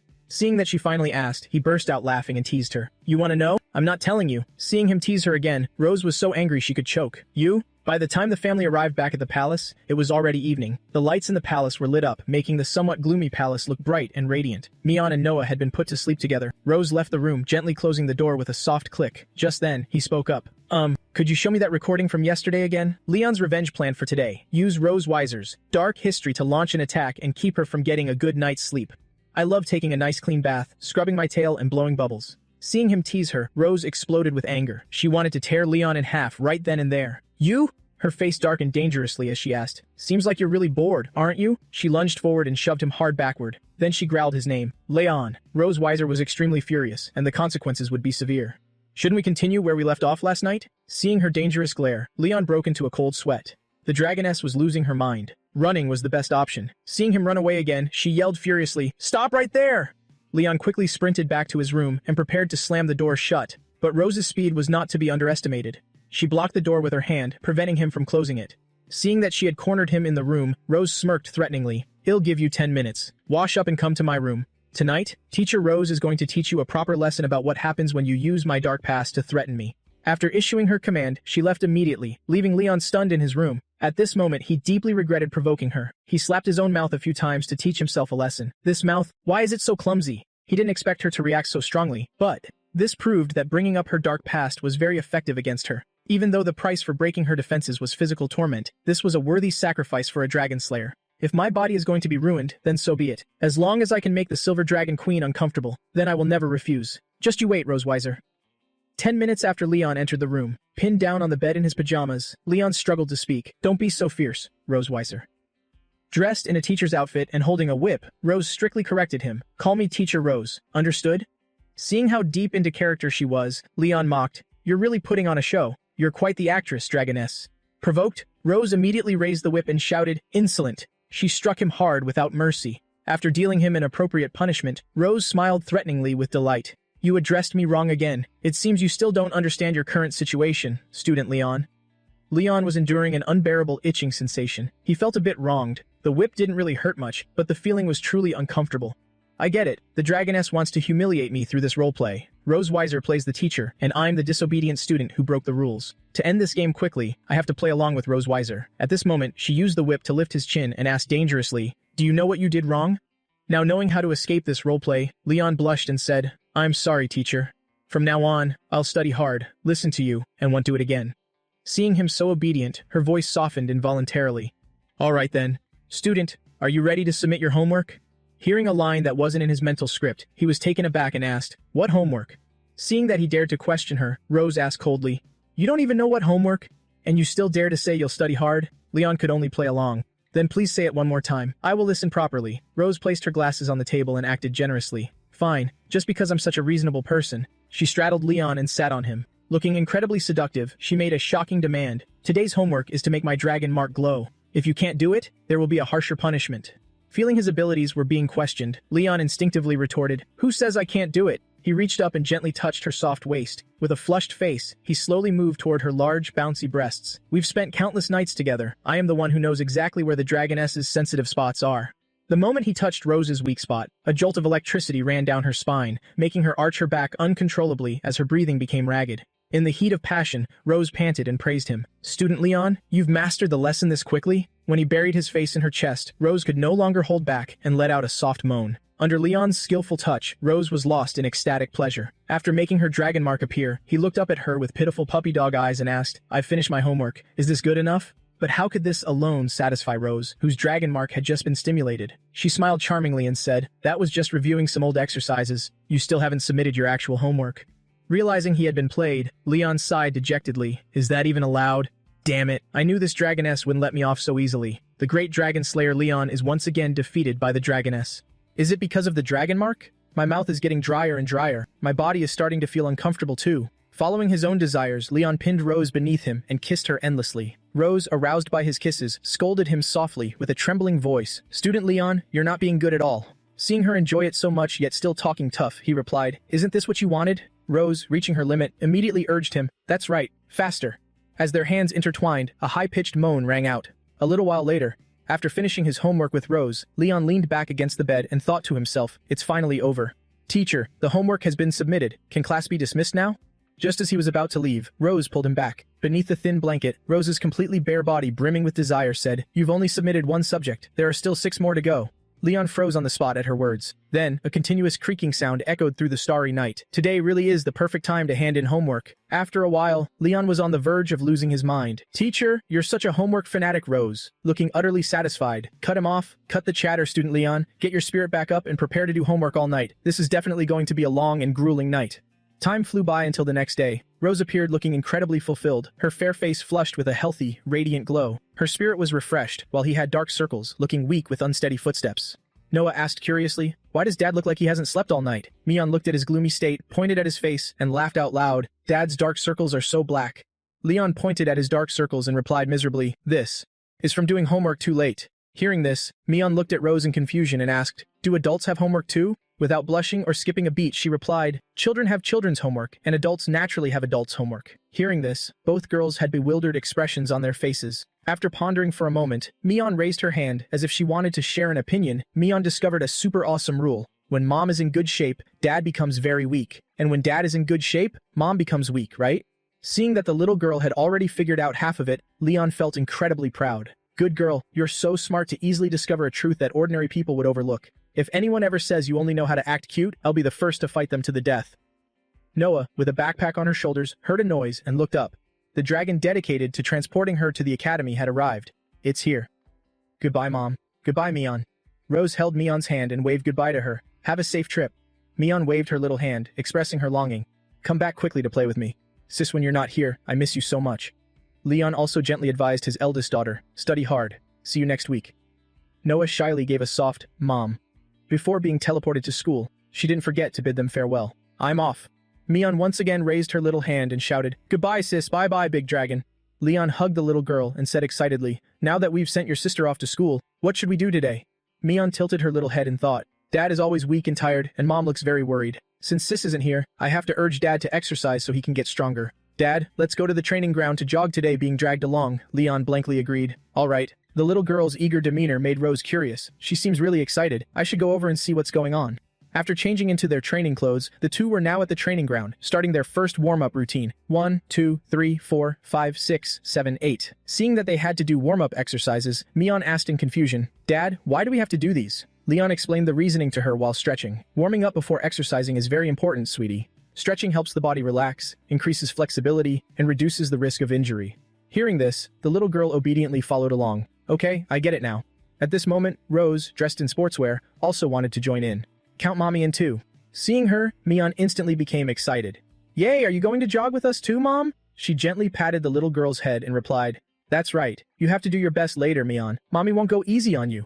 Pumped up, Mion cheered happily. "Okay, I won't go easy on you either, Mom." Leon showed his concern for her. You sit in the office all day long. Be careful not to strain your legs. Hearing him say that, Rose scoffed. Don't think you beat me in our last sparring session. Seeing her look down on his skills, Leon challenged her. Don't make excuses. It was a tie. I didn't even use my full strength. If you're not convinced, let's have another match. Seeing that the two wanted to fight, Leon cheered enthusiastically. Awesome, Mom and Dad. Have another match. Afraid that the little girl would go astray, Leon quickly covered her mouth. Kids shouldn't be talking about fighting all day long. Leon then asked with absolute innocence, why? Can't you beat Mom, Dad? Seeing her purely innocent face uttering such piercing words, he thought to himself, how do you already know how to add fuel to the fire at such a young age? It's not that I can't beat her. I was just afraid of hurting her, so I went easy on her. Rose's tail stabbed forcefully into the ground. She crossed her arms provocatively. Still acting tough, huh? How about we see who has better stamina in a race right now?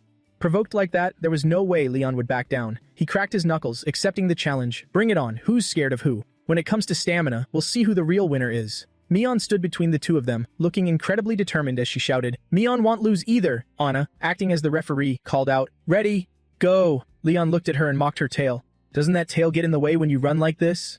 Rose smirked and mocked him back. The tail is for balance. If anything, you'll be admiring it from behind. Why don't you show off your tail if you're so good? Mocked by her, Leon gritted his teeth and retorted, it'll beat you even without a tail, after 2 laps. The little girl was completely exhausted, plopping down on the ground panting. Mion, can't run anymore. Anna brought over a drink and praised the little girl. You did wonderfully, my lady. Let's sit on the sidelines and cheer for Her Majesty and the Prince. After a few laps, Leon started calculating a strategy to win. The Silver Dragon clan is known for its unparalleled speed. Racing against Rose, I definitely don't have the upper hand. But having charged through countless battlefields myself, I absolutely will not give up. I bet my dignity as a dragon slayer on this. I cannot lose here. One of the core beliefs of a dragon slayer. Live to fight until the very end. 20 minutes later. Rose was also exhausted, resting her hands on her knees as she gloated. Do you submit? Leon lay flat on the ground, stubbornly refusing to concede. No way. Seeing his stubbornness, Rose provoked him. You don't submit? Fine then, get up and keep running. But Leon had reached his absolute limit. He asked for a rain check. Give me 2 days to train and I will definitely beat you. She looked skeptical upon hearing that. Are 2 days enough? You probably couldn't beat me even in 2 years. Insulted once again, Leon shot back defiantly. Who says I can't win? Getting the upper hand, Rose immediately teased him.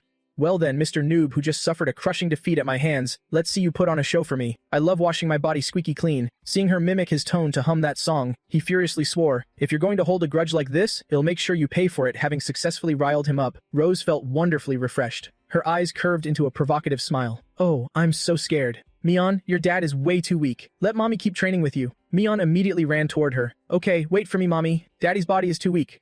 Make sure you train hard, Daddy. Being called weak by his own daughter left Leon petrified on the spot. He jumped up behind them and yelled, the tables will turn, don't look down on your frail old dad. After the training session, dinner was served on the table. Mion was incredibly caring, scooping up some soup and bringing it to Leon's mouth. Daddy, open wide. Leon closed his eyes and opened his mouth, waiting for the little girl to feed him. After taking a sip of the soup from his daughter, Leon collapsed onto the table. Seeing this, Mion panicked and cried out, Daddy Rose, seeing his limbs practically falling apart, sighed helplessly, your bones are getting old. Don't push yourself so hard next time. Refusing to accept this, Leon started blaming it on her tormenting him the day before. It definitely has to do with last night's homework. If we hadn't done homework so late, I definitely would have beaten you today.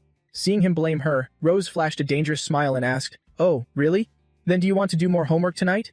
Hearing that, Leon jolted in terror. What? I already have plans with Mion tonight. I have to tell her a bedtime story. Mion innocently asked, Daddy, did we make plans? Seeing the little girl not cooperating at all, Leon pressed his face close to hers and whispered, we didn't before, but we do now. Rose stood up, leaving behind a subtly suggestive reminder. Then don't stay up too late telling stories. You need to get some rest early.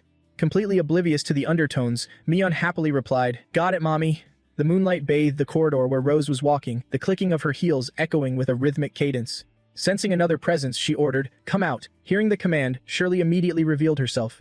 Your Majesty, she asked in a cold tone, any new information? Shirley gave a slight nod and relayed the intel she had uncovered. I found the hideout where Tiger Lawrence and his wife were staying, but they moved away a year ago. They are no longer in the Empire. Furthermore, when they moved, they donated all their household belongings to an orphanage and gave their livestock to the neighbors, except for... Hearing there was an exception, she immediately asked, except for what? Shirley herself seemed bewildered by her own findings as she replied, except for a donkey. The neighbors said Tiger and his wife treasured this donkey dearly, even going out of their way to take it with them when they moved. Hearing her mention the donkey, Rose froze in place. Could it be the donkey Leon mentioned before? All right, I understand. Keep tracking Tiger's whereabouts. Report back to me if you find anything. Shirley responded immediately. Yes, Your Majesty. I shall take my leave. After she left, Rose stood alone in the corridor, gazing out into the distance. Tiger's departure made her suspicious. Leon's master. Why would he leave the Empire? A few days later. What? Hearing the announcement from Noah, both of them asked in unison, a family sports festival? The little girl replied softly and explained, yes, next week the Academy will hold a family sports festival. Mentioning this activity brought back old memories for Rose. A sports festival? I participated when I was studying at St. Hiss Academy, but back then parents weren't required to join. Noah explained, I heard this is the first trial run. Hearing that she used to participate, Mion immediately asked, what place did you get in the festival back then, Mom?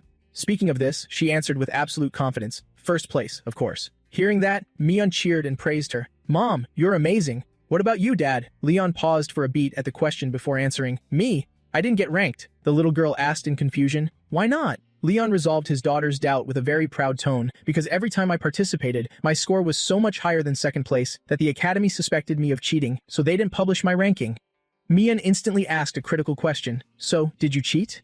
Leon didn't answer, but gave her a light flick on the forehead. Having his skills doubted, Leon immediately retorted, of course not. Later, the Academy secretly gave me a medal. I melted it down and turned it into a gold bracelet for your grandmother.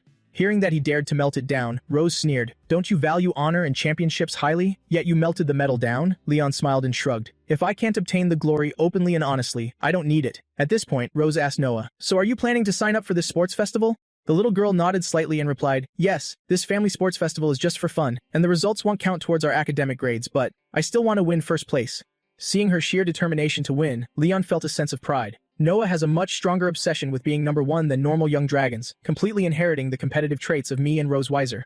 Seeing that she wanted to win, the two looked at each other and nodded. They both placed a hand on her shoulder and said in unison, then Mom and Dad will participate together. Seeing them agree to join, Mion's eyes sparkled like stars, wanting in on the fun too. Sister, Mion wants to participate too. Seeing her so eager, Noah couldn't bear to explain the competition rules. The maximum number of participants for this competition is 3. Seeing the little girl disappointed, Leon stepped forward right on time.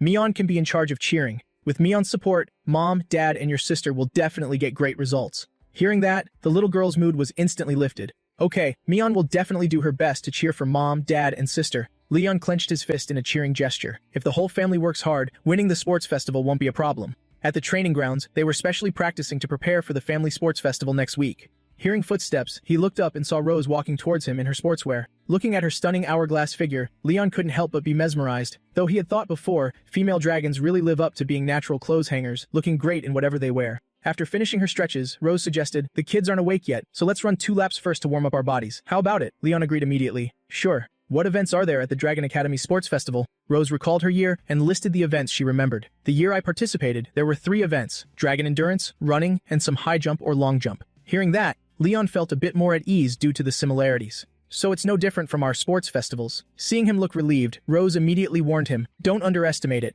The Dragon Sports Festival isn't as simple as you think. Not backing down, Leon replied, we Dragon Slayers aren't as simple as you think either. Hearing that, Rose immediately used his running defeat from the other day to mock him. Is that so? Yet someone ran a few laps the other day and collapsed on the ground, unable to get up. Teased, his face flushed bright red with embarrassment. Out of embarrassment, he got angry and blamed her for tormenting him. Wasn't that because you forced me to do exercises all night long? Rose stopped her pace, jogging in place, and suggested, how about I give you some motivation? If we win first place in this family sports festival, it'll give you a week off. Hearing that, Leon's eyes lit up like stars as he looked at her expectantly. Really? Amused by his adorable demeanor, Rose chuckled and replied, really? Hearing he could get a week off, Leon was fired up with fighting spirit. Great, the festival championship will definitely belong to our family. Charge? Seeing his spirit lifted, Rose chuckled softly. This trick is quite effective at motivating him, huh? After warming up, Rose walked over slowly and asked with a smile, your bones and muscles are all woken up now, right? Leon gasped for breath and yelled, not just woken up, it feels like I just fought a massive dragon. Rose pulled a rope from her bag. Good then, this sports festival is organized as family units, so the events will probably change too, so we can just train our stamina. We also need to foster our teamwork. Seeing her take out a rope, Leon was instantly terrified by his past trauma. What's the rope for? Was playing teacher not enough? Now you want to play SM too? Seeing him shrink back in fear, Rose was speechless. What are you thinking? Have you ever heard of a 3-legged race? Realizing his misunderstanding, Leon's face flushed as he stammered. I know, I saw it at the Dragon Slaying Academy before. Seeing that he knew how to play, she handed him the rope. Good to know. We'll start our teamwork training with the most basic 3-legged race. He took it and hesitantly replied, okay. Then he used the rope to tie his right leg and her left leg together. Because their legs were tied, there was almost no gap between them. The distance is so close, this is too embarrassing. Let's just do this quickly and get it over with. He lifted his leg to take a step, but she stood completely still. Seeing her not moving, he asked curiously, "What are you standing there for? Hurry up and go." Rose frowned and shot back. "You didn't even tell me where to go." Leon grimaced and pointed not too far away, to that grassy field over there so it won't hurt if we fall. What followed was an endless argument between the two. "Don't push me, you're clearly the one pushing me." After their bickering, Leon lowered his stance and warned her, "Let's get this straight, don't drag down my rhythm." Rose's competitive spirit was also provoked. "Thanks for giving me a good laugh so early in the morning." To sync their rhythm, Leon even carefully counted down, 3, 2, 1. Run, however, with her fierce competitiveness, Rose sprinted forward before Leon could even react. Just like that, he was dragged along by her like a balloon. His screams echoed throughout the forest, startling a flock of birds into flying away. "Stop right now. Let me ask you, do you even understand the concept of teamwork?" Even after being yelled at, Rose didn't realize her mistake at all. Instead, she clicked her tongue and mocked him. "You're this old, yet you still can't keep up with my pace?" Leon dusted off his hands and scoffed. "I won't even bother arguing with you. Let's do this. When I count 1, we step with the outer foot. When I count 2, we step with the tied foot. Got it?" Rose nodded in understanding. "Got it." He wrapped his arm around her waist, pulling them closer together. Being grabbed by the waist, Rose blushed brightly in embarrassment. Flustered, she tried to push him away. But Leon interrupted her. "This closes the gap, making it easier to move." Hearing this, Rose stopped protesting. "Keep going." Then, Leon used the method he mentioned to practice. 1, 2, 1, 2, 1. The synergy between human and dragon was steadily improving. Time flew by, and the day for St. Hiss Academy's Family Sports Festival had finally arrived. Wilson stood on the podium and announced through the microphone, "The first annual Family Sports Festival of St. Hiss Academy has officially begun."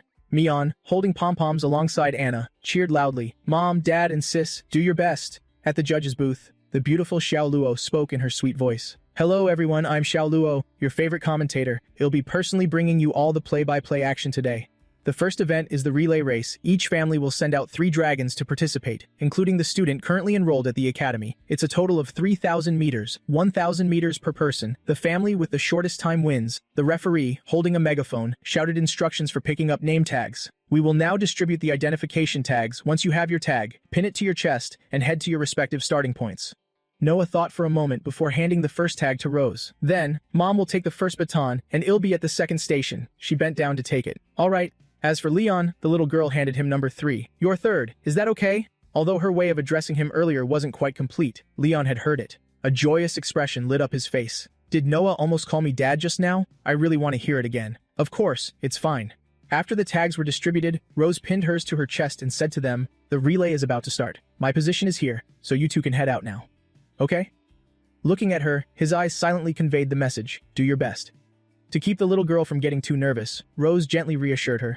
"Noah, don't be tense. Mom will definitely be the first to pass the baton to you." They were truly cut from the same cloth. Noah and Leon were miraculously identical in everything from their actions to their walking posture. Seeing that all the participants were present, the referee called out, "Second station runners, please gather here." Leon pinned the tag on the little girl's chest and softly reminded her, "Then Dad will wait for you at the third station. Pay attention to safety and don't get hurt, okay? You'll cheer for Dad, right?" Noah shyly agreed, not daring to look him in the eyes. "Okay." The two bumped fists, and the atmosphere between them grew even more intimate, making them look like a true father and daughter. Meanwhile, Rose had already taken her position and heard Xiao Luo announce, "The family relay race officially begins. First baton runners, please step up to the starting line."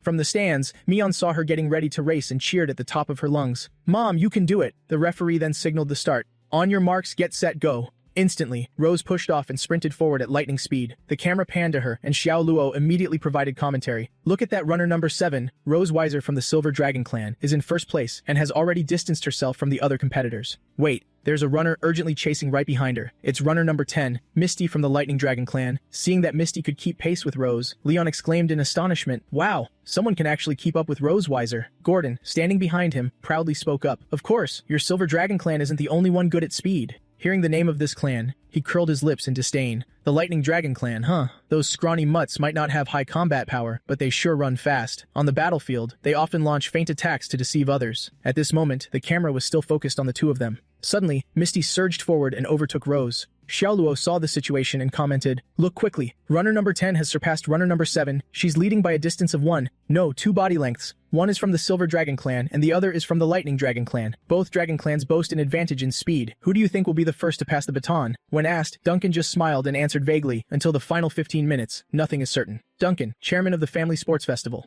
Down in the competition area, Gordon was still incessantly praising her. Although it's just an entertaining competition, it also highlights the gap between the dragon clans. My wife is leading by so much, you don't even need to watch to know the result, right? Leon just hummed dismissively. Yeah, your wife is really impressive. Hearing this, he thought he was receiving a genuine compliment. Exactly, my wife is amazing. Seeing his smug face, Leon suddenly felt the urge to shatter it. Leon spoke up, but, hearing his tone, Gordon suddenly felt something was amiss. Why does that sound like something isn't quite right? Looking at Rose, who was blazing with fiery determination, Leon said with immense pride, my wife is better. At this moment, the strength in Rose's legs surged, and sparks of lightning appeared. Her speed instantly hit its peak, leaving Misty, who was about to overtake her, entirely in the dust. Seeing Rose overtake her, she couldn't believe it and screamed internally, how could she still unleash such explosive power? To rub it in, Rose threw out an incredibly cheeky remark. Running up front like that must have brought some heavy wind resistance, huh? No matter how hard Misty tried, the gap between them just wouldn't close. She simply couldn't catch up to Rose's speed.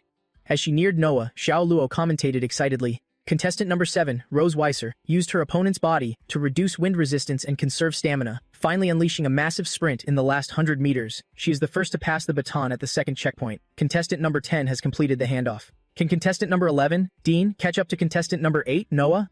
Sensing someone looking at her, she tilted her head slightly. When their eyes met, Leon gave her a thumbs up as a sign of praise. Rose responded with a fist bump. Leave the rest to those two. Xiao Luo's voice continued to ring out. Let's get back to the family relay. The second checkpoint runners have all taken off. Another dragon. Parent looked at Rose in awe, panting. How did the girl in front run so fast? I'm dead tired. The camera now panned toward Noah, who was in the lead. Xiao Luo reported to the captivated audience. Currently in the lead are contestant number 8, Noah, and contestant number 11, Dean. The boy suddenly kicked into high gear and overtook Noah. As he ran past, he obnoxiously teased her. Bye-bye, shorty. Seeing him pass her, Noah's competitive spirit flared up. There's no way I'm letting him pull too far ahead. Up in the stands, Mion cheered her on relentlessly. You can do it, sis. Seeing Dean overtake her, Xiao Luo posed a question to Duncan beside her. Contestant Dean clearly has the age and height advantage over contestant Noah. Do you think she'll fall too far behind because of this? Just like earlier, he gave an ambiguous reply. Until the very last moment, nothing is certain. By now, the two kids had reached the third checkpoint. Xiao Luo looked on excitedly and commentated, here they come. Both contestants have hit the final corner and are charging into the crucial stage. The two dragons are neck and neck and neither is backing down. So, who will be the first to pass the baton? At that moment, Dean's baton was grabbed first. Xiao Luo immediately relayed the unfolding action to the audience. Contestant Dean, using a slight advantage, is the first to pass the baton contestant. Noah has also made a successful handoff. Seeing that she wasn't the first to pass the baton, Noah felt deeply disappointed. Mom, I'm sorry. I wasted the lead you gave us. Seeing her feeling down, Rose quickly comforted her. Noah, you did great. Your opponent is older than you, so he naturally had a physical advantage. Let's go to the finish line together and cheer for your dad. Meanwhile, Mion was cheering her lungs out for Leon. Go, Dad. You're the best. Gordon flashed a wide, arrogant grin and taunted him. Watch closely. It'll be 5 seconds ahead of you in no time. With that, he kicked his speed up a notch, leaving Leon far behind. Seeing Gordon's brazen challenge, Leon's competitive edge flared up. Don't you dare underestimate my desperation for a vacation, you idiot. Watching both runners break into a dead sprint, Xiao Luo excitedly announced. The race has entered its most intense phase. Contestant number 12, Gordon, and contestant number 9, Leon, are still picking up speed. Which family will take the championship? Duncan, leisurely sipping his tea as always, replied, until the very last moment, nothing is certain. Noah cupped her hands around her mouth and shouted at the top of her lungs. Go! Go, Dad! Hearing her call him Dad for the very first time, Leon's determination to win the gold for his daughter skyrocketed. Noah actually called me Dad. There's no way in hell I'm losing now. Fueled by the power of fatherly love, Leon surged forward and caught right up to Gordon. Seeing Leon catching up, Gordon gritted his teeth and thought, if this keeps up, he's going to overtake me. If that's how it is, I'm just going to have to make you suffer a bit. Leon was startled as Gordon suddenly closed in on him. He stomped his foot hard onto the ground, stiffening his body to brace for impact. Then, unleashing the explosive power in his leg muscles, he sped up, throwing Gordon completely off balance. If you want to play dirty, then don't blame me. A cloud of dust flew right into Gordon's eyes. Blinded by the stinging pain, he cried out, Arg! It hurts! Flailing blindly, he ended up tripping over his own feet. Seeing him tumble, Xiao Luo cried out in dismay. Contestant Gordon has taken a spill right before the finish line. Contestant Leon is the first to cross the finish line. Congratulations to the Melkvi family for taking home the championship in the relay race. Having secured the victory, Leon immediately rushed over, scooped Noah into a tight hug, and asked, What did you call me just now, huh? The little tsundere averted her gaze and softly repeated the word from earlier. Dad. Hearing her call him that again, Leon felt like he was ascending to heaven. Oh man, this is the best, say it a few more times, Noah pouted, turning her head with a proud little humph. Wait until we actually win first place overall, then we'll see. Standing to the side, Rose asked with a glint of pride in her eyes, "You didn't get hurt, did you?" He smiled softly and replied, "I'm fine." At that moment, a bitter Gordon stormed over to the organizing committee and hollered, "I'm filing a complaint. He cheated at the last second. He kicked sand in my face. That's a serious foul." Seeing the man play the victim after trying to cheat, Leon fired back angrily. "You're the one playing dirty, and you have the nerve to play the victim? This bastard tried to ambush me in the heat of the moment earlier. The proof is right there on his shoulder. It left a scorch mark from the electric current. I was so scared at that moment, so I ran forward for my life. I might have accidentally kicked up some sand, but you can't blame me for that, right?" Hearing this, the referees immediately wanted to inspect it. "Please cooperate for a moment." Garden, realizing his scheme had completely backfired, was stunned. "Wait." Misty stood up to defend him. "My husband was knocked down by him. On what grounds are you inspecting him?" Just then, Saul appeared and asked, "What happened here?" Seeing him, Garden cheered as if he had found his lifesaver. Clan leader Saul, chief of the Lightning Dragon clan, and chairman of the referee committee.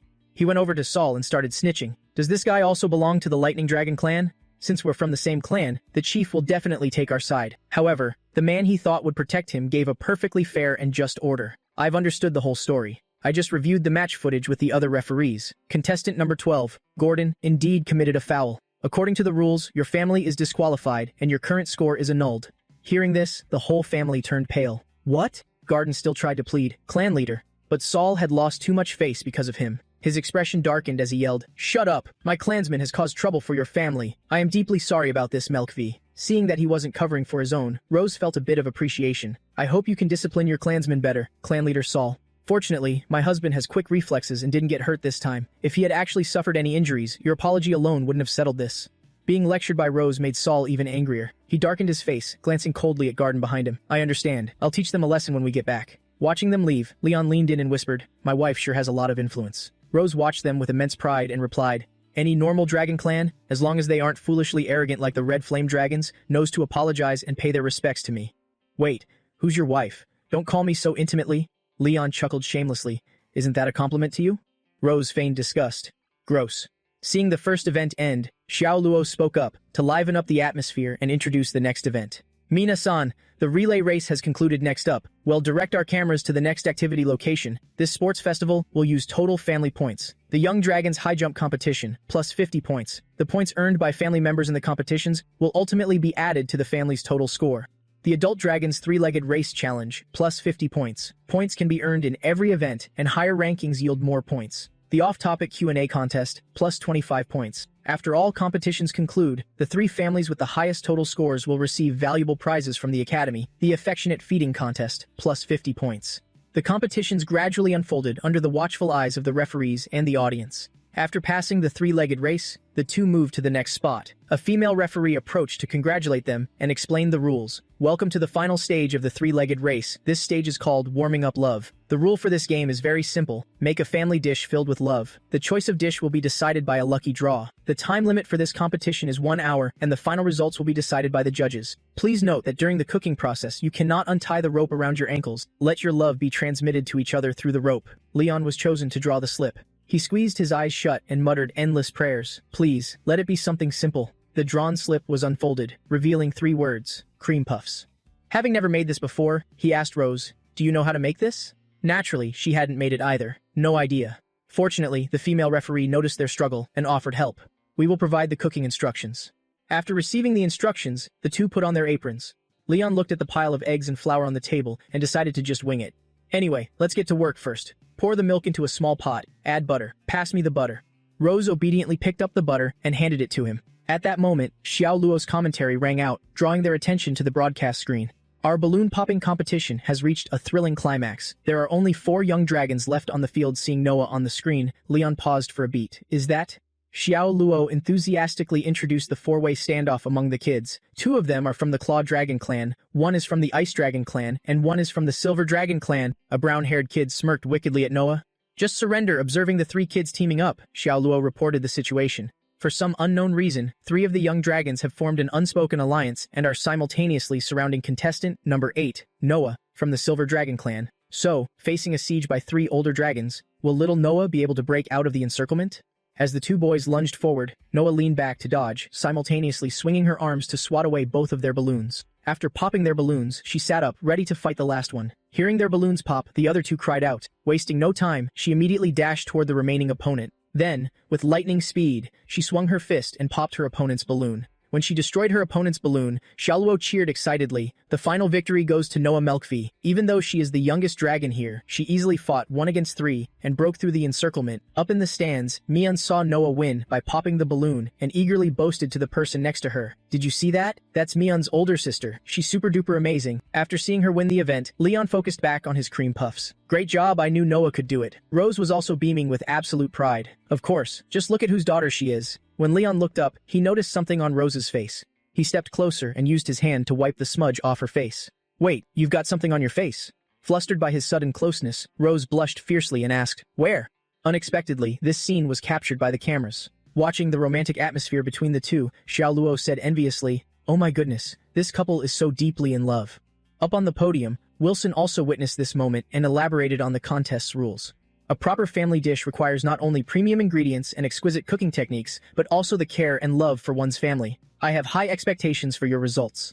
On the broadcast screen, Leon and his wife could only force a smile and wave awkwardly at the camera. Xiaoluo excitedly hyped up the crowd. Let's give a big round of applause to this exemplary couple of the Dragon Clan. Even in the midst of a fierce cooking competition, they never forget to care for each other. If I remember correctly, they're the Melkvi family of the Silver Dragon Clan. Amidst everyone's applause, Leon smiled wryly and whispered, which dragon should I kill to end this sports festival sooner? Rose, who seemed unable to bear it any longer, replied, my advice is to kill whichever one you see. A short while later, the judges looked at the delicious cream puffs in front of them and gasped in amazement. The two pushed the plate forward and said cheerfully, cream puffs, please enjoy, judges. Wilson couldn't wait and took a bite immediately. He seemed very satisfied with their creation. These cream puffs are plump on the outside, the crust is perfectly crispy, and the cream inside is smooth and exquisite. You two must make these at home very often, right? Leon could only force a stiff smile and confirm, that's right, my wife and I often make sweets at home. She loves cream puffs and really enjoys the process of making them. It's getting dirty now. Leon's wild imagination. Seeing himself, imagining such dark thoughts at this moment, he secretly despised himself. The cream puffs are pure. It's the human heart that is filthy. Hearing this, Wilson didn't doubt it at all, and even admired their sweet married life. It seems your private life is incredibly passionate and fresh. So, is there any secret family recipe for your cream puffs? For the sake of first prize, the two had no choice but to do something unbelievably embarrassing. It's love. We've added the passionate spice of our love inside. Their affectionate display instantly earned them incredibly high scores from the judges. Xiaoluo, who was monitoring the situation, immediately exclaimed, it looks like the judges are very satisfied with these cream puffs. All 3 judges gave very high scores, which is also the highest score in the warming-up love round. Seeing the high score for this event, Leon felt confident that his family would win. Excellent. Now it's almost 90% certain that Wells secure first place in the total score. 7 days of rest. Here I come. As the competitions came to an end, Xiaoluo had the program display the family's scores to reveal the winner. After completing all the rounds, the rankings for the first St. Hiss Academy Family Sports Festival are finally here. Family, total score. Rank, Melkvi, 666, first, Ross, 555, second, Alex, 433, third. In third place is the Alex family from the Claw Dragon Clan. They've won a voucher for Tesla noodles, redeemable for 10 boxes of Tesla noodles over 50 years. In second place is the Ross family from the Wind Dragon Clan. They receive a B-rank Magic Secret Codex. And our first place winner is the Melkvi family from the Silver Dragon Clan. The prize they receive is a luxurious 7-day hot spring vacation, a luxurious hot spring family trip. Seeing the words, 7 days, Leon's face visibly paled. A luxurious 7-day hot spring trip plus Roseweiser equals 1 week of zero rest. In contrast to Leon's lifeless expression, Rose and Noah were incredibly excited. Not bad at all. Noah, do you want to go on a vacation? The little girl immediately agreed. Yes, I want to go. Leon's heart ached as he watched his precious time off fly away. Why didn't anyone tell me the first prize was this? My vacation? The whole family returned to the clan's palace as night fell. The family gathered around the dining table, clinking their glasses together. Cheers. Mion still hadn't come down from the high of winning. Our family got first place. Mom, Dad, and my sister are so awesome. Mion tried really hard to cheer for you too. Rose chuckled at the little girl's adorable expression. We all saw it. Noah held her glass, looking shy as she thanked them. To be able to win the sports festival championship. Thank you both so much. Rose looked at the little girl gently and encouraged her. We were just doing what parents should do. The most important thing was your own effort. Leon nodded vigorously in agreement. Your mother is right. Rose keenly noticed his gloomy expression, a flicker of displeasure flashing in her eyes. This guy has been sulking ever since he heard what the prize was. Does he really hate going on a vacation that much? At that moment, Noah spoke up, as if she still had something to say. Could everyone close their eyes for a moment? She walked over and gently hugged Mion. Being embraced, the little girl immediately giggled. After hugging Leon, she ran to Rose and embraced her tightly. But when she approached Leon, she seemed shy. Her little tail popped out, betraying her conflicted feelings. Leon, waiting with no idea what was happening, grew even more curious.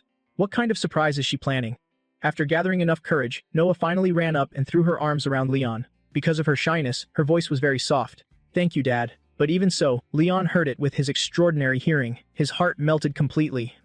So she's using a hug to show her gratitude, and she asked everyone to close their eyes because she was embarrassed. Not stopping there, she tightly gripped his shirt and pulled him down. Then she planted a soft kiss on his cheek, the greatest expression of thanks from her innocent heart. After doing so, Noah's face turned so red it looked like it might bleed. She turned away so Leon couldn't see her face and said, "Okay, you can open your eyes now." Leon stared at her in a daze. "Noah, did you just—" She peeked at him and whispered, "I promised you before that if we won the championship, I would call you Dad, and just now, it was also to thank you for supporting me. But whether we won the championship or not, I would still call you that." Hearing these words, Leon was profoundly moved. "Noah." Mion looked at her sister's tomato-red face in confusion. "Your face is red, sis, what's wrong?" Noah didn't answer and changed the subject instead. "It's nothing. Just eat." Getting a kiss on the cheek from his daughter and being called Dad instantly lifted Leon's sour mood into sheer joy. "Today is a happy day, where's the wine?" "Dad's having a drink." Seeing his excitement, Rose reminded him. "Don't drink too much. We have to take the kids to Sky City tomorrow to buy swimsuits for the vacation." But Leon, already in the zone, immediately retorted, "I'm having fun drinking, I can't hear your terrifying words." Sky City. There was once a perfect vacation right before his eyes, but he didn't cherish it. My vacation, only when he won the championship did he regret it endlessly. The most painful thing is losing a battle and being taken prisoner.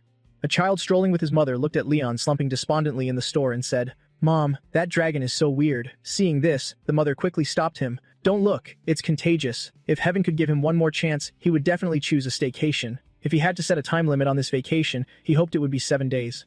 Excerpt from the glorious and abstract life of the Empire's strongest dragon slayer, Leon Kazmod. Vacation, goodbye.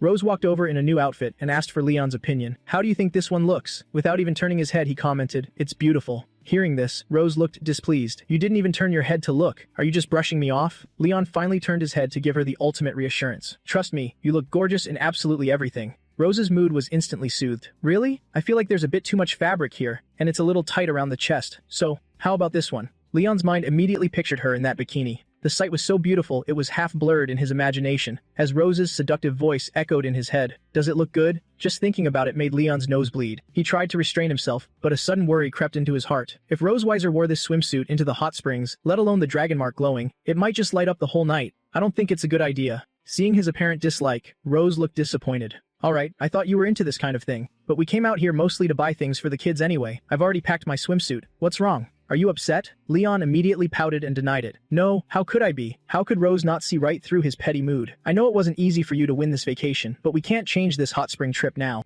Think about the kids. They're really looking forward to this. When your daughters are happy, shouldn't you, as their dad, be happy too?" Hearing this, Leon forced a smile and tried to act cheerful. "I'm very happy." Seeing he was still unhappy, Rose offered a guarantee. "How about this? I promise I won't lay a finger on you for these 7 days. Deal?" After being fooled so many times, Leon had learned his lesson. "Like hell, I'd believe you. Your hands are your own. You can touch me wherever you please." Seeing he didn't trust her, she raised 3 fingers to swear, "I swear on my honor," as the Silver Dragon Queen. Since she swore to that extent, Leon tentatively believed her. "Alright then, it's a promise."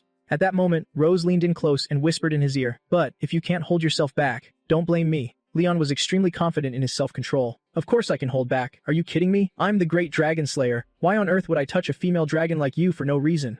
Seeing his absolute certainty, Rose chuckled softly. "Remember your words. Over these 7 days, if my dragon mark lights up even once, Leon, you are dead." Although he felt a bad premonition, Leon stayed stubborn and scoffed. Who's scared of who? The next day, Floating Cloud Valley. After reading the paper, the female receptionist in the hotel lobby happily asked, "Are you the model family that won the championship hosted by St. Hiss Academy?" Rose confirmed, "Exactly." Hearing the receptionist address them like that, Leon pouted inwardly. A champion is just a champion. What's with adding model to it?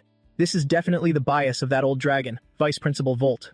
With Rose's confirmation, the receptionist explained the vacation details. St. Hiss Academy has covered all expenses in the village, so you can enjoy all of these amenities. Mion pointed at a fish swimming in the tank and cheered excitedly. "Sister, look, these fish look so yummy." Noah immediately shot down her idea. "You can't eat those." The receptionist took out the room cards, placed them on the wooden counter, and handed them to the two of them. "Here are your room cards." Rose took them and politely thanked her. "Okay, thank you." Seeing only 2 room cards, Leon instinctively asked, "Only 2 rooms?" Questioned. The receptionist looked at him curiously. "What's wrong, sir? Are you dissatisfied with our room arrangements?" Leon thought to himself, 2 girls in 1 room. Doesn't that mean Rose Weiser and I are sharing a room? Thinking he was unhappy because the rooms were too small, the receptionist suggested changing them. "If you don't like this hot spring room, we can recommend a couple's honeymoon suite." Leon immediately refused. "There's no need for that." Rose called the 2 kids over to head to the room. "Let's go, Noah, Mion." The 2 jogged over to Rose. Coming, the receptionist bowed with a professional smile and said, "Then, I wish you a happy vacation." The 2 kids ran ahead leading the way, while Leon and Rose walked behind them. The atmosphere between the 2 fell into an awkward silence. Looking at Rose's back, Leon made up his mind, "So I really have to share a room with Rose Weiser again. I need to figure out a way to avoid this. Do you kids want to share a room with Dad?" Mion instantly rejected him bluntly. "No way, Dad. I want to share a room with my sister. Aunt Issa said that whether it's adults or kids, everyone needs their own private space. You can't disturb us." Leon turned to stone on the spot, crying inwardly. "Thank you, Mion. You just cut off your dad's last lifeline." Noah acted considerate and assured Leon, "I can take care of Mion now. You 2 can enjoy your own private world." Although he was glad she was thinking of him, Leon was sad, but couldn't say it. "Thank you, Noah, for being so thoughtful, but Dad hopes you stop thinking like that." Rose handed the card to Noah so she could open their room. "Here is your room card. If you need anything, just call us." The girl took it and obediently replied, "Yes, Mom." Mion dragged her sister away, unable to wait any longer. "Hurry up, sister, let's open the door." Watching the 2 run off without paying him any mind, Leon was so heartbroken he could cry. "My daughters have grown up. They don't rely on their old dad anymore." Holding her room card, Rose dragged out her words to tease him. "What are you standing there blankly for?" Looking at the room card in her hand, Leon thought in agony. "Let's go. The real challenge has begun." As soon as they entered the room, Rose walked over to the window and pulled back the curtains. Outside, the room was a private hot spring for 2. Looking at the outside area, Rose seemed very satisfied. "The scenery here isn't bad." Seeing her expression, Leon asked in surprise, "Have you never been here before?" Rose shook her head and explained, "No, it's my first time here too. I was always too busy handling the Silver Dragon clan's affairs, so I never had time to take the kids out to play. That's why I specially brought the camera. I'm gonna take pictures of the kids later for the memories." Mentioning this, Leon suddenly panicked. "The camera? Could it be the one I used before?" As if seeing the doubt in his eyes, Rose confirmed, "That's right. It's this one. It's the reward we got for winning first place at the sports festival." Seeing that it was indeed that camera, Leon's face turned pale, and he panicked inwardly. "This is bad. It still has the pictures I secretly took of Rose Weiser in a bunny suit. That's my secret weapon to threaten the female dragon. If it falls into her hands, it'll definitely be sentenced to death. Before she finds out, I need to quickly print all these photos and hide them, then delete the incriminating evidence from the camera." Rose, unaware of this, reached out her hand, wanting him to hand it over. "Give me the camera. Why are you guarding it like a treasure?" Leon could only force a smile and volunteer to be the cameraman himself. "Let me help take pictures of you and the girls. I'm a total pro at this." His odd behavior made her suspicious. "Aren't you a professional dragon slayer? Since when did you become a professional photographer?" Seeing the suspicion in her eyes, Leon hurriedly said, "Don't worry, leave it to me. I've taken photos of my martial uncle's donkey since it was little." Seeing him guarantee it like that, Rose didn't doubt him anymore. "Alright, take the pictures if you like. Tonight there's outdoor roast duck and a fireworks show. Let's take a walk around first." Seeing her no longer asking for the camera, Leon breathed a sigh of relief. "No problem. Today Dad's in charge of taking pictures for everyone, okay?" Mion happily agreed. "Okay."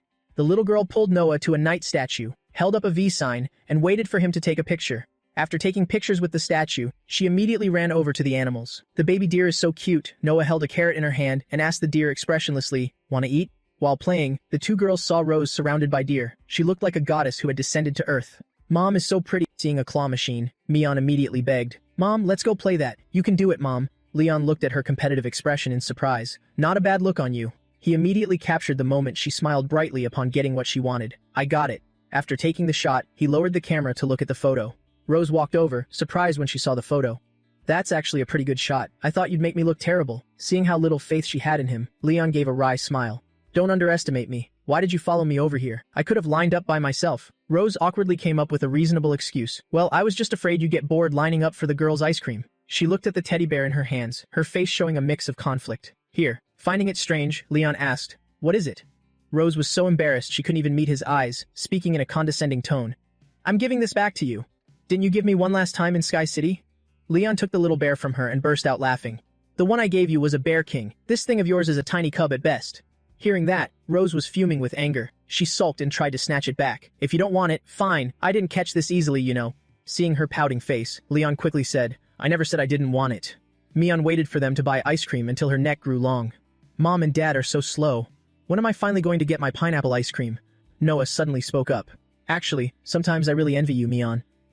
Hearing this, the little girl asked in confusion, You envy me? Why?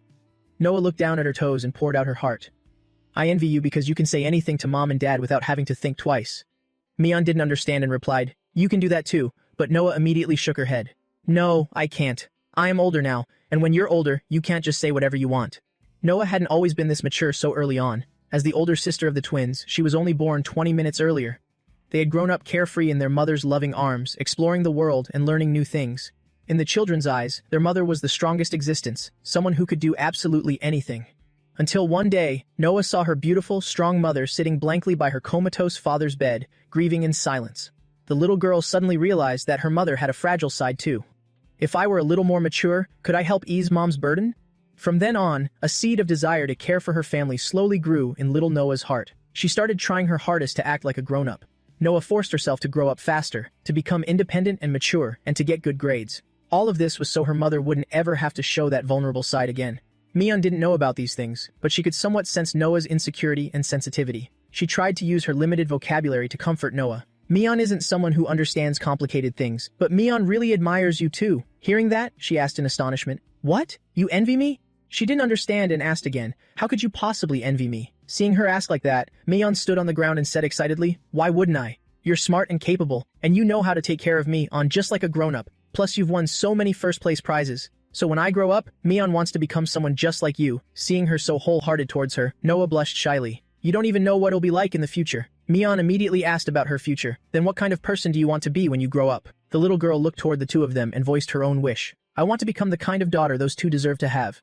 Being a total sister-con, Mion immediately chimed in. Then Mion will be just like you. Leon brought over 2 cups of ice cream and gently asked, You waited a long time, right? Here are your drinks. The 2 girls took their ice cream and said in unison, Thanks, Dad. Thank you. As night slowly fell, the fireworks were finally set off. Seeing the colorful fireworks, the 2 girls' faces were filled with amazement and delight. Watching the girls' lively reactions, Rose happily chatted with Leon. Seeing them like this trip wasn't a waste, right? Getting to see his daughter's smiles, Leon's initial reluctance faded away. Yeah, it's a good thing we came. As their father, I have to capture all of their beautiful memories.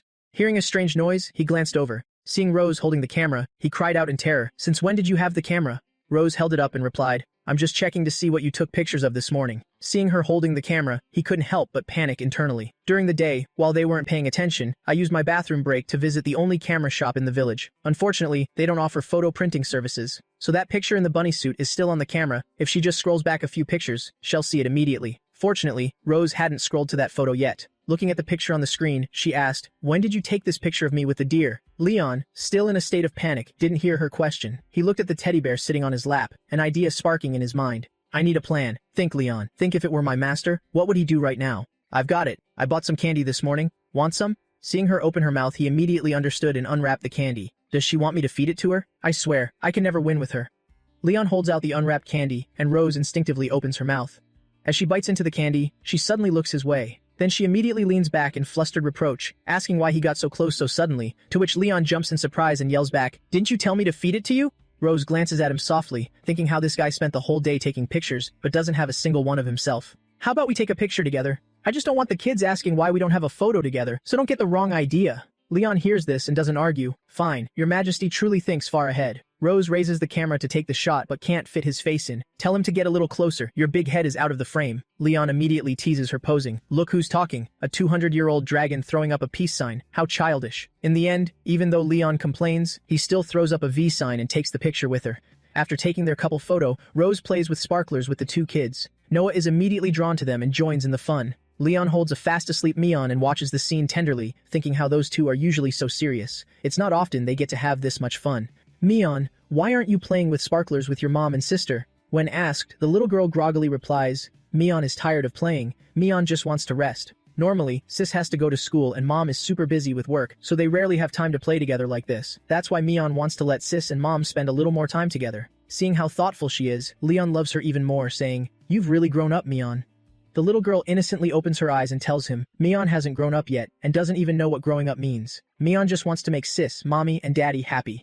Her innocent words instantly bring Leon to tears. Even though Mion and Noah have completely opposite personalities, they both have their own way of loving this family. Mion, how about daddy takes you to rest? Are you really that tired from playing? Hearing the soft snoring, Rose walks over and asks, Is she asleep already? Seeing the little girl asleep, Leon hoists her onto his shoulder and says, "Let's head back." Rose and Noah exchange a glance. She bends down and offers, "How about mommy carries you too?" Noah looks at her in surprise, then shyly agrees, "Okay." And just like that, the first day of Leon's hot spring vacation came to a joyful end. But wait, not at all. Let's soak in the hot spring together. Hold on, how did things escalate to this? The room door cracks open, and Noah's sweet voice rings out, "Good night, Mommy and Daddy." After a long day of moving around outside, Leon rushes over to the soft mattress and collapses onto it. "I finally get to touch a bed," Rose teases him, asking, "So, do you want to sleep with me tonight?" Leon shoots up and retorts, "Of course not. I'm going to soak in the hot spring for a bit. You go ahead and sleep." The sound of trickling water and the rising steam make the atmosphere incredibly chill. Feeling the heat envelop his body, Leon lets out a satisfied sigh, the most relaxing part of the day. If I want to have a relaxing vacation, I have to avoid sharing a bed with that female dragon. What excuse should I make up later to avoid her? Just as he is deep in thought, he hears footsteps. Seeing Rose approaching, Leon shrieks like an innocent maiden being taken advantage of. "Why are you out here?" Seeing him so terrified of her, Rose gives him a weird look. "Why are you so on guard against me? It's not like I did anything to you. The fireworks show is about to start, and I've got nothing to do, so I'm going downstairs to take a few pictures." "Where did you leave the camera?" At the mention of this, Leon suddenly feels guilty. Right now the camera is. She immediately follows his gaze and looks toward the camera. "You brought it out here? Then I'll just take it." Seeing her grab the camera, Leon panics and doesn't know what to do. "I absolutely cannot let her take the camera away, otherwise all the blackmail material I have on this female dragon will fall right into enemy hands. Wait a minute. Let's soak in the hot spring together." Hearing his request, Rose blankly asks, "What did you just say?" Leon has no choice but to repeat himself. "I said, it wasn't easy for us to get here, so let's soak in the hot spring together." Rose's eyes widen, her pupils dilating. She flashes a wicked smile. "I brought along a super sexy swimsuit. You better not lose control when you see it." Leon, completely confident in his own willpower, fires back. "So what? An elite dragon slayer can resist any kind of temptation." Rose accepts the challenge, slamming the door shut and leaving behind a threat. "You asked for this." Leon simply shrugs and comforts himself. "It's fine, Leon. It's just a soak in the hot spring. What could possibly happen? As long as I can protect those photos, soaking in a hot spring together is no big deal. How many times do I have to recite the 3 glories and 3 shames of a dragon slayer before she gets here? Fleeing from battle is a disgrace." Hearing the door open, Leon slightly turned his head. She's here. What met his eyes was a rather short dress, but it wasn't overly sexy. The top actually looked quite modest, not incredibly seductive like Rose had claimed. The whole outfit seemed pretty ordinary, but with her hot figure, she still looked incredibly gorgeous. Leon couldn't help but laugh out loud. He laughed until he cried, teasing her. "Is that it? You call this a sexy swimsuit? Are you trying to test me with this? Even if it had 2 pounds less fabric, my dragon mark still wouldn't glow." Annoyed by his mockery, Rose snapped back, "You're really full of yourself, aren't you? But this is the swimsuit my sister gave me." Acting like a true gentleman, Leon offered his hand to help her down into the hot spring. "Your sister has a really weird taste." The two of them sat in their own corners, without saying a word, making the atmosphere a bit stiff. Bathing together feels a little awkward, doesn't it? Good thing her swimsuit is modest enough. Noticing him sneaking glances at her, Rose teased with a smile. "What's wrong? Are you afraid of making my dragon mark glow, so you don't dare look straight at me?" Leon immediately retorted. "Why wouldn't I dare? Hey, Rose Weiser, your swimsuit." A swimsuit that dissolves most of its fabric upon touching water, sponsored by her beloved older sister, Isa. Seeing the fabric starting to dissolve, Rose hurriedly covered her milky breasts with her hands. "I knew a gift from my sister wouldn't be this simple, but this is good too." Surprised? Not daring to look straight at Rose, Leon stubbornly demanded, "I don't know about surprised, but I'm definitely shocked. How about you go back to the room and change into another swimsuit before coming out?" Seeing that he didn't dare to look at her, Rose wanted to tease him even more. "What's the matter? A great dragon slayer who has defeated countless dragon kings is afraid of a tiny black lace swimsuit on my body?" Feeling her breasts pressing against him, Leon knew he was reaching his limit. "This is bad. I'm about to be led by the nose by Rose Weiser. I have to find a way to break this deadlock." Having spent so much time together, Leon and Rose Weiser constantly schemed against each other, and he was all too familiar with her tricks. Rose Weiser always used the same method. "Dragon Slayer, why don't you dare look at me? Are you scared?" Step 1. Provocation. In the early days, Leon would fall into the trap immediately. Who's scared of who? When Leon no longer fell for the first step, Rose would use another tactic. "Stop holding back. Can't you just swallow your pride and surrender to me?" Step 2. Coercion. "You were the one who asked to do it with me just now. It has nothing to do with me." Step 3. Blame shifting. Leon was acutely aware that the female dragon had already initiated the first step of provocation. Retreating now was impossible. He could only try to turn the tables in this dire situation. Therefore, Leon decided to beat her at her own game. "Scared? I was never scared to begin with, okay? As long as you're a dragon, I have no interest in you, no matter what you're wearing. On the contrary, what if your dragon mark glows first? How will you handle that?" When either of the dragon marks lights up, it means one side has developed thoughts and desires for the other. Provoked in return, Rose fell right into the trap. "I can control my desires perfectly well. I've never lost control before." Seeing her speak so firmly, Leon knew she had taken the bait. So confident? Then do you dare to accept my challenge? With her competitive nature, Rose accepted immediately. Sure, why wouldn't I dare?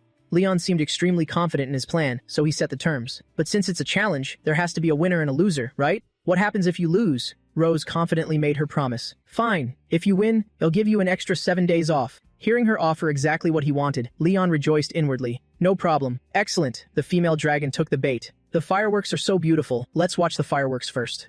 Rose seemed to really enjoy the firework display. Leon, look, don't those fireworks look like my dragon mark? Hearing this, Leon teased with a laugh. Where does it look alike? The female dragon's advantage is her smoking hot body in a black lace swimsuit. Out of sight, out of mind. As long as I don't look at her, I can dodge this attack. Suddenly, Rose began to hum softly. Twinkle, light up now. This made Leon, who was deep in thought, pause. Why is she singing? Rose kept singing, giving him a seductive look. The dragon mark is like a little star. How was my singing? Trying not to look her way, Leon retorted. Not as good as the song I usually sing in the shower. Just then, Rose suddenly exclaimed, my dragon mark is glowing. Falling for the trick. Leon immediately turned his head to look, only to start bleeding from his nose uncontrollably. How is that possible? It's not glowing at all. You tricked me. Seeing his blood boiling just from a single glance, Rose gloated. Look again. Maybe it'll glow this time. Leon knew the battle had begun. Rose Weiser was already coming up with ways to seduce him. I can't afford to lose either. Being grabbed by the tail, Rose froze. Forcing a smile while suppressing her anger, she asked, what do you think you're doing?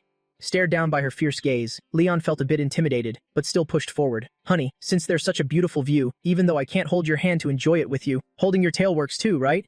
However, Rose wasn't having any of it. Her voice dropped as she ordered, let go of my tail. But Leon refused to comply, hugging it even tighter. No way. Seeing him refuse to let go of her tail, Rose yelled in anger, Leon, you. Leon hugged and massaged Rose's tail, chuckling inwardly. The tail is an extremely sensitive part for Rose Weiser. Let's see how I handle you. As it was being massaged like that, Rose couldn't help but let out a soft moan. Her overly sensitive tail made her entire body go limp. This guy, is he trying to force me to take the initiative? If that's the case, what's wrong with holding hands while watching the fireworks? Come on, hold my hand, hubby. Hearing her request, Leon's face visibly reddened. No, I mean, isn't it just holding hands? Why is my heart beating so fast? This little attack is basically nothing. I can't take it anymore. Seeing his expression, Rose leaned in and blew softly into his ear, making him even more flustered. Stop resisting, just let the dragon mark glow and end this challenge. It will be good for you, and good for me too. With his competitive nature, Leon firmly refused to give in. Damn it, I don't want to. Just fall into the trap already. As she spoke, she was pulled tightly into his embrace. Be honest, holding it in isn't pleasant, is it? Feeling Rose's body trembling, Leon regained the upper hand. But at the same time, you're also suppressing your own desires, right? The moment he finished speaking, the dragon mark on Rose's chest finally couldn't hold back and started glowing. At the same time, the dragon mark on Leon's chest also lit up. Their breathing became heavy and burning hot. Finally unable to hold back anymore, their hot breaths mingled together. Amidst the sky full of fireworks, they shared a deep kiss. The next day, Mion took on the task of waking them up. Mom, Dad, wake up! The sun is already shining on your butts and tails. What's going on? Are Mom and Dad still not up?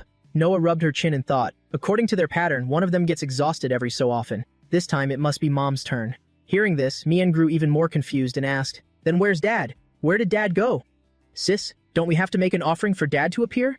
This time, Mian still wants to eat beef ribs. Seeing her eyes light up like stars at the mention of food, Noah was left speechless. You just want to eat beef ribs, don't you? Let's go eat first. Even if Mom and Dad don't show up, I can still take you. Hearing that, Mian stopped fussing and immediately agreed. Okay. Meanwhile, in the room, the sweet couple was still dead to the world, sleeping soundly. In the morning light, Leon groggily woke up. He sat up, holding his slightly dizzy head. Then he looked at Rose, who was sleeping deeply beside him. Last night, we both failed the challenge of keeping the dragon mark from glowing. We both got slapped in the face. In a moment of sheer passion and confusion, I still ended up kissing Rose Weiser. This was our first real kiss, in every sense of the word. It was so soft. Realizing what he was doing, Leon's face flushed bright red, and his whole body seemed to steam continuously. He mentally scolded himself. What was that nonsense about the dragon mark not glowing challenge? Now look, we're completely drained of energy. As for the person whose lips had just been touched, she was already awake, but pretending to sleep out of embarrassment. His strange action just now left Rose completely baffled. Why is that guy touching my lips so early in the morning? He's making me remember what happened last night. Last night, I finally kissed that dragon slayer. My first kiss. Wait, why did I say finally? As if I really wanted to kiss Leon. This is all the dragon mark's fault. Outside at the playground, the sound of children's laughter echoed endlessly. Mion, in her cute yellow swimsuit, flashed a mischievous smile. She used a water gun to shoot at Noah, catching her off guard. Mion, you.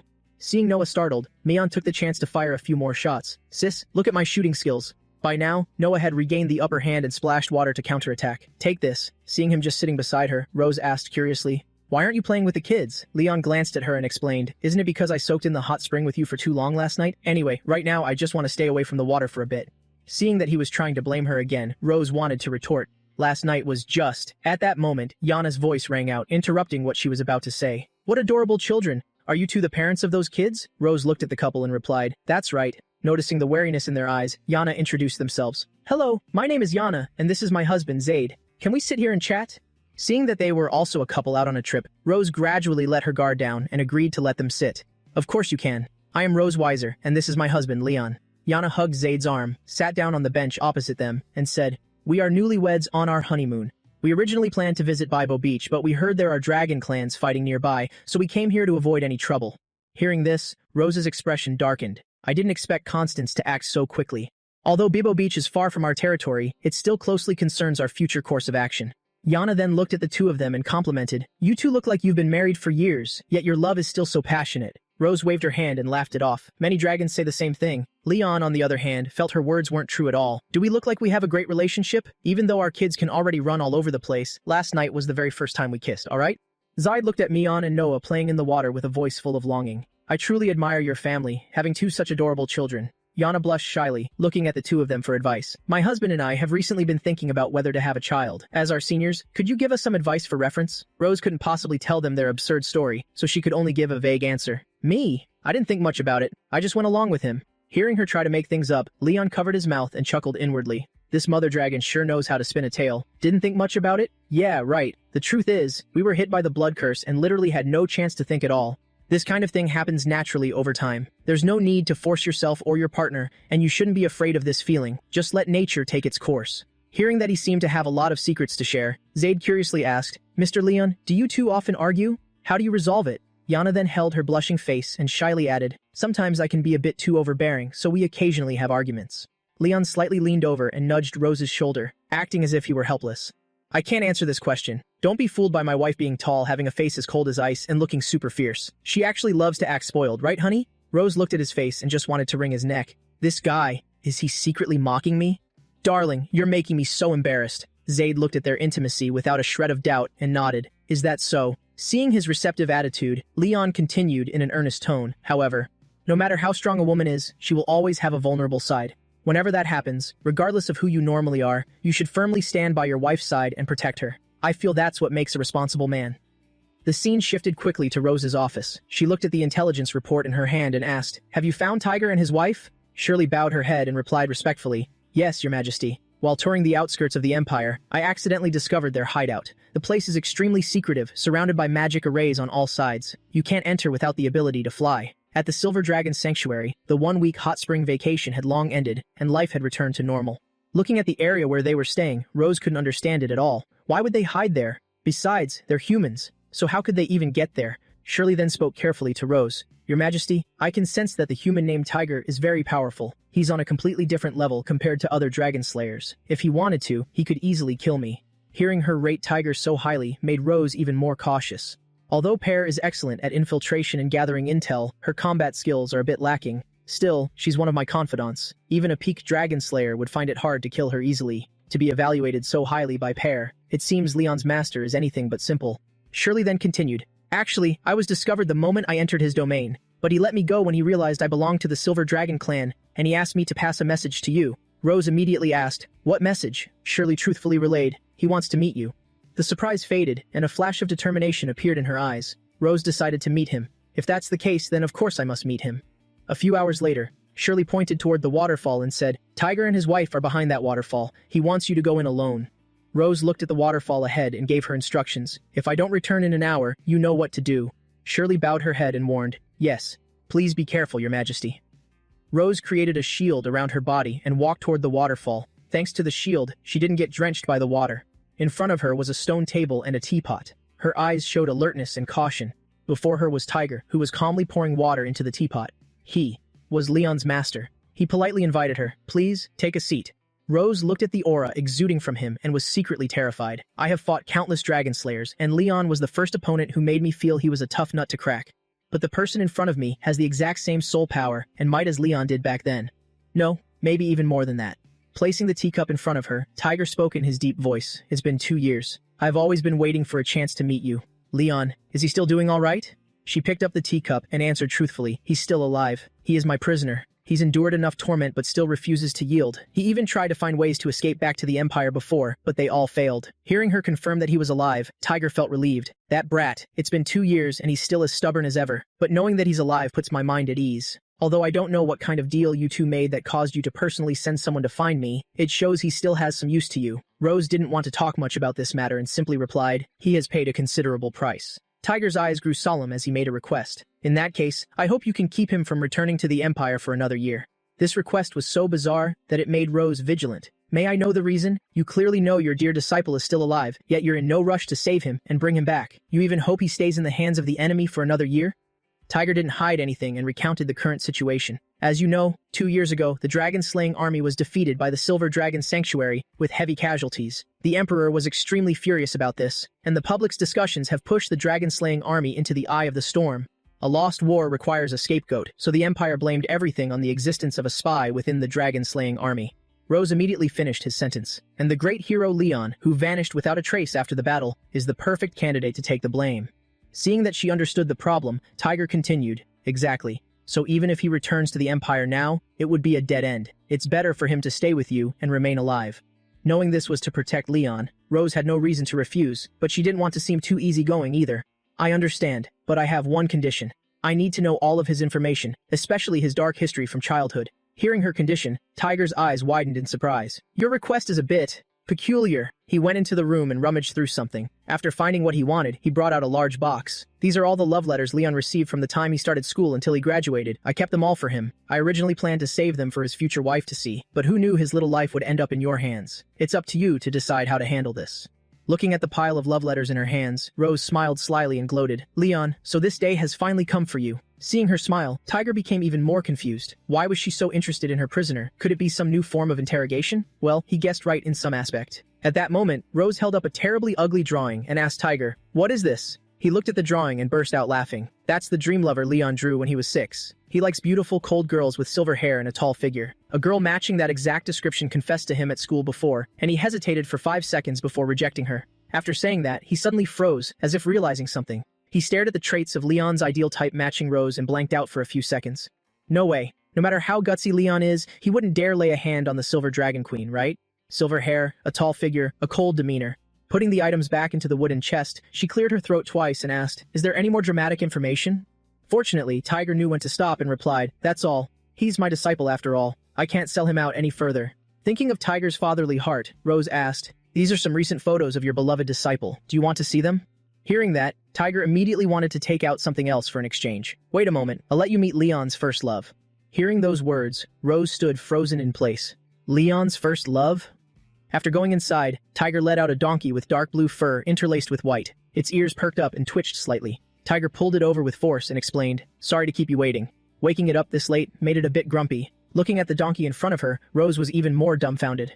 Leon's first love is a donkey? Tiger laughed out loud and confirmed, exactly. Growing up, Leon tamed many livestock and dangerous creatures, but this donkey was the only one he couldn't tame. He spent all day chasing after it, so you could say they're childhood sweethearts. If you feel Leon's nose carefully, you'll notice a small indentation. That's because when he was little, he tried to put horseshoes on this donkey and got kicked. Seeing that it was just a donkey, Rose breathed a sigh of relief. So that's how it is. Wait, why am I sighing in relief? But seriously, why did I feel threatened by a donkey? Alright, I'll leave the photos here. I'm heading back. I need some sort of token or something from you. Anything to prove that you're still alive. Tiger immediately tossed her a piece of paper. Give him this letter, and hell no right away. Rose caught it effortlessly and agreed. Alright, this is probably the first and last time we will ever meet. But when it comes to Leon, I won't just need 1 year. After saying that, she launched herself up with her power and vanished into the waterfall. Watching her speed, Tiger couldn't help but marvel. What a swift and decisive queen. But what exactly did she mean by those words? Just then, the photo she left behind fluttered gently down to Tiger's feet. Seeing the image on it, his eyes widened in sheer shock.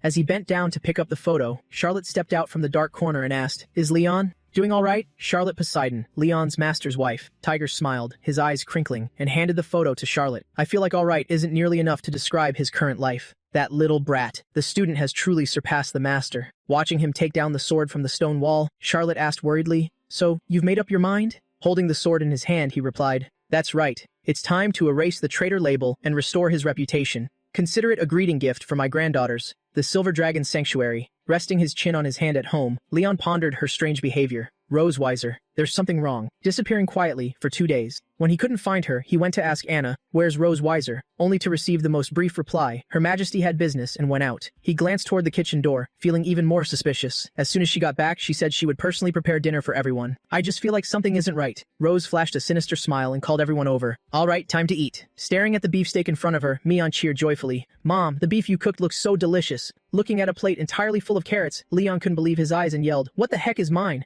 "Looking like a demon," Rose replied to him. "It's a vegetable salad." Hearing that, Leon angrily pointed at his plate and shouted, "There's nothing but carrots in here." Rose smiled gloatingly and corrected herself to humor him. "My mistake. Let's call it a carrot salad."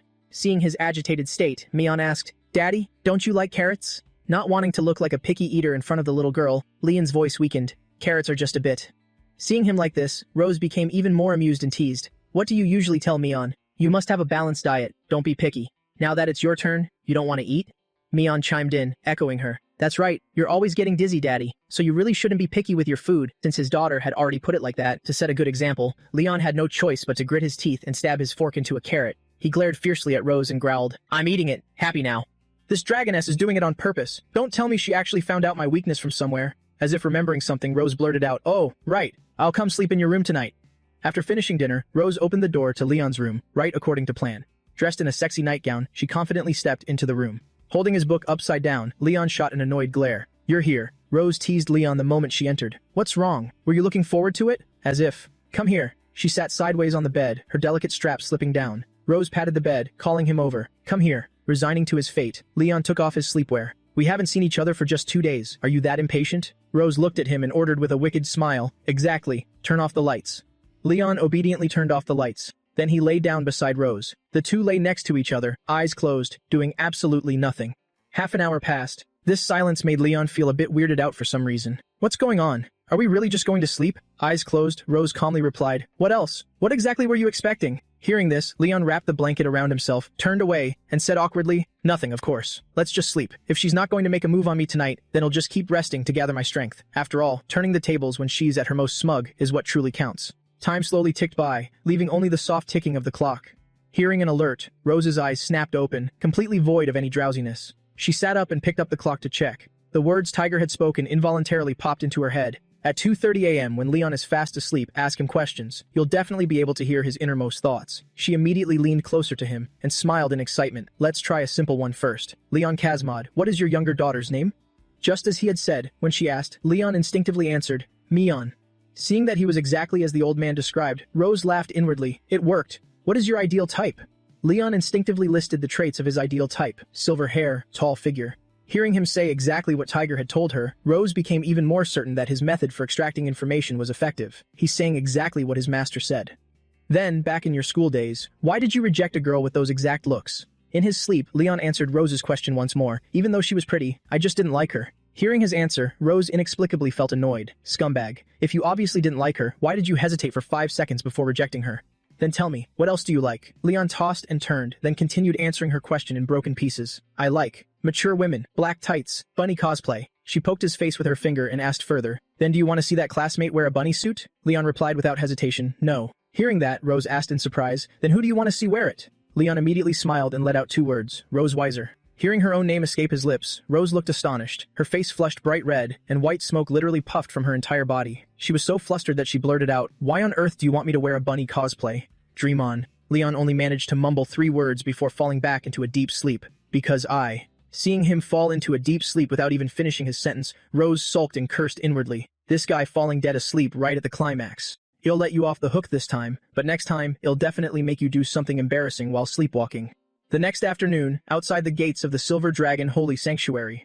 Waking up to find her gone, Leon curiously asked, "When did you leave last night?" Rose watched Mion playing in the courtyard and replied nonchalantly, "After you fell asleep." "Why? Are you disappointed?" Leon avoided her gaze, pretending it was nothing. "How could I be? This entire fortress belongs to you. You can sleep wherever you want." Rose suddenly spoke up. "By the way, I heard you talking in your sleep when I left last night." Hearing this, Leon was stunned and quickly asked, "What? What did I say?" She tilted her head slightly, teasing him half-jokingly. "I think it was something about regretting that you didn't accept that female classmate's confession back then. Who would have thought you actually had a secret crush?" Leon immediately retorted, "No way, don't spout nonsense." Back then, my heart was set on serving my country, so I had zero interest in dating, let alone secretly crushing on someone. Rose acted as if she didn't believe him. Who knows, maybe you only speak the truth in your dreams. Seeing her doubt him, Leon vehemently denied it. You dragoness? Why won't you believe me? I really didn't. Sensing a familiar presence, Mion looked up at the sky. Seeing a blue light shining down, Mion excitedly ran over and cried out, Sister! Seeing her running so fast, Leon quickly shouted a warning. Mion, slow down, be careful not to fall. Noah, wearing a flower crown woven by Mion, walked over to greet them. Mom, Dad, I'm back. Looking at the scroll in her hands, he asked curiously, Noah, what is this? Noah held up the scroll and said, This is an assignment from school. Rose and Leon focused on reading the content on the paper. The more they read, the more their expressions changed. Take family and happiness as the topic. Write an essay of more than 800 words. An essay contest? Noah confirmed and explained, Yes, most of my classmates will write about lovers, since after all, there are many cocoon-born dragons. So I want to take my own path, utilizing the advantage that only live-born dragons have. Hearing this, Mion looked curious. An advantage that only live-born dragons have? What is it? Noah looked at her and hesitantly replied, It's the love of parents. This sentence from the little girl was like a bolt of lightning, making the two of them scream in shock. Love? Of parents? Noah looked at them seriously and made her request. Mom, Dad, can you cooperate with me so I can find some material and inspiration? Mion was extremely excited about this, her eyes sparkling like stars as she said expectantly, Mion wants to see this. Leon, who unconditionally spoiled his daughters, smiled and agreed. If my daughter is begging like this, then of course we can. Rose leaned down and asked for the girl's idea. Noah, how do you want us to cooperate? Noah thought for a moment before making her request. Tomorrow, you two should go on a date in Sky City. The next day at Sky City, they wore matching couple outfits prepared by their daughters. Leon briefly glanced at Rose, looking a bit awkward, and said, So, let's start our date. At Noah's age, does she really know what a date is?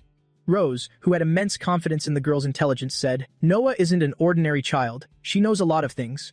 Thinking about having such a smart daughter, Leon couldn't help but laugh happily. That's true. Have you ever been on a date before? Rose slightly lowered her eyes and answered truthfully, 100 years ago I was busy studying. 100 years later I was busy working. Where would I have the time for romance? What about you? Leon, who had just started the conversation, was no different from her. 10 years ago, I was busy studying. 5 years later, I focused on my career. And for the past 2 years, I've been busy taking care of our kids. Neither of them had any dating experience. Despite having no experience, Rose was extremely confident thanks to the novels she had read. Don't worry, I crammed a lot of knowledge about this topic last night. Seeing those images, Leon said in disbelief, aren't these just romance novels? Actually, last night I also consulted some materials and listed out a few things couples usually do on a date, all found from romance novels. There are no frivolous romantic games, nor any overly intimate physical contact, but it still shows the warmth of a married couple's affection. Just follow what is written, and we definitely won't go wrong. Things couples do on dates: go to a dessert shop, watch a musical, visit the zoo, get fortunes told, stroll along the beach, and go to a couple's hotel. We will definitely give Noah the perfect material. At this time, in a hidden corner, Noah intently watched the two of them to gather material, while Mion was entirely focused on the ice cream cone in her hand. When the two went shopping, she also tailed them, not forgetting to bring binoculars for a clearer view. Even when the two went to see a magic show, the two girls still tagged along. To keep the person behind them from speaking, Mion even made a shush gesture. At this moment, the person on stage pointed at Leon, wanting to invite him up. Then, under the enthusiastic encouragement of the magician, the two of them performed a highly romantic proposal scene. The two girls turned themselves into background extras, admiring the incredibly affectionate scene of Leon putting the ring on Rose's finger. After those fun activities, the two decided to visit the witch's tent. An enthusiastic voice rang out from inside, "Welcome to the fortune-telling shop." The witch looked at Rose and asked, "Madam, are you a Scorpio?" Rose looked surprised that she could guess her zodiac sign. "That's right, I was born on October 25th. How did you know?" The witch chuckled and explained, "A Scorpio woman appears cold and emotionless on the outside, but is warm on the inside. It's a zodiac sign that dares to love and hates fiercely. Once they fall in love, they will pursue it with all their might." Sitting beside her, Leon felt she was just bluffing. This trick is only meant to fool children. Seeing Leon's disbelief, the witch looked towards him and read his zodiac sign. "This gentleman is a Leo, right?" Seeing her guess correctly, he paused for a moment before confirming, "That's right." The witch lowered her head, shook it continuously, and expressed regret. "No wonder. The zodiac signs of you two are extremely incompatible." These words of hers immediately piqued his interest. He looked at her with eyes shining like stars, his feelings shifting from disdain to respect. "Master, no wonder every time we see each other, we find the other displeasing. So it's all the fault of our zodiac signs." The witch noticed the change in his eyes, then chuckled and explained the reason they weren't compatible. "Your wife's zodiac sign deeply lacks a sense of security and is quite sensitive to changes in her surroundings. You need to provide her with a sense of security and show her more love." Hearing the witch's advice, Leon blankly stared at Rose. "Express my love? To Rose Weiser? The atmosphere suddenly turned so cheesy that Rose blushed bright red from embarrassment. Why is it suddenly so hot in here? Leon was no different, looking incredibly awkward. Yeah, exactly. The witch looked at this young couple and offered, "Let me use my crystal ball to draw a fortune for your recent luck. Please place your hands on the crystal ball." Following the witch's request, Leon complied. All right. As soon as he placed his hands on it, a beam of light radiated from within the ball, illuminating the somewhat dim space inside the tent. After Leon placed his hands on it, the witch seemed to see something through the crystal ball. I see it. Iron bars and weeds. Sir, I foresee that you have a looming prison disaster. For just 100 gold coins, I can help you break this prison curse. Seeing her demand 100 gold coins right off the bat, Leon's expression immediately darkened. Whether it works or not, I've already tested it myself. Rose, beside him, laughed heartily and teased him. If you want to use wealth to avert disaster, I can sponsor the money for you. Leon stood up and asked Rose to leave. Let's go. We shouldn't get scammed by these parlor tricks. Seeing them leave without hesitation, the witch panicked. Don't go, you two. I can read other fortunes too. I see it now. You will have more children in the future. I'm really not lying to you. I'm definitely right about this one. You really will have a house full of children and grandchildren. Rose was curious when she saw him leaving so decisively. Why aren't we playing anymore? Leon kept thinking about the witch's words. He asked Rose doubtfully, "Did you hear her last words? She said we'd have another child. Do you think that's possible?" She thought for a moment and replied with uncertainty, "It really shouldn't be. But today, I really got to experience a lot of things I've never done before. It didn't feel too bad. It was like we were on a real date." Leon felt incredibly embarrassed under her gaze. He avoided her eyes and stammered, "As long as you like it." After the fortune-telling, Rose was curious about their next destination. Where to next? The final date spot. Leon recalled his list and said excitedly, watching the sunset at the beach. Mion and Noah followed closely behind them.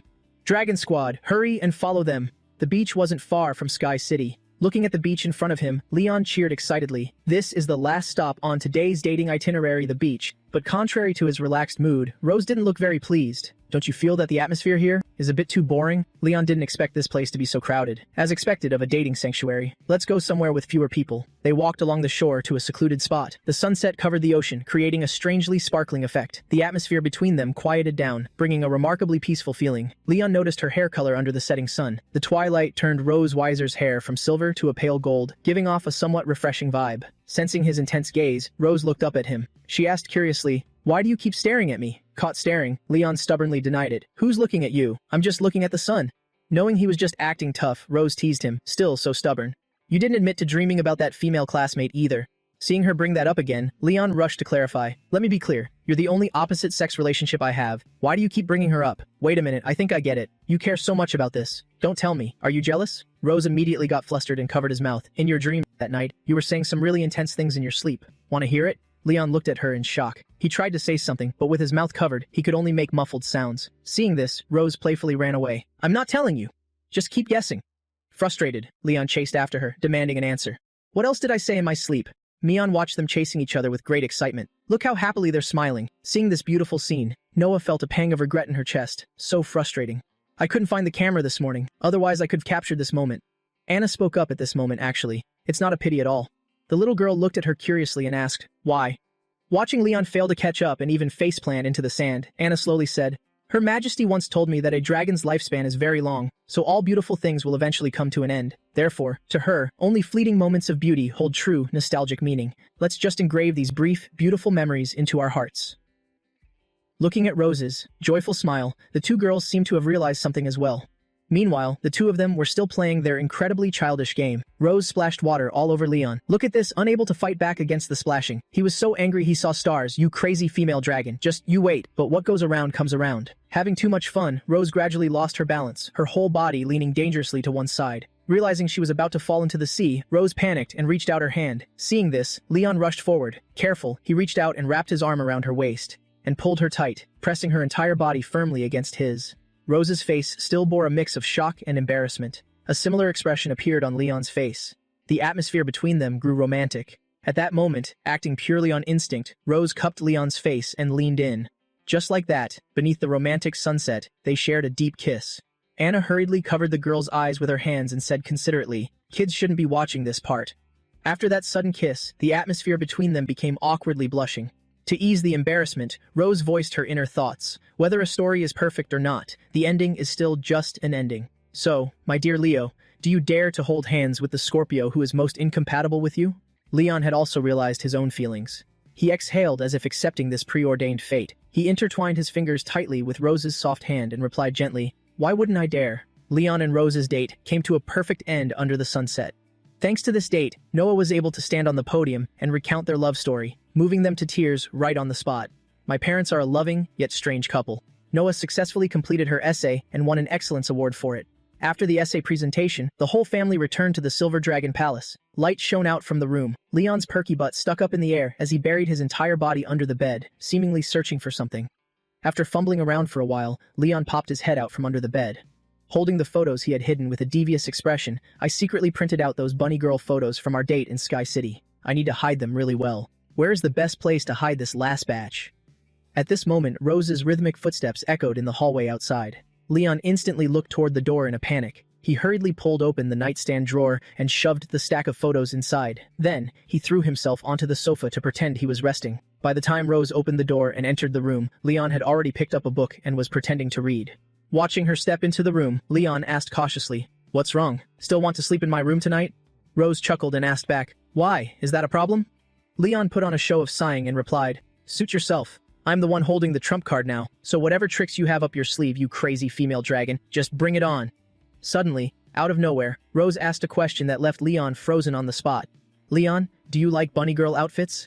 His face visibly paled, and Leon jumped in pure terror. How did she know? Could it be that she already found out I hid those bunny girl photos? Rose looked at his panicked expression and smiled wickedly. "You were sleep-talking that night, saying you wanted your female classmates to wear bunny girl outfits for you to look at."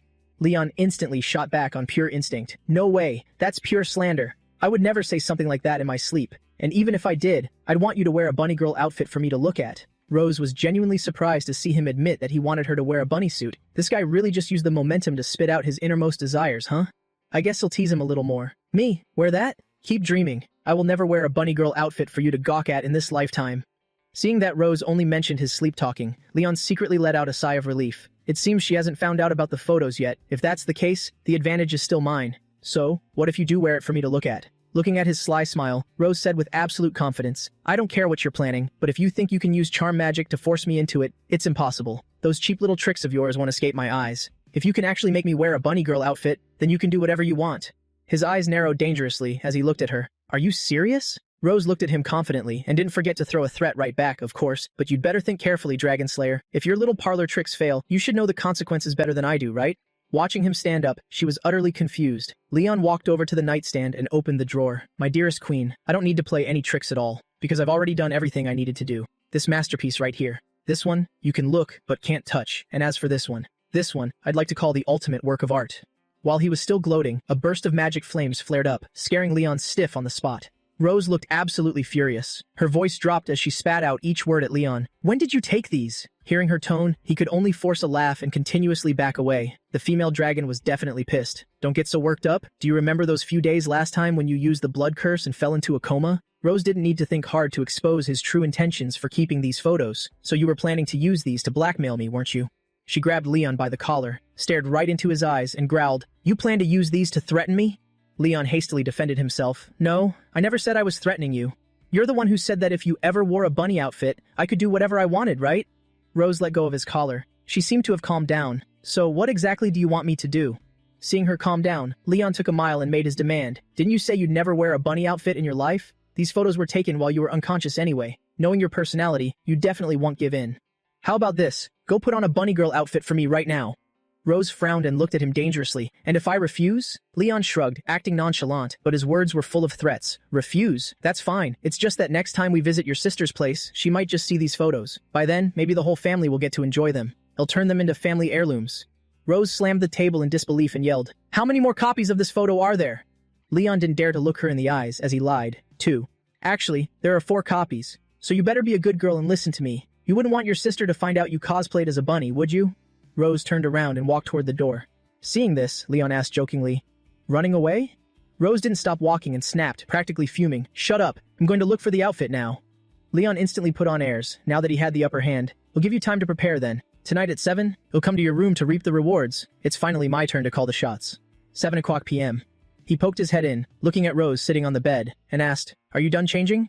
Wrapping herself tightly in the blanket, she replied shyly, "I couldn't find the ears." Leon didn't mind at all. "All right, since it's your first time, I'll let that slide. Rose, blushing furiously, stammered out a demand. Fine, I'll cooperate and let you do whatever you want, but you have to destroy the other 2 copies later, got it? Leon smiled smugly and stepped forward to pull the string on her robe. Well, that depends entirely on my mood. The robe instantly slipped off Rose's body, and she growled a threat at him. Don't let me find the photos first, or else. As the cloak fell, a breathtaking sight met Leon's eyes.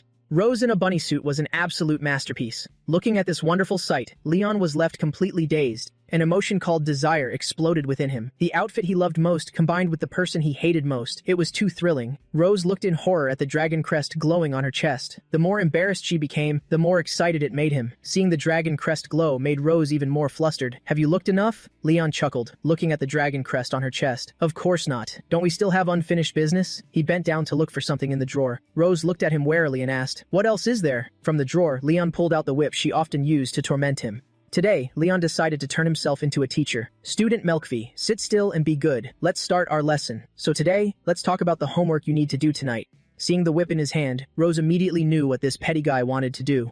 This bastard, he's taking revenge for when I taught him last time. Leon held the whip, his tone becoming serious like a true teacher. Repeat after me, the 3 glories and 3 shames of a dragon slayer. Don't stop until you memorize them. Rose immediately played along with the teacher-student act. She raised her hand to express her opinion. This is the proud life ideal of every dragon slayer. But tell me, sir, does that make sense? I'm a dragon by nature, not a dragon slayer. Seeing her dare to talk back, Leon strictly reprimanded. Watch your attitude, student Melkvi. You must obediently do whatever I tell you to. Got it? Rose trembled all over at his strict demeanor. She obediently replied, yes, sir. Seeing her become obedient again, Leon began reciting the 3 glories and 3 shames of a dragon slayer. Rule number 1. Take pride in loyalty to the Empire. Colluding with the Dragon Clan is a disgrace. Rose slowly repeated after him. Take pride in loyalty to the Empire. Colluding with the Dragon Clan is a disgrace. But as she was reading, Leon swung the whip and struck her thigh. Unable to bear the strike of the whip, Rose cried out. She angrily questioned Leon. Why did you hit me, sir? I didn't read it wrong. He smirked and ordered, too quiet. Read it louder. Again. Seeing him dare to order her around, Rose got angry and wanted to rebel. You? Anger flashed in her eyes. Rose gritted her teeth and loudly recited the rule. Take pride in loyalty to the Empire. Colluding with the Dragon Clan is a disgrace. Seeing her read it obediently, Leon signaled in satisfaction. That's much better now, see? Come on, keep reading. Looking at his smug face, Rose secretly swore in her heart. Damn Dragon Slayer, don't fall into my hands. They'll definitely make a scumbag like you pay 10 times over. After a while, Leon praised Rose. Student Melkvi is very smart. You've already memorized the 3 glories and 3 shames of a dragon slayer. She found it incredibly grating to hear but still had to accept it. Thank you for the compliment, sir. Sir, it's time to dismiss the class, isn't it? Leon looked at her expectant face and softly replied, it is indeed time. After saying that, he took off his dress shirt, then he looked at her smugly, wanting to continue to the next lesson. Well then, let's move on to our cultural appreciation class. Leon climbed onto the bed and pushed Rose down. His voice became deep and husky. Today's lesson is about tolerance and embracing foreign cultures. Pinned beneath him, Rose's face flushed bright red. Embracing and tolerating foreign cultures. He looked at the dragon crest still glowing on her chest and chuckled, reminding her, Student Melkvi, your dragon crest has lit up too. Don't you understand what this means yet? Saying that, he reached out and gently touched her soft lips. Instinctively, Rose gave his hand a light bite. This bite only intensified the stirrings inside Leon. Student Melkvi is being naughty. How dare you bite your teacher? Rose watched him slowly lean in. A mix of anticipation and shyness welled up in her heart. Ever since that night at the hot spring, kissing had become as natural as breathing, without the awkwardness and hesitation of the beginning.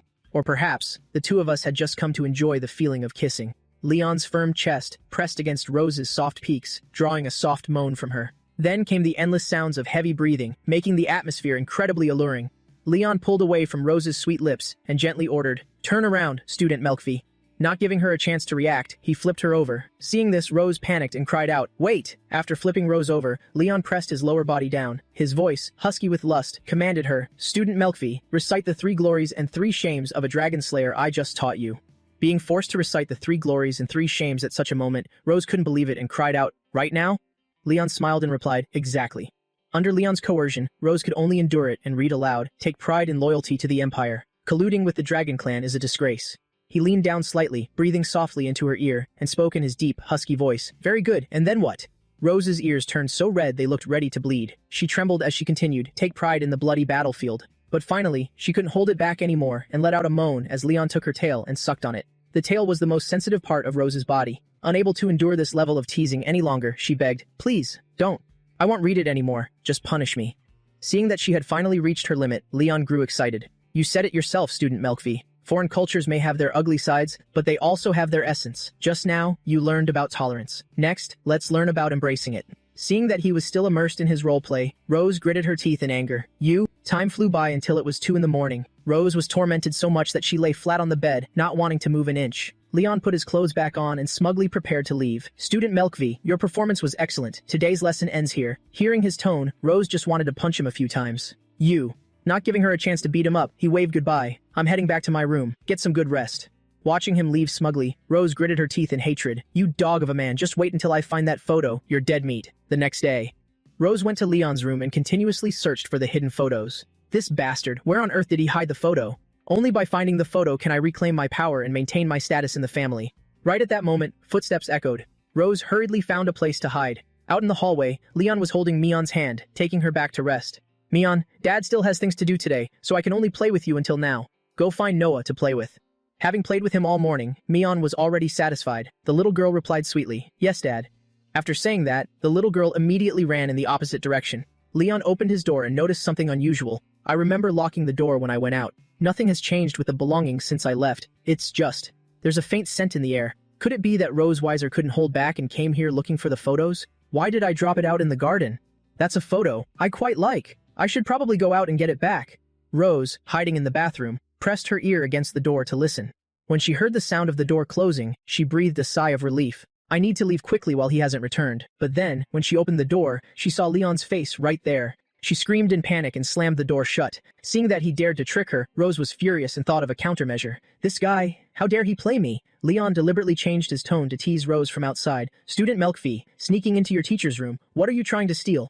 Leon continuously knocked on the door from the outside, teasing Rose. Student Melkvi, why are you sneaking into the bathroom? Are you that eager to start tonight's lesson? Hearing this from inside, she immediately retorted loudly, In your dreams. Through the bathroom door, Leon's mocking voice continuously came in. Next up is a song requested by Mr. Kazmod for Miss Melkvi, along with a message. Your bunny girl outfit yesterday was absolutely stunning. Good little bunny, open the door, hurry and open the door. I want to come in. Rose shut her eyes tightly and yelled, Give it up, you dog of a man, I won't open the door. Leon started turning the doorknob from outside and threatened, I'll count to 3. If I can't open this door, then in 3 hours, Isa will receive the photo of you in the bunny outfit. Immediately, she opened the door. That's more like it, Student Melkvi. Rose looked at him warily and asked, What do you want to do? He stepped forward step by step, making Rose continuously back away inside, and her elbow accidentally bumped into the water valve handle. Water sprayed out and flowed down from the shower head. Leon pinned Rose in place, the water pouring down on them, gradually soaking them both. Leon looked at Rose unblinkingly through the water. What do I want to do? Naturally, to do it right here and now. Through the gap in the bathroom door, Rose could be seen being kissed by Leon until her legs nearly gave out. As everything reached a climax, the door was closed again. Time flew by until 2:30 a.m. By this time, the night had fallen, leaving only the moonlight shining into the room along with the ticking of the clock. At this moment, Rose groggily woke up. She sat up and looked at Leon, who was sleeping soundly beside her, silently cursing in her heart. You dog of a man, you could have gone easier on me. Even the strongest dragon slayer has 0 vigilance while fast asleep. Leon, where did you hide the backup copies of the photos? But contrary to last time, Leon remained silent and did not respond this time. Rose frowned, looking at him in doubt. Why isn't there any reaction this time? Was it just sheer luck last time that I managed to hear his honest words? Or do I need to try a different method this time? Leon, take me to where you hid the photos. After changing the question into a command, Leon began to react. Seeing him sit up, she smiled smugly. I guessed right. Rose slowly walked behind, following Leon, who was walking ahead. Seeing the items were about to be in her hands, Rose was incredibly smug. You fool. When you wake up tomorrow, you'll find that everything has returned to square one, behind the mountain of the Silver Dragon Sanctuary. Seeing that he had hidden the photos all the way deep in the mountains, Rose silently cursed. What a cunning dragon slayer. No wonder I couldn't find the photos in the room. Looking for a few photos in such a huge mountain area is truly like finding a needle in a haystack. However, I can't help but feel that the path he's leading me on is a bit strange. The places we just passed were the exact ones he took me to that night. At that moment, Leon stopped in his tracks. Seeing this, Rose asked him, Are we here? Right then, a strange smile crept across Leon's face. Rose instantly realized she had been fooled by his acting. That bastard, I fell for his trap. He hasn't been asleep at all tonight. He's been putting on an act for me this whole way. Stop pretending, I know you're awake. Leon dropped the act and said calmly, although, I don't know what kind of charm magic you were planning to use to make me obey you. But clearly, this charm magic has absolutely no effect. Rose was stunned hearing this. Does he still not realize he was sleepwalking? Leon slowly stepped closer, bringing up the place he had just led her to. Classmate Melkvi, you must be very familiar with the places we just passed by, right? For this outdoor class, which spot did you like the most? Rose backed away until she bumped into a tree. She glared at him warily. I don't like any of them, especially here. Wait, don't tell me you want to do it here? Leon wrapped his arms around her, pulling her tightly into his embrace. His voice carried a teasing confirmation. That's right, let's have our final lesson right here. Deep in the dense mountain forest, Rose's furious scream echoed, startling a flock of birds into flight. You hateful dragon slayer. In her office, Rose slammed the notebook on her desk shut and cursed furiously. Damn it, that bastard has been using every method to torment me for the past half-month. Rose Weiser's notebook recorded the agonizing tortures Leon had used to force her into submission over the last 2 weeks. No, I have to do something to break out of this situation. I originally planned to use these letters to suppress Leon, but with the current situation, I have no choice but to use this trick earlier than expected. She then summoned Leon. A knock echoed at the door, and Rose called out, "Come in!" Granted permission, Leon immediately opened the door. He walked in with clear excitement on his face. What is it, Your Majesty? Did you need something from me? Rose held the letter in her hand, a smug look crossing her face. It's been over 2 years since you last saw him. You must be dying to know how your master has been doing recently, right? This is the letter he wrote. Want to read it? Just as he tried to snatch it, Rose swiftly dodged his grasp. She proposed her condition to him. How about it? Trade those photos with me. Hearing that, Leon eyed her warily. How do I know this isn't just some blank piece of paper you made up to trick me out of those photos? Rose felt no obligation to prove it. Summoning a flame in her palm, she offered him an ultimatum. If you don't believe me, then whatever. This is your only chance to know how your master is doing. If you don't want it, he'll just burn it. Seeing her about to burn it, Leon hastily reached out to stop her. Wait, Rose Weiser only knows I still have 2 copies of the photos. Even if I hand them over for my master's letter, I'll still have 2 left. It's fine, the advantage is still mine. Damn it, wait here, I'll go get them now. A moment later, here are all the photos. Seeing that he had brought them, Rose tossed the letter over. Take it. Both of them quickly snatched up what they wanted, as if terrified the other would play a trick. Rose looked at the 5 photos in her hands and thought to herself, if my sister sees these, my silver dragon sanctuary won't know a day of peace for the next 200 years. I absolutely cannot keep them. But this group photo. She looked at Leon, who was opening his letter, and fell deep into thought. In a moment of weakness, she only burned the other 4 photos. Keeping this one isn't such a bad idea. What did your master write that moved you so much? Leon was so angry he teared up. Pointing at the words on the letter, he roared furiously. Moved! My foot! If I knew he wrote this garbage, I wouldn't have given you the photos, kid. I'm still doing fine. No need to worry. That old geezer has never done things like a normal person. But to just tell his disciple who's been missing for 2 years, not to worry? Why do I get the feeling he doesn't want me to go back? Could he be doing something dangerous right now? Rose didn't expect him to sharply pick up on the issue. He did indeed say that Leon must not return to the Empire for another year, and I don't want him to leave here either. Your master probably thinks you're too weak and wants you to train at my place. Hearing this, Leon immediately pouted. What the hell? Before I came here, I always held the #1 spot in the annual Dragon Slayer rankings. I broke every physical exam record at the Dragon Slaying Academy. Even if I gave him a 2-year head start, he still wouldn't be able to surpass me, Rose chimed in. Right then, shattering his confidence. #1, only to be humiliated by the enemy later? To me, you're just a champion at getting humiliated, or a champion at doing homework. It's all the same. Leon was instantly provoked and proposed a challenge. How about we go outside and fight it out? Rose smiled smugly at that. Didn't I always beat you before? Anyway, my win rate against you is still 100% right now. As for you, you better focus on training thoroughly. Blatantly looked down upon, Leon gritted his teeth in anger. You wait. After leaving that threat behind, everything became quite peaceful. Leon watched me on trying to gather mana inside her body and started thinking about his own problem. It's only been a few months since I woke up. Every other aspect of my body has recovered perfectly, but strangely, my magic power remains completely depleted. My magic is lightning attribute, an element with incredibly strong offensive power. Whether facing a complex group of enemies or a single target like a Dragon King, its attack effectiveness is excellent. No matter how strong my physical conditioning is, without the support of magic, it's impossible to defeat an opponent at the Dragon King level. Sure enough, it's still in this state. To defeat Rose Weiser, I need to find the reason my magic is depleted. Seeing him look so serious, Mian asked curiously, Dad, what's wrong? He smiled and explained, Dad is practicing lightning magic. Hearing that, Mian looked interested.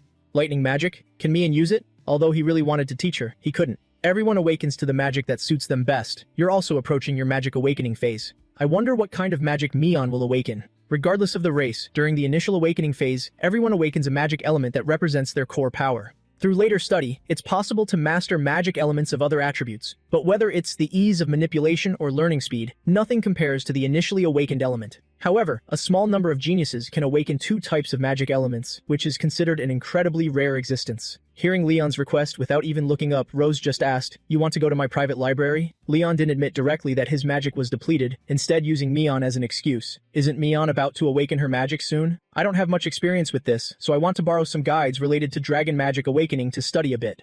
Rose was slightly suspicious but didn't say anything. She pulled open a drawer to get the key for him. Fine. If you want to read something, go get it yourself. Catching the key, Leon smiled and replied, thanks. I didn't expect to get the key so easily. Previously, I turned the whole library upside down and couldn't find any records related to magic depletion. He'll just have to try my luck in Rose's private library. Just as he was about to leave, Rose called out to him, hey, wait! Feeling guilty, he turned his head back and asked, what is it? Could it be that she's regretting it? Rose asked him with a serious expression. In the past, when you awakened your magic, what element did you awaken? Although confused, Leon still answered, the lightning element. How about you? Rose gave him a strange look. Fire. Dragons almost always awaken to the fire element. Didn't you know that? Leon pursed his lips and gave a dismissive reply. Of course I've learned that. I was just asking casually. In that case, what element will a human dragon half-blood awaken? What element did Noah awaken back then? Lightning. Because she mumbled it, he couldn't hear clearly and asked again, what? Rose suddenly got incredibly angry and shouted, lightning. Noah awakened the exact same element as you. Got it? Hearing that, Leon felt overjoyed. Like father, like daughter. It's completely normal for her to inherit my abilities. Who knows, maybe Mion will awaken the lightning element too. So the reason Rose was so angry was out of jealousy that her daughter only awakened his element. She stubbornly declared, just you wait. The element Mion awakens will definitely be fire. In the end, the two started bickering again over what Mion would awaken. Lightning fire. After arguing for a while, the two angrily turned their backs to each other. Let's just wait and see. 4th floor of the Silver Dragon Sanctuary, Rose Weiser's private library. Mion ran through the library, cheering excitedly. Dad, there are so many books. Mion knows this one big sister used to read it before. Leon smiled gently and said, then now Mion has to follow in your big sister's footsteps and study hard. So, let's start today's lesson. Mion chimed in sweetly. Yes. Leon began his role as her beginner's teacher. Magic is a type of hybrid power. It is a combination of the user's physical stamina and mental strength. Magic, stamina, mental strength. Through the guidance of the magic circuits within the body, it ultimately unleashes the effect the user desires. Mion asked curiously, Dad, what is mental strength? Leon thought for a moment and used the simplest explanation. Mental strength is just a term. You can understand it as thinking about a certain goal very intensely. For example, right now Dad is holding this book with his hands. Doesn't that take a little bit of physical strength? Mion looked at him and answered, that's right. Following up, Leon used the book to explain it to her clearly. When I use my physical strength, I simultaneously generate the desire to pick up the book. Because of both guiding forces, Dad can complete such a simple action. At this point, Mion spoke up and asked, but hey, if your desire to pick up this book wasn't strong, wouldn't you still be able to pick it up in the end? Looking at the innocence in her eyes, Leon murmured in mem and explained, you're not wrong. But for something as complex as controlling magic, mental strength has a massive impact on the final outcome. Let's try 2 extreme hypothetical scenarios. 2 dragons are equally strong. One loves magic, while the other hates using it. Who will unleash a stronger dragon flame? The little girl immediately gave her answer. Mion knows it's the first one. Leon guided her thoughts. Why is that? With her intelligence, Mion immediately explained the reason. Dad just said earlier that magic is a combination of stamina and mental strength. So in a situation with equal physical stamina, whether the mental strength is strong or weak decides the final effect of the magic. Seeing that she grasped the right concept, Leon lightly pinched her cheek and praised, correct me, unlearns very fast. Of course, mental strength alone isn't enough. Your own physical stamina is also very important. Mayon has always been training her body. You've been doing a great job. Being praised by him, she beamed with pride. Of course, Mion doesn't want to be left too far behind by Big Sister. Leon gently patted her head and said to himself, good girl. Secretly training since childhood. Go take out all those other Dragon Kings for Dad later. Mion, sit here and do your classwork first. Dad is going to look for some materials. Mion obediently listened to Leon's instructions. Got it. After leaving her to study on her own, Leon went to a higher floor to find information related to his current condition. Based on my current situation, I can rule out physical stamina and mental strength as the causes for my magic depletion. Furthermore, when I brewed the Dragon Strength Elixir and sparred with Rose Weiser earlier, I used lightning magic for a brief moment. My magic circuits in circulation, meaning the integration of power, had no issues. Could it be that there's a problem with my magic pathways? Looks like this is going to be a very long investigation. Time flies by in the blink of an eye, and just like that, night has fallen over the Silver Dragon Palace. After dinner, the little girl sprawled on the table and groaned. Mion is so full, my tummy can't fit anymore. Seeing her lie down, Noah immediately reminded her, you just ate. Of course you feel uncomfortable if you lie down. Mion giggled and said, but Mom's ribs were so delicious. Seeing her sister's discomfort, Noah suggested a way to digest. Let's go for a walk to help digest our food. We'll take 2 laps and come back. The little girl immediately agreed. Yes, Mion wants to take a walk with you. Before leaving, Noah didn't forget to tell Rose, Mom, we're heading out. She cleared the dishes and gently replied, go on, stay safe. This is the last one. Leon, wearing an apron, signaled her to put it next to him. Put it here. Now that I think about it, next Tuesday is your birthday, isn't it? With his reminder, she finally remembered her own birthday was next week. Next Tuesday is December 25th. That is indeed the day I was born. Dragons calculate birthdays differently from humans. Since dragons have long lifespans, they celebrate once a year before coming of age, but only once every 10 years after reaching adulthood. That's why this is only her 8th year. However, Rose didn't plan on saying that. Although my next birthday is still 2 years away, I'm not going to tell him that. Why are you suddenly bringing up my birthday? Do you want to give me a present? Asked so directly, Leon felt a bit guilty and retorted, how could that be? Since when does a prisoner give gifts to the victor in this world? Rose looked disappointed at those words. But if you're not giving a gift, you should at least show your sincerity in some other way. Leon glanced at her with interest. What kind of sincerity? She tilted her head slightly, pretending to think. For example, you could throw a birthday party for me. Leon pointed at himself in shock. Me? You're the queen of the Silver Dragon Sanctuary. I'm sure a whole team of dragons will organize it for you. Do you really need me to do it? Rose shrugged slightly and brought up the past before he woke up. Last year, when you were still in a coma, the kids kept insisting on celebrating your birthday with you. You're awake this year? Shouldn't you make it up to us? Hearing that his daughters wanted to celebrate, Leon slowly gave in. Make it up? It's already hard enough not to disappoint my daughters, but I don't want to be foolish enough to throw a birthday party for a mother dragon. To get him to throw her a birthday party, Rose didn't hesitate to play the husband duties card on him. She phrased it nicely. As an exemplary husband in this family, organizing a birthday party for your wife is a very normal thing to do, isn't it? You wouldn't want others to think we don't get along, right? Leon slightly furrowed his brows and asked, and if you phrase it harshly? Seeing him dare to ask that, Rose's face darkened menacingly. A prisoner like you has no right to bargain with me. You do exactly as you're told. Looking at her aggressive demeanor, Leon said bitterly. That sounds more like you. Just you wait, I'll throw you a memorable human-style birthday party. Seeing him fall for the trap, Rose smiled with glee. Alright, but if it still doesn't satisfy me, you have to compensate me with something else, got it? Leon shook on it, accepting the challenge. I guarantee you'll be satisfied. After the meal, Leon began teaching me on her beginner magic lesson. Magic in this world is ever-changing, and naturally, there are many ways to use it. Magic arrays are one of them. By combining magic arrays, we can achieve various spellcasting goals. For example, since Mion loves cooking beef ribs, we could combine a cutting spell and a fire spell within an array. That's all for today. Do you have any questions?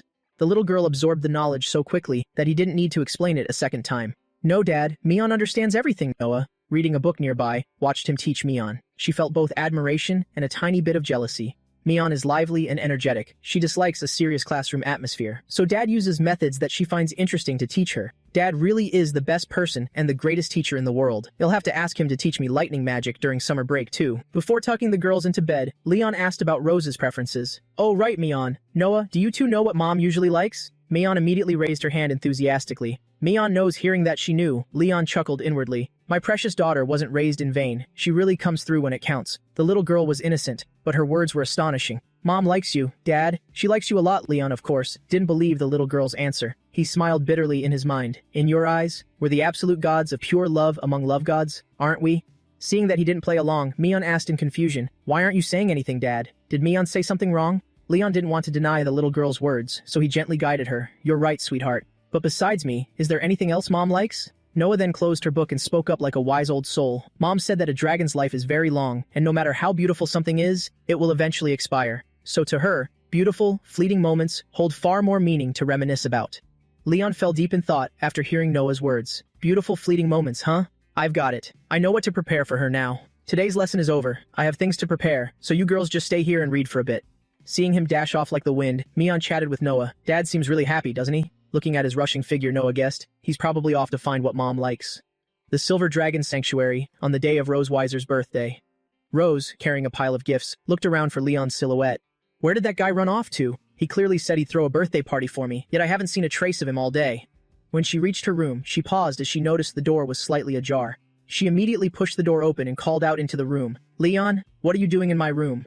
Right at that moment, the lights in the room flicked on, and a party popper went off, catching Rose completely by surprise. Holding the party popper in his hand, Leon cheerfully wished her, Happy birthday, Mother Dragon. Even though she was thrilled, she tried to act unimpressed and asked, Is this the surprise birthday you prepared for me? It would be much better to just call me by my name instead of Mother Dragon. Leon instantly admitted his fault. He'll call you that next time. Looking at the 3-tier cake, Rose asked curiously, Not bad. Do humans light candles and eat cake for their birthdays? Leon smiled at her and softly hummed in agreement. Consider it a tradition. A cake this big is really hard to make. Rose tasted the frosting on the cake and gave her verdict. The flavor isn't bad. Seeing her about to eat, Leon quickly stopped her. Wait, don't eat it yet. When humans celebrate their birthdays, they have to make a wish by the candlelight. Realizing she had to blow out all these candles, Rose looked unhappy. Can I not blow them out? With this many candles, don't tell me you're doing this on purpose to mess with me. Leon was adamant and insisted she blow them out. No way. You said you wanted to follow human customs. Humans blow out the exact number of candles as their age on their birthdays. Your Majesty, please blow out the candles. Seeing how resolute he was, Rose sulked inwardly. I knew this guy would never sincerely throw a birthday party for me. You want to torture me? Don't expect me to go easy on you either. Fine, then you're blowing them out with me. Startled as she grabbed his arm, Leon asked, It's your birthday, so why are you making me blow out the candles? Rose didn't give him a chance to refuse and immediately threatened, blowing out candles with the queen? Isn't that an honor for a prisoner like you? Hurry up. Leon had no other choice now, regretting it immensely. I got it. This really backfired on me. After that, the two of them had to continuously pucker their lips to blow out the massive pile of candles on the cake. They huddled together, blowing endlessly to extinguish the flames. In the end, they blew out so much smoke that it made them both cough violently. Rose covered her nose and complained, You humans are really ridiculous. Why do you even have this custom? Criticized, Leon immediately fired back, Oh, please. Normally there are only a dozen or maybe 20 candles. Who on earth is like you dragons, casually turning hundreds of years old? The candles are all out. Hurry up and make a wish. Thanks to their combined efforts, all the candles were finally extinguished. Rose closed her eyes tightly to mimic the human world when making a wish. I know. Watching her make a wish, Leon couldn't help but let his mind wander. I wonder what the dragoness is wishing for. As the Silver Dragon Queen, whatever she wants is probably as easy to get as flipping her hand. At that moment, Rose began to speak her wish aloud. I wish that my prisoner will never escape. Hearing that, Leon spoke up to remind her. You're not supposed to make wishes like that. What if it actually comes true? Rose smiled stubbornly and replied, Are you the boss of me? It's my birthday. I can wish for whatever I want. Hearing that, Leon didn't bother arguing with her. Never mind. It's your birthday. You're the boss. I won't hold it against you. Eat some cake. Taking the slice with the happy birthday text, Rose thanked him. Thank you.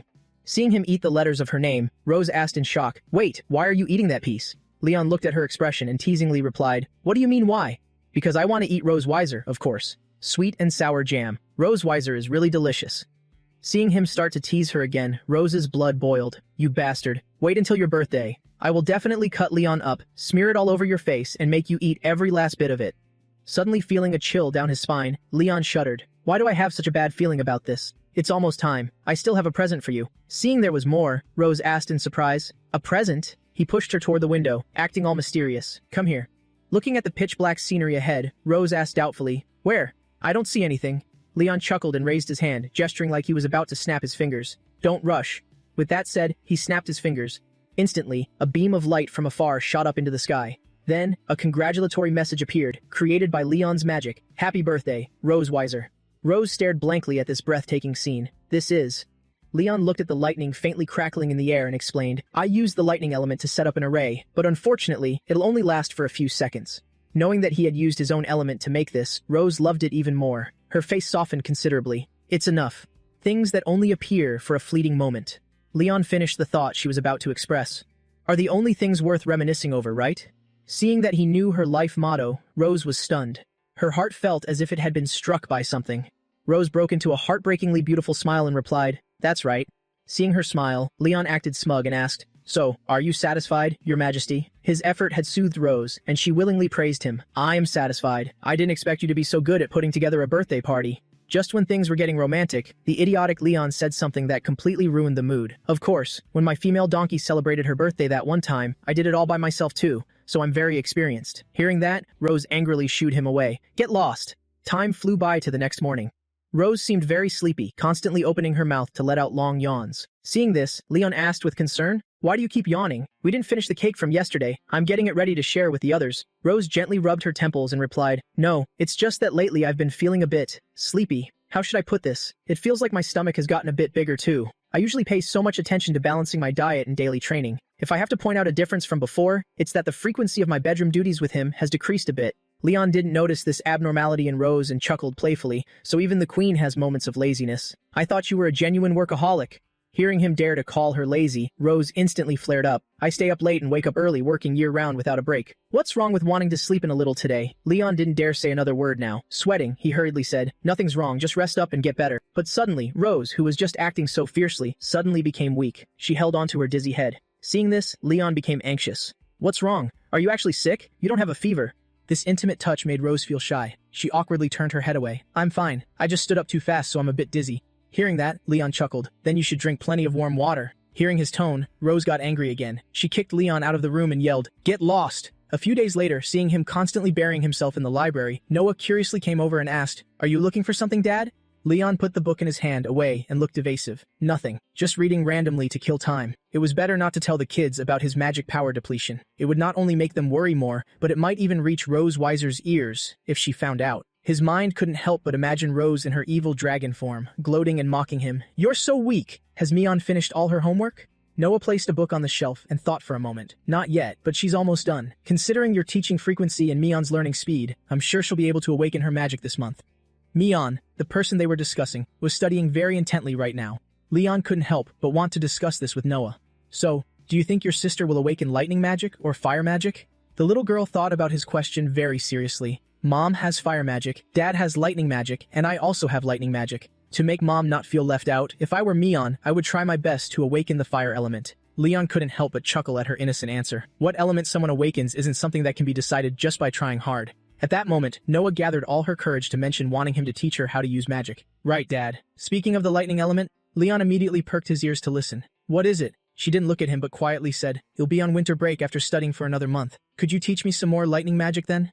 That way, the lessons for next semester will be a little easier." Hearing her request, although Leon really wanted to, with his current condition he couldn't unleash his maximum power. "Crap, with my current state, I can't show her any powerful magic. If this continues, heavenly lightning annihilation, and then Noah will act like an old soul, comforting my wounded spirit." "It's okay, Dad. This is really cute too." "Then go ahead and do whatever you need to, Dad. I'll go ask Mom to teach me." A devastated Leon would just sit there crying loudly, miserably trying to pull her back. No. Just thinking about it made Leon's heart ache like it was being cut by a knife. He tried to shake off the image. "No way. I can't let this happen. I must reclaim my status in this family, and my status in my daughter's heart too." Seeing that he didn't answer, Noah looked sad and said, "If it's inconvenient for you, Dad, then never mind." Leon immediately promised that he would teach her. "Of course, there's no problem at all. Don't worry. When the time comes, he'll definitely teach you lightning magic properly." Hearing that, Noah froze in place. As if she couldn't believe her ears, she asked, "Really?" Leon looked at her expression and solemnly promised, "I am a man of my word." Overjoyed, Noah leaned in and gave him a kiss on the cheek. "Thank you, Dad." After kissing his cheek, the little girl scurried away quickly like a little bunny. Watching her run off and hearing her cheerful voice, he could see just how happy she was. "I'm going to find Mion." Looking at this sight, Leon grew even more determined to regain his power at all costs.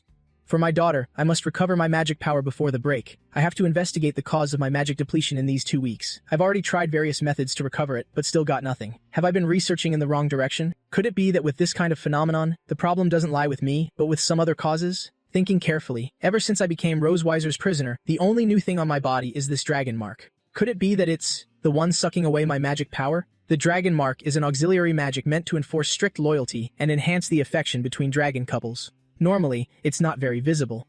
When missing the other person, it turns light purple, and when the couple's bodies fuse, it turns deep purple. Leon looked at the glowing dragon mark on his chest and thought to himself, "At first, Rose Weiser only wanted to use the dragon mark to torment me. If she knew it would steal my magic power, she would seize the chance to mock me a long time ago. In that case, let's give it a try." A massive amount of lightning element magic power appeared on his body. Like electrical currents flowing through him, they seemed to be searching for something. After using magic to inspect his body, Leon grasped the issue within himself to some extent. The magic power runs along my palms, arms, shoulders, and finally, my chest. Sure enough, the magic power vanishes after reaching my chest. But strangely, the dragon mark only absorbs an insignificant fraction of it. The main thing stealing my magic power is something else entirely. After awakening their magic, any magic user can store the power they've accumulated within their own magic circuits in a certain way, so they can use magic whenever needed. With just a minor inspection, Leon understood where the core problem lay, and a certain entity on my body has been stealing the magic power flowing through me, making it impossible for me to use my stored magic. Ultimately, this created the illusion of magic depletion. The problem is, since when did my body have so many magic-eating thieves? What's the point of them idly sucking away my magic power? So far, my body hasn't shown any abnormalities. It should be fine, right? Then again, if the magic power inside the dragon mark isn't being sucked away, doesn't that mean I can store a portion of my magic power in it? The speed of storing magic power this way will be relatively slow, but it's much better than having nothing left like before. Easier said than done. Starting today, you'll just condense my magic power bit by bit. The day of Mion's awakening. For this day, Leon woke up early in the morning. Because of his efforts to store up magic to teach Noah, he had been working very hard, so when he woke up early, he couldn't hold back a yawn. He waved at Rose when he saw her. "Good morning, the weather isn't bad today." Seeing him greet her, Rose looked surprised. "You actually took the initiative to greet me. It seems you're in a pretty good mood." Leon was looking forward to this day immensely. Of course, since Mion is about to awaken the same magic element as her dad, my mood is naturally great. To keep him from acting smug, Rose preemptively countered, Mion will definitely awaken the fire element. The Dragon Clan's genes are stronger than you think. Hearing this, Leon showed a look of disdain. If your Dragon Clan's genes are so strong, why does Noah have the lightning element? Rose was left speechless and could only reply uncertainly, it's probably due to probability. Seeing her still stubbornly trying to one-up him, Leon stepped closer and said, later, when Mion awakens and the magic circle flashes with the light of the lightning element, let's see if your mouth is still this tough. Rose frowned, glaring at him in annoyance. Just watch. At this moment, Mion had already entered the sanctuary for the element test. Not only that, but Anna was beside her, summoning the testing magic circle. Hearing the rhythmic sound of footsteps, the little girl turned around, looking expectantly toward the door. As soon as the door opened, the sound of their bickering reached her ears. Mion will definitely take after me. Seeing the two of them, Mion trotted over and called out sweetly, Mom! Dad! Mion is about to awaken her element. You two will watch later, right? Rose looked at the little girl's adorable face, maternal love overflowing in her heart as she patted her head. Of course, Mom and Dad will be with you the whole way. Afraid she might be nervous, Leon carefully reminded her, Don't worry, just relax. Just do exactly what Dad taught you. Mion replied softly, Okay.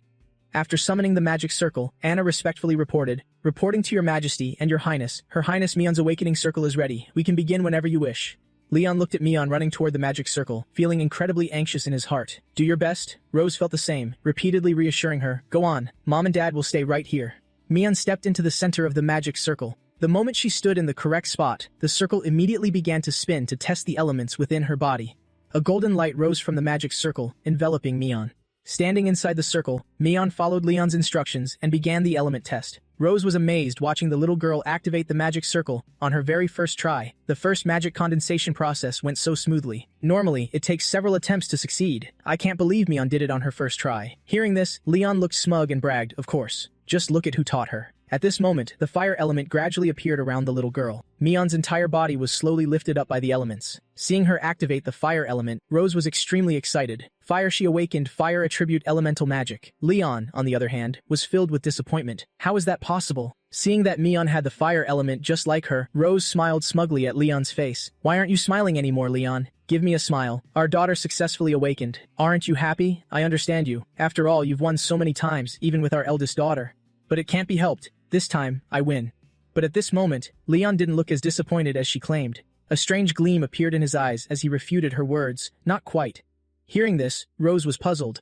What do you mean, not quite? Leon pointed at the symbol, reminding her to look at it. Can't you see such a giant fire element symbol? The awakening isn't over yet. Right then, the flash of lightning also appeared around Mion's body. This was truly an unexpected element test. Seeing this, Rose couldn't believe her eyes. Anna was also caught off guard, seeing Mion awaken two elements, the lightning element. To think it's a dual element awakening, Leon, however, was incredibly proud. He could already imagine how fulfilling Mion's future life would be. As the daughter of the strongest dragon slayer and the Silver Dragon Queen, she is destined for an extraordinary life. Add to that, a dual element magic awakening, something so rare it only exists in fairy tales. Her future is simply immeasurable. The light of the magic circle gradually faded, and Mion also snapped out of her state of deep concentration, smiling excitedly. Mion eagerly asked the two of them, Mom, Dad, did you see? Mion can manifest both types of elements. Now you two won't fight anymore, right?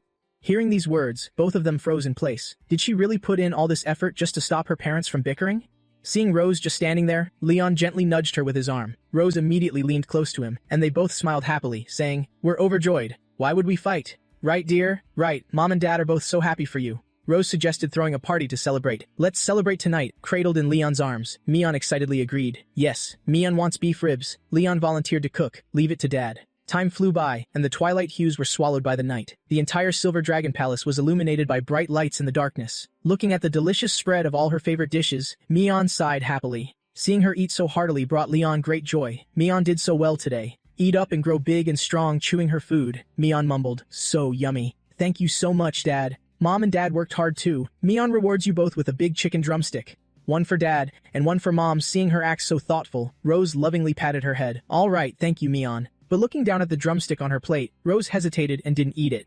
Seeing her only eating salad, Leon was very suspicious. What's going on? The mother dragon is eating so little today. She won't even touch the meat in front of her. I didn't put any onions in my cooking, so why are you making a face like you don't want to eat? Rose didn't want to explain her situation to him and replied defensively. I'm not, maybe. My stomach is just a little upset. Realizing something, Leon asked, Don't. Tell me you're on a diet. Being exposed, Rose's face flushed red as she denied it. Who's on a diet? I've just gained a tiny bit of weight recently, that's all. Seeing that she really was on a diet, Leon seized the chance to tease her. Didn't you know? When you lose weight, you lose it from your chest first. Keep this up and watch out. You'll turn into a flatboard. Rose took her revenge by dumping all the cheese oysters onto his plate. Seeing her dump all the oysters onto his plate, Leon angrily asked, "What are you doing?" Mion, as if completely used to this, focused intently on enjoying her own meal. "This meat is so delicious." Rose flashed a demonic smile and reminded him, "I heard this is extremely nourishing for a man's stamina in that regard. Eat it all. If you don't, then you're not allowed to sleep," Leon shouted in disbelief. "You're keeping me up again tonight?" Skipping past that hot night, let's move on to the next day. Rose couldn't help but let out a long yawn. Tired, she asked, "Anna, what do I need to do today?" Anna looked at the daily to-do list and reported, "In the morning, review the documents and letters sent by other dragon clans. In the afternoon, inspect the weapon armory. Does your majesty have any other arrangements?" Rose intended to work, but her dizziness didn't fade. Instead, it got worse. She said weakly, "I'll do these things tomorrow. I'm a bit tired today, so I'll take the day off." Seeing her exhausted state, Anna was extremely surprised. The workaholic queen of 1,000 years is actually asking to rest? Is the sun rising in the west? Seeing her still standing there, Rose tiredly instructed, "If there's nothing urgent to handle." Anna immediately turned to leave before she could finish. "No, please rest, your majesty." After Anna left, Rose kept thinking about her symptoms. "So strange, I clearly went to bed early yesterday, so why do I still feel so sleepy today?" Teaching magic to Mion? Meanwhile, down on the lawn, Leon was very seriously teaching her about magic. "Mion, Dad just talked about a lot of characteristics of lightning magic. Do you remember them all?" Mion replied very seriously. "Yes, I remember, Dad. Lightning magic can be used single target or AoE for both attack and defense. Once you learn lightning magic, you won't be afraid even if you travel the whole world." Seeing her remember his teachings perfectly, Leon praised her with great satisfaction. "That's right, you remembered very well." Rose came down and, hearing him only teach lightning magic, looked dissatisfied. Why only teach the good points of lightning magic and not fire magic? Seeing her, Mion called out very happily, "Mommy, let me tell you, lightning magic is super awesome. Dad is practicing lightning magic right now." Hearing the little girl praise his magic, Leon called out, "Mion, show your mom what you can do." Mion happily agreed, "Yes, Dad." The little girl spread her legs wide, closed her eyes tightly, and gathered her energy into her core. A stream of lightning appeared from her hand. In just a few seconds, Mion was able to summon lightning magic. Seeing her learn so quickly, Rose was shocked, her mouth hanging open. She just awakened 2 days ago, and Mion has already mastered the transformative state of magic power?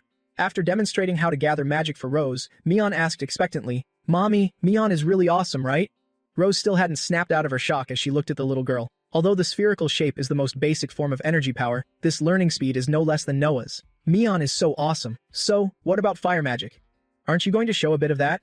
Mion coughed and replied guiltily, "Not yet. Dad hasn't taught me. Dad said fire magic can only be used to roast chicken. It has no use at all." Seeing her blurt everything out like that, Leon hurriedly stopped her. Mion. Seeing him dare to compare her magic to trivial tricks, Rose got extremely angry. Care to explain? Leon guiltily shrugged and explained, "I was worried Mion would be too tired learning 2 types of magic at the same time, so I'm teaching her slowly. Whether it's lightning or fire, both types of magic are equally strong, so it doesn't matter which one is taught first." At this moment, Mion innocently exposed his lie. "That's not right, Dad. You didn't say that to me yesterday." Seeing her contradict him, Leon quickly stopped her. "What do you mean not right? That's what Dad said." Seeing him keep interrupting, Rose grabbed his mouth tightly with her hand and asked Mion, "You shut up." "Mion, what exactly did Dad say yesterday?" Mion now seemed hesitant. "I don't remember clearly. Dad said the method of using fire magic is too monotonous, and the difficulty is too low. There's no sense of accomplishment in learning it. Besides, it's not as practical for real combat as lightning magic. Only stupid dragons would focus on fire magic." His words drove Rose insane. "Stupid dragon? Who are you calling that?" Mion watched Rose biting Leon's head and innocently asked, "Mommy, why does it look like you want to eat Dad up?" The more she thought about it, the angrier she got. Rose felt that biting him couldn't fully vent her anger. She dragged the crying Leon away and said to the little girl, "Mion, it's recess time. Mom and Dad still have things to settle. Go find Anna to play with." Class dismissed. Hearing she was dismissed, Mion cheered happily. Yay! After that, the revenge began with a dinner consisting entirely of dishes that Leon absolutely despised. Carrot salad, stir-fried eggplant, braised eggplant, fried eggplant. Leon looked devastated at a table full of food he disliked. Could this be the legendary final meal before execution? Seeing him look at her, Rose urged, "What are you looking at me for? Hurry up and eat." Leon thought she really had a petty, ungenerous heart. "Isn't it just that I haven't taught our daughter fire magic yet? Do you have to torture me like this? I don't have much of an appetite today, so I don't really want to eat." How could Rose let him escape this dinner? She proactively picked up some eggplant and brought it over. "How could that be? You've been working hard all day. If you don't eat, your body won't be able to hold up." "Mion, tell me, does Dad have to eat?" Mion, living up to being Leon's precious apple of his eye, very seriously lectured him. "Dad, you taught me yourself. You can't skip any of the 3 meals a day. You have to eat on time to stay healthy." Backed by Mion's words, Rose pressured Leon even more. I know. Is it because hubby is so tired that you don't want to eat on your own? If that's the case, then I'll feed you. He looked at the piece of eggplant on Rose's fork and panicked, refusing, Don't, no need. But Rose, of course, wouldn't stop. She twisted her voice into a sweet tone and said, Don't be shy. Come on, hubby, open your mouth. Not giving him a chance to refuse, Rose shoved the eggplant straight into his mouth. After eating the piece of eggplant, Leon acted as if he had been poisoned on the spot, and then he collapsed onto the dining table. Seeing him not moving, Mion asked, Mommy, why did Dad faint? Rose looked at his state and replied gloatingly, Maybe Dad is just too tired. He'll be fine after a little rest. To let the little girl focus on eating, Rose helped Leon up and said, Mom will take Dad to rest first. You keep eating. The little girl very obediently agreed, Yes, Mion will eat properly. Mommy, remember to take care of Dad.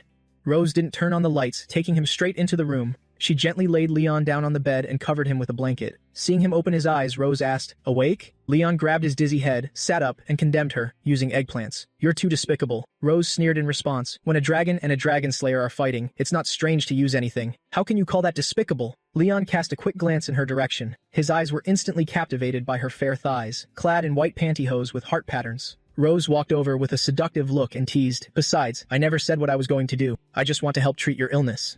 The sight of the seductive nurse immediately made Leon spurt blood from his nose on the spot. He pinched his nose to stop the bleeding and looked away. Treat my illness? What illness do I even have? After the teacher roleplay, does this female dragon want to play nurse now?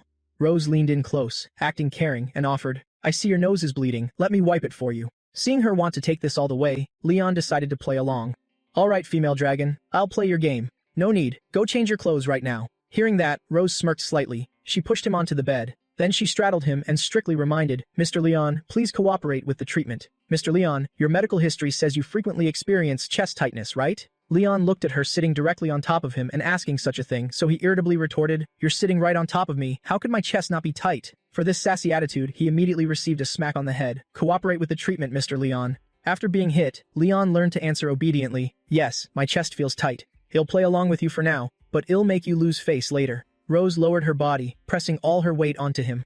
Then, let's begin the treatment. Tear off your clothes and let me take a look.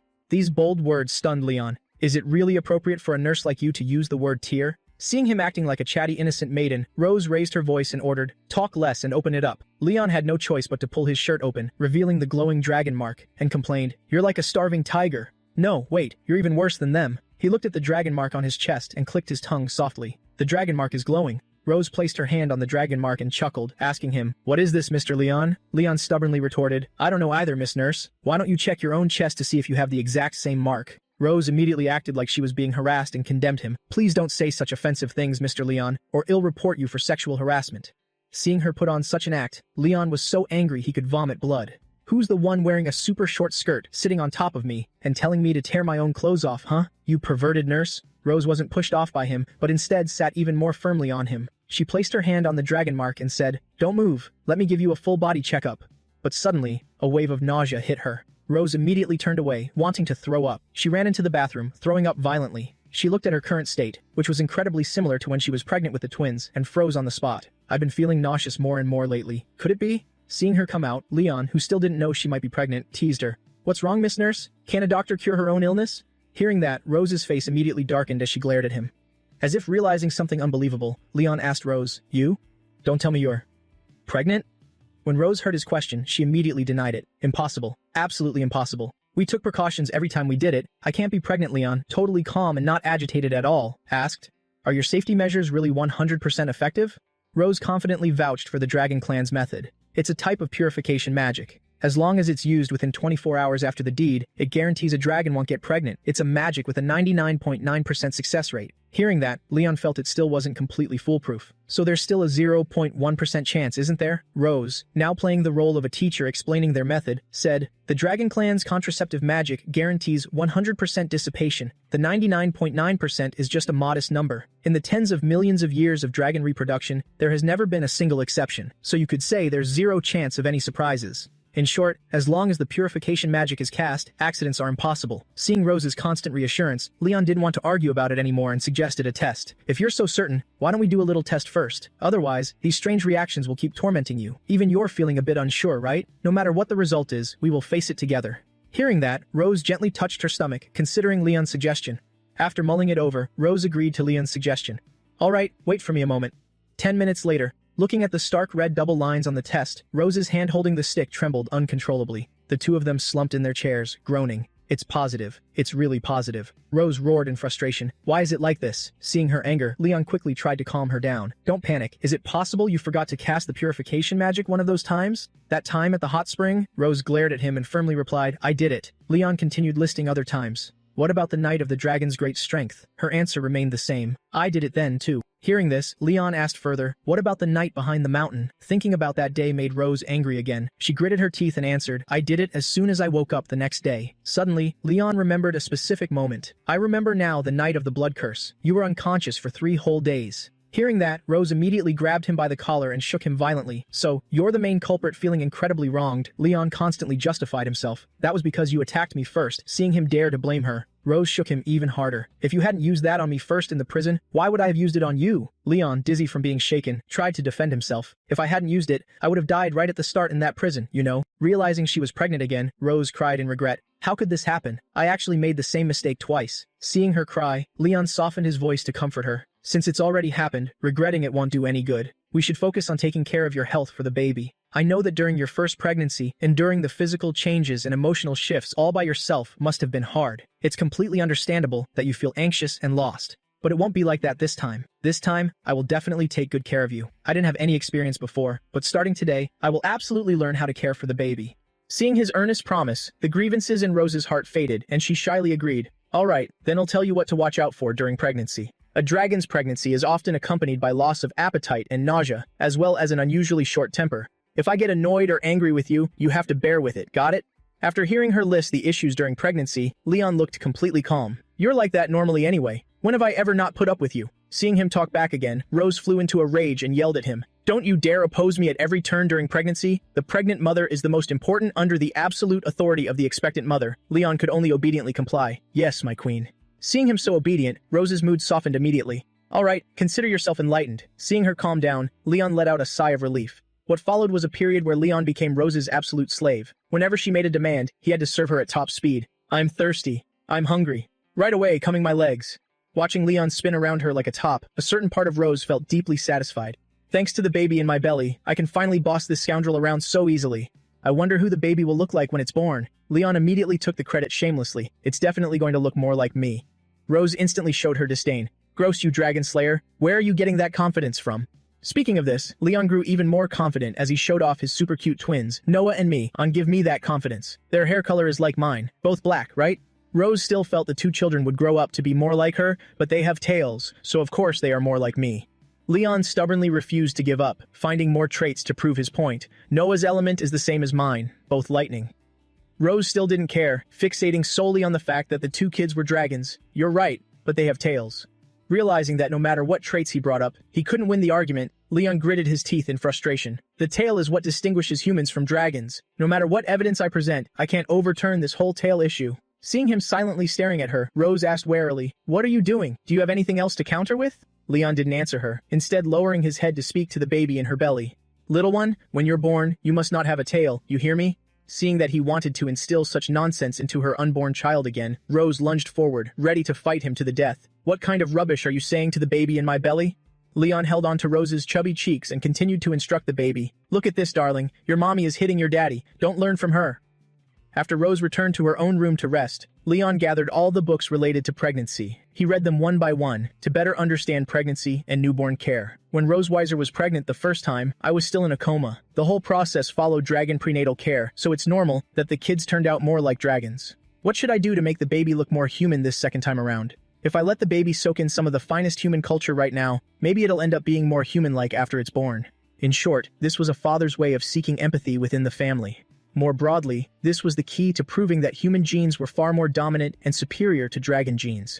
He put his words into action. Even though Rose Weiser wasn't even 2 months pregnant yet, the prenatal education plan had to be carried out as soon as possible. Where are those gadgets I bought in Sky City a while back? Found it. This is the one, a portable recording stone, compact design, capable of recording audio.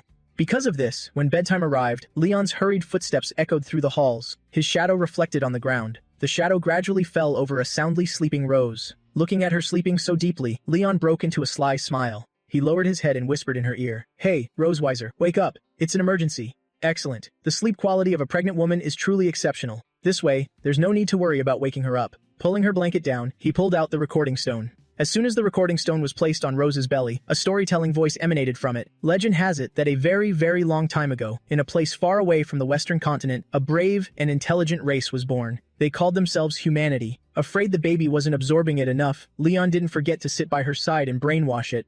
Baby, humans are the very first race in the world. You have to be more like a human in the future, okay?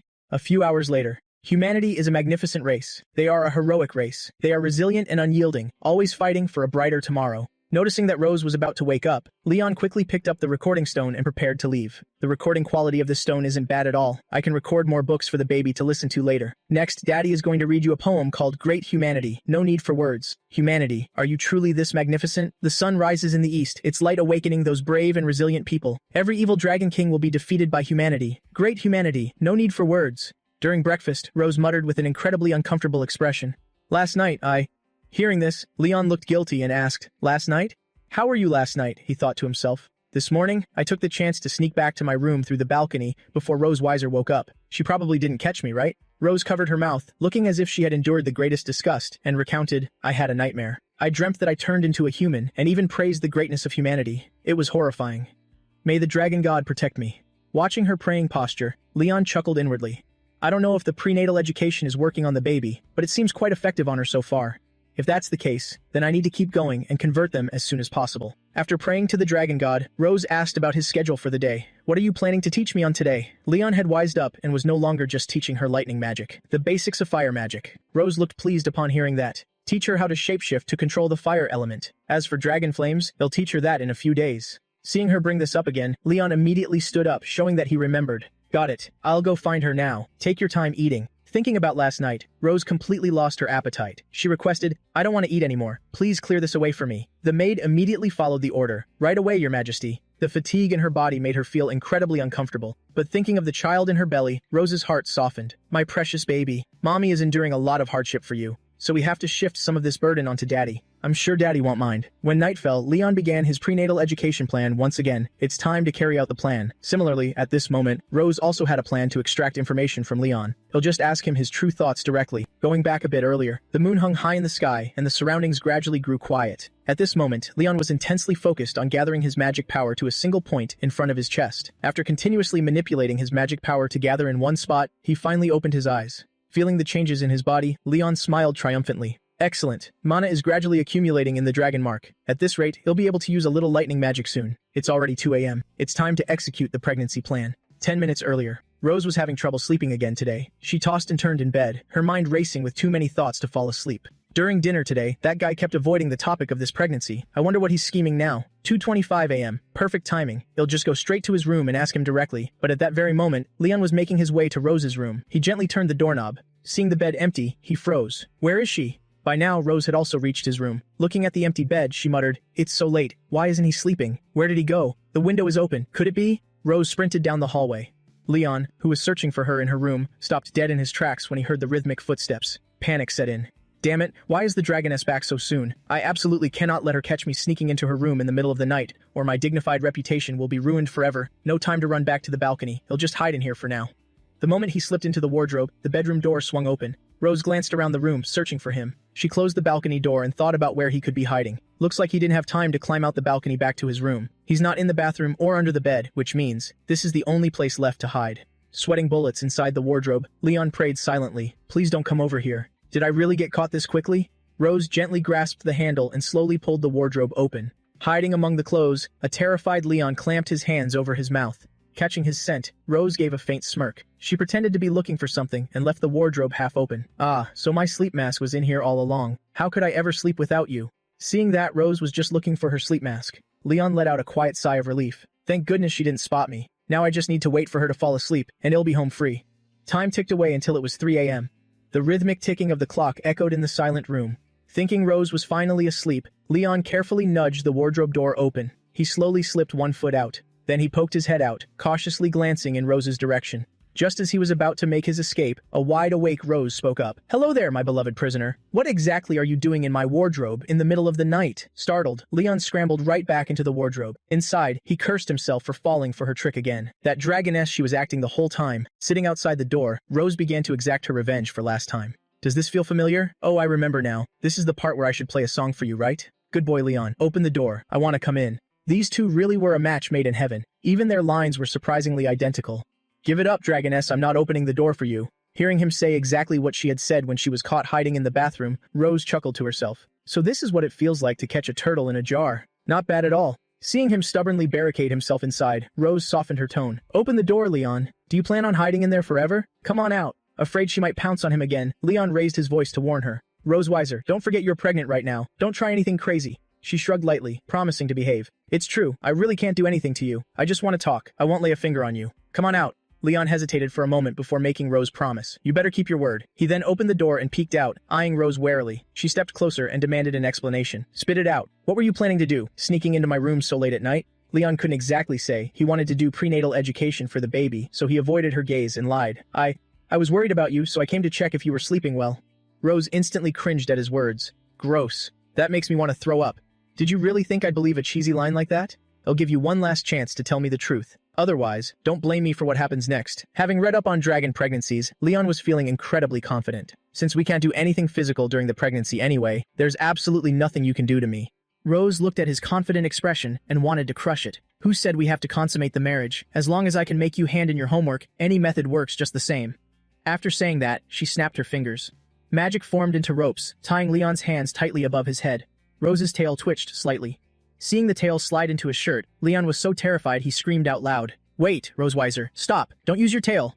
Seeing him reject her tail, Rose looked confused. "Don't you usually love wrapping my tail around your waist? Remember that night at the hot spring? I clearly retracted my tail, but you kept forcing me to show it." Every spot the tail brushed past made Leon feel like going crazy, and he weakly retorted, "That time was different." Seeing his enduring expression, Rose wanted to bully him even more. "This time, indulge your fetish and use it to satisfy you." Leon refused to admit defeat. He stubbornly acted as if he wouldn't yield. "You think this puny little tail can shake me? Keep dreaming." Seeing him still talking tough, Rose smiled wickedly. "You're quite stubborn, aren't you? Then how about this?" Seeing the tail approaching his little brother, Leon panicked. "You dragoness, stop it right now." Seeing him struggling, Rose acted like a villain bullying an innocent girl and warned him, "Don't move. What if I accidentally use too much force and break it? But don't worry, our dragon clan has excellent tail control." The stimulation came so fast that Leon could only cry out weakly, "Please don't.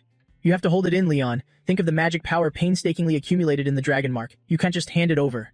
Knowing he was holding back, Rose blew gently into his ear, "Leon." The sweet breath made Leon's sensitive ears turn instantly red. In the end, the spring still had to erupt, and the water still had to flow. Leon was tormented to the point his soul almost left his body, helplessly lying on the chair and groaning in agony. "You despicable dragoness." Rose wiped her own tail with a towel and chuckled softly. "Enemies fighting. There's no such thing as being despicable or not. Looking at your reaction, this trick was quite effective, wasn't it?" At this moment, she noticed something unusual about him. She stepped firmly on the dragon mark, which was showing a strange color, and interrogated Leon. "Why did the light from your dragon mark turn blue?" Leon didn't dare tell the truth and could only answer vaguely, maybe it lost control. Didn't this thing also lose control once at the hot spring? Hearing that, Rose didn't show any suspicion. "Is that so? But this loss of control, I think it's not bad at all. My tail is completely numb, it's quite comfortable." Hearing that, Leon turned his head away slightly and thought to himself, "You're just getting electrocuted by my leaking lightning elemental magic."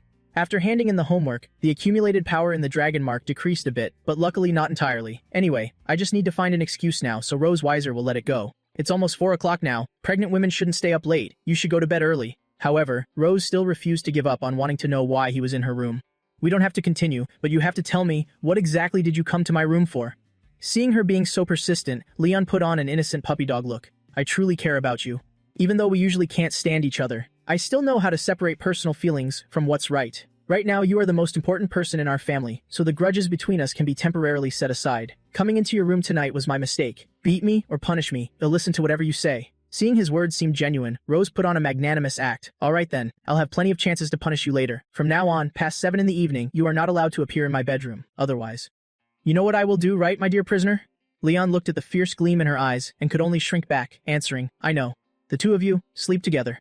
Less than 24 hours after Rose Weiser declared, "You are not allowed in my room after 7, Noah came up with this suggestion. Hearing the little girl's demand, the two of them were stunned. How did things end up like this? Let's rewind the time to Friday's dinner. Rose winked at him, giving a signal. Getting her signal, Leon gently wiped the corner of his mouth. He remembered Rose's request for tonight's dinner. They were going to tell the kids about Rose Weiser's pregnancy tonight, but not knowing how the kids would react, he decided to test the waters first.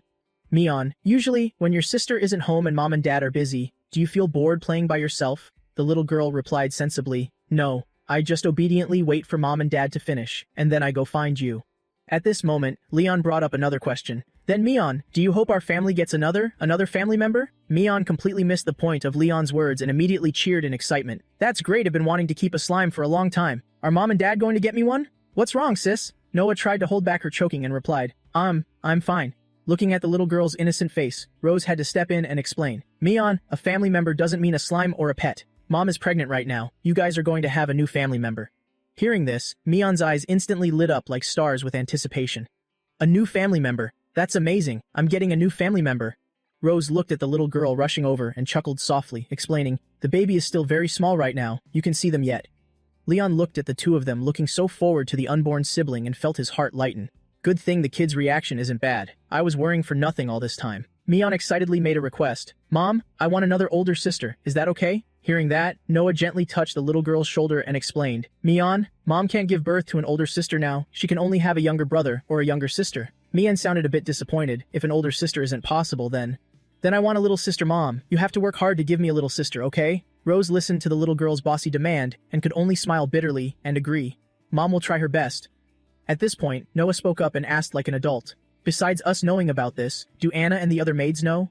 Rose looked at the little girl and answered honestly, to avoid affecting their daily work, Mom hasn't told the maids yet. He'll tell them in a few months. Hearing this, the little girl fell into deep thought. If that's the case, I suggest you two should share a room. Hearing her request, both of them froze on the spot. Share a room? Mion, who was hugging Rose, heard this and curiously asked Noah what sharing a room meant. Noah used the easiest words to explain it to her. Sharing a room means that after two people's love has reached a certain level, they move in together into one room. Now that Mom is pregnant, she definitely needs someone on standby to take care of her. Mion is still little, and I'm usually at the academy, so Dad is the most suitable person. After Noah's explanation, Mion clapped her hands in understanding.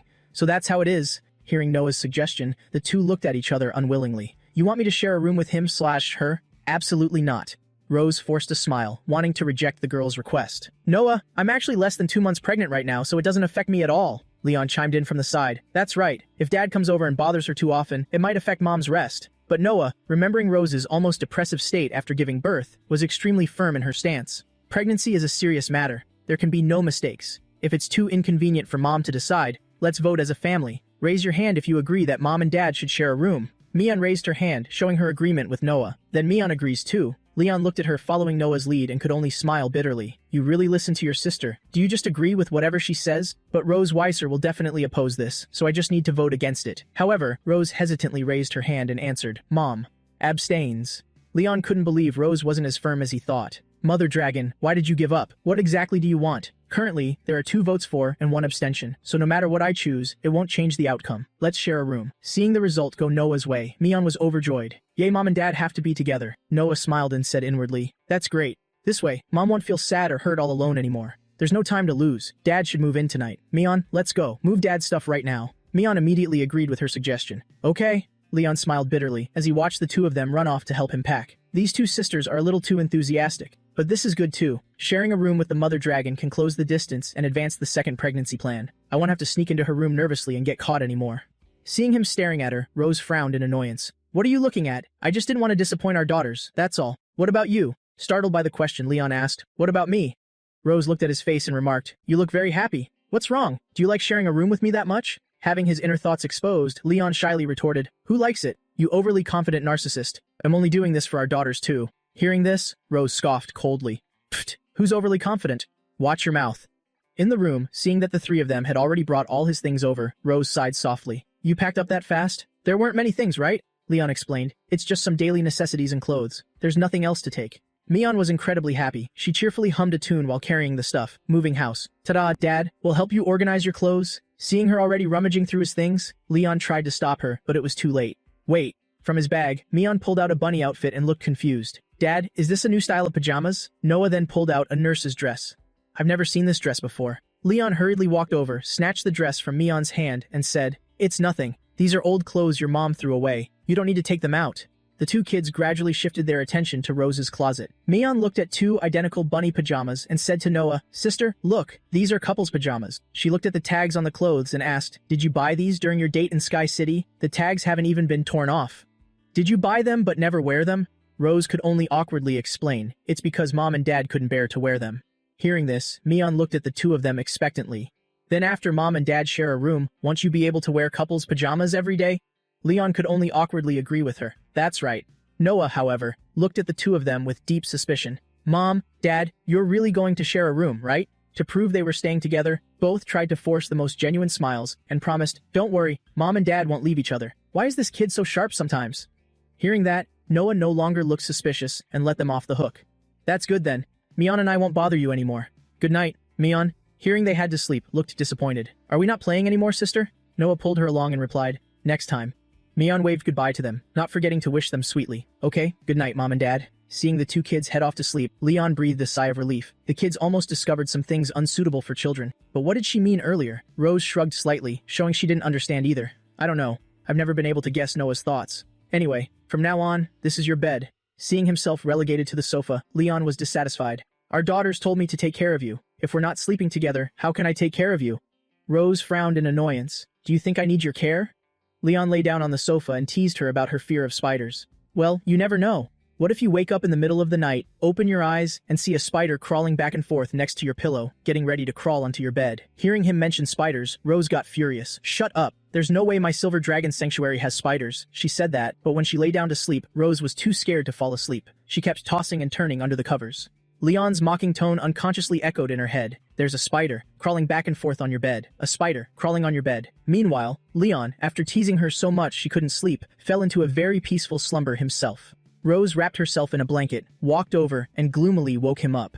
"Leon, are you asleep? Wake up right now. I can sleep." Seeing her bothering him again, Leon turned his head and reminded her, "Your Majesty, I still have to teach Mion tomorrow. Stop messing around." "Too scared," Rose suggested to Leon. "Then come sleep in the bed with me." Hearing this, Leon acted sullen and refused. "You just said I wasn't allowed to sleep on the bed."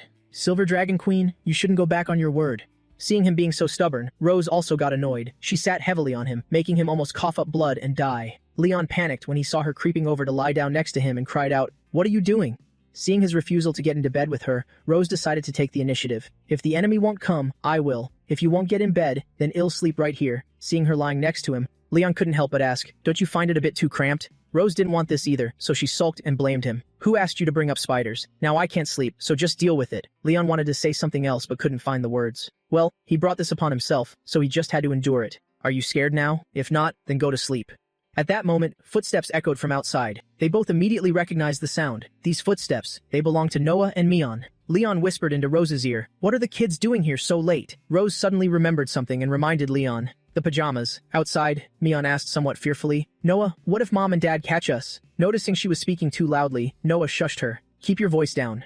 We just came to see if Mom and Dad kept their promise. So what if they catch us?" The two of them tiptoed and kept quiet as they slipped into the room. Then, they looked up at the two on the bed with wide, sparkling eyes. Meanwhile, with their incredible speed, the parents had successfully scrambled into their matching pajamas. Seeing them both lying in bed, Mion whispered her report. "Target confirmed. They are both in bed." Hearing this, Leon and Rose had the exact same thought. "These two brats came to check up on us." Mion pointed at their matching outfits and whispered to Noah, "Look, Mom and Dad are wearing their couple pajamas." Seeing them actually sleeping together, Noah breathed a sigh of relief and whispered back, "I thought they would refuse to sleep together." It seems Mom and Dad are actually serious about sharing a room. At this point, Mion remembered the last time she walked in on them and told Noah, "Actually, one time when you were at school, I went looking for Mom and Dad and found them hugging and sleeping just like this." Hearing that, Noah looked a bit skeptical. "Really?" Mion recalled that day and shared details that she still found confusing. Mom and Dad looked really tired back then, and their necks and backs were completely covered in bright red mosquito bites, so I even helped them apply some ointment looking at her adorable face. Noah couldn't resist pinching her cheek and praised her. "Mion is so well behaved." Mion whispered to Noah, "Do you think Mom and Dad will have those red marks again when they wake up tomorrow?" Noah softly instructed Mion, "If they do, you help them put ointment on again, okay?" At this moment, Leon opened his eyes and drawled teasingly at Rose, who was pretending to sleep. "Mosquito bites, huh?" But before he could even finish his sentence, Rose pinched Leon's waist hard. He grimaced and glared in pain. "Ouch! How dare she pinch my waist?" Seeing him endure the pain in silence, Rose quickly made a shushing gesture. "Don't make a sound." Leon was immediately provoked by her smug look. Alright, if you want to play it like this, I'll humor you. He leaned in and kissed Rose on the lips. Seeing him pull such a stunt, Rose was both embarrassed and furious, wanting to scold him. You bastard. Taking advantage of the situation, Leon got even more cheeky. Don't make a sound now. While the two were flirting with each other, Mion complained to Noah, I'm so sleepy, let's go back. Before leaving, Mion cheered with great excitement. Mother Dragon's special forces, retreating. Noah looked into the room and softly wished them, good night, Mom and Dad. The sound of the door closing startled them both. They quickly pulled apart, panting heavily. Leon looked at the glowing light on his chest and said to himself, we can't keep doing this, the dragon mark is already glowing. Seeing him about to get out of bed, Rose asked, where are you going? Taken aback, Leon replied, I'm sleeping on the sofa. However, Rose grabbed his sleeve, stopping him from leaving. She put on a pitiful, whining face. Don't go, stay by my side, please. Looking at her charming yet adorable expression, his heart softened, and he agreed, all right. He then lay back down next to Rose, but the distance between them was too far, and Rose still couldn't fall asleep. She turned around and made a demand. Give me your arm. He did as she asked and said, like this? Rose shyly rested her head on his arm and muttered softly, good night. Leon turned over and pulled Rose into a full embrace. Although this position felt a bit uncomfortable, he felt an unusual sense of satisfaction in his heart. Looks like I won't be able to just casually toss and turn tonight. Good night, Sky City. Rose's voice rang out as she listed the things they needed to buy. Prenatal nutrition supplements, pregnancy vitamins. We've bought all the basic necessities. Now we're just missing the Jade Dew dragon fruit. Tasked with carrying all the bags, Leon asked Rose, we visited over 10 supplement stores and still couldn't find this fruit. Is there any substitute? Rose frowned at him and explained its effects. It's an incredibly rare supplement that calms the mind during pregnancy.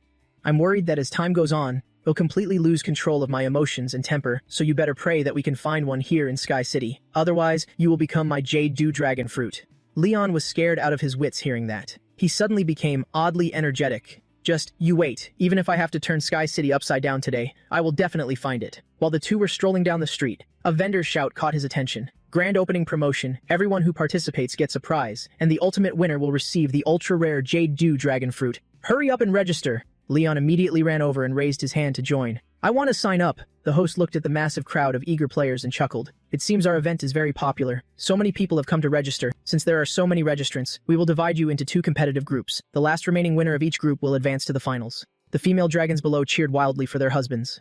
Go, hubby. You're the best, darling. If you win, I'll cook you a massive feast. Beat them all, hubby. Rose stood nearby, not wanting to be outdone, but because she was too shy, she could only offer a weak cheer. Go for it.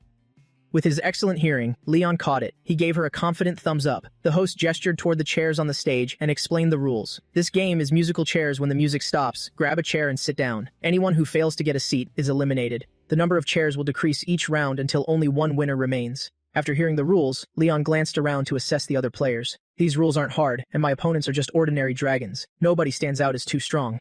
The only one who caught his attention was the aura radiating from her. She doesn't seem like an ordinary person.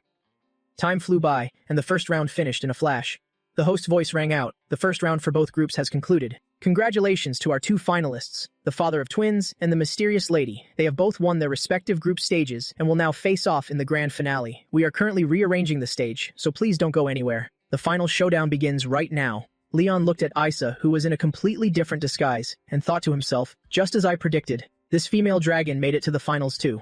From what I just observed, her physical abilities are roughly on par with Rose's. Her overall power is immense, and in terms of tactical cunning, she's right up there with me. She's seriously formidable. Noticing him sizing her up, Isa let out a quiet, secret smile. Even knowing his opponent was incredibly strong, Leon had to fight to the bitter end for Rose, but to avoid becoming Rose's punching bag, I absolutely cannot lose. Seeing that it was time, the host signaled the start. Now would our 2 finalists please step onto the stage? The rules are very simple. It's a game of never have I ever. But in reverse, you take turns stating something you have or an experience you've been through. If your opponent hasn't, you score a point.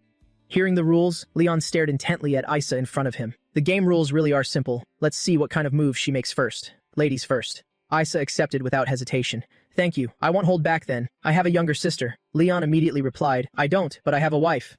Isa continued listing things she had. I have 2 nieces. Leon calmly fired back. I have twin daughters. The score between the two began fluctuating endlessly. Down below, the more Rose looked at Isa, the more incredibly familiar she seemed. Why does that dragon look more familiar the longer I stare at her? At that moment, Leon launched an attack. I own a donkey and I've trimmed its hooves, he thought. If we keep comparing like this, we won't settle this for hours. I need to come up with something completely outrageous. Hearing this, Isa chuckled and dropped a shocking truth. I still have my first kiss. Leon was furious and snapped at her. Isn't this a grand opening for a maternity and baby store? What is a female dragon who still has her first kiss doing up here? While he was losing his cool, the timer ran out. The host gestured toward Isa and announced, "Mr. Leon's time to speak is up. The winner of the competition is this lady right here." Leon was deeply disappointed at his loss. Damn it, I was so close. No, I can't let her down. Excuse me, miss. The grand prize, the Jade Dew Dragon Fruit, is only beneficial for pregnant women. If you have no use for it, could you sell it to me? Isa hesitated for a moment, but her tone was somewhat haughty. I really only joined the competition for fun. The Jade Dew Dragon Fruit means nothing to me, but why should I sell it to you? Sensing an opportunity, Leon quickly explained his situation. My wife is pregnant with our second child, and she needs this fruit to nourish her body. Several lives depend on this. A flash of surprise appeared in Isa's eyes. Second child? It seems you love your wife very much, to willingly humble yourself and beg me for her sake. Seeing her soften, Leon firmly declared, "That's right, I love her with all my heart." Moved by his earnest expression, Isa handed it over like a blessing. "Since you love your wife so much, he'll give this dragon fruit to you as a gift." Leon, surprised by her generosity, blanked out for a second before thanking her. "Thank you."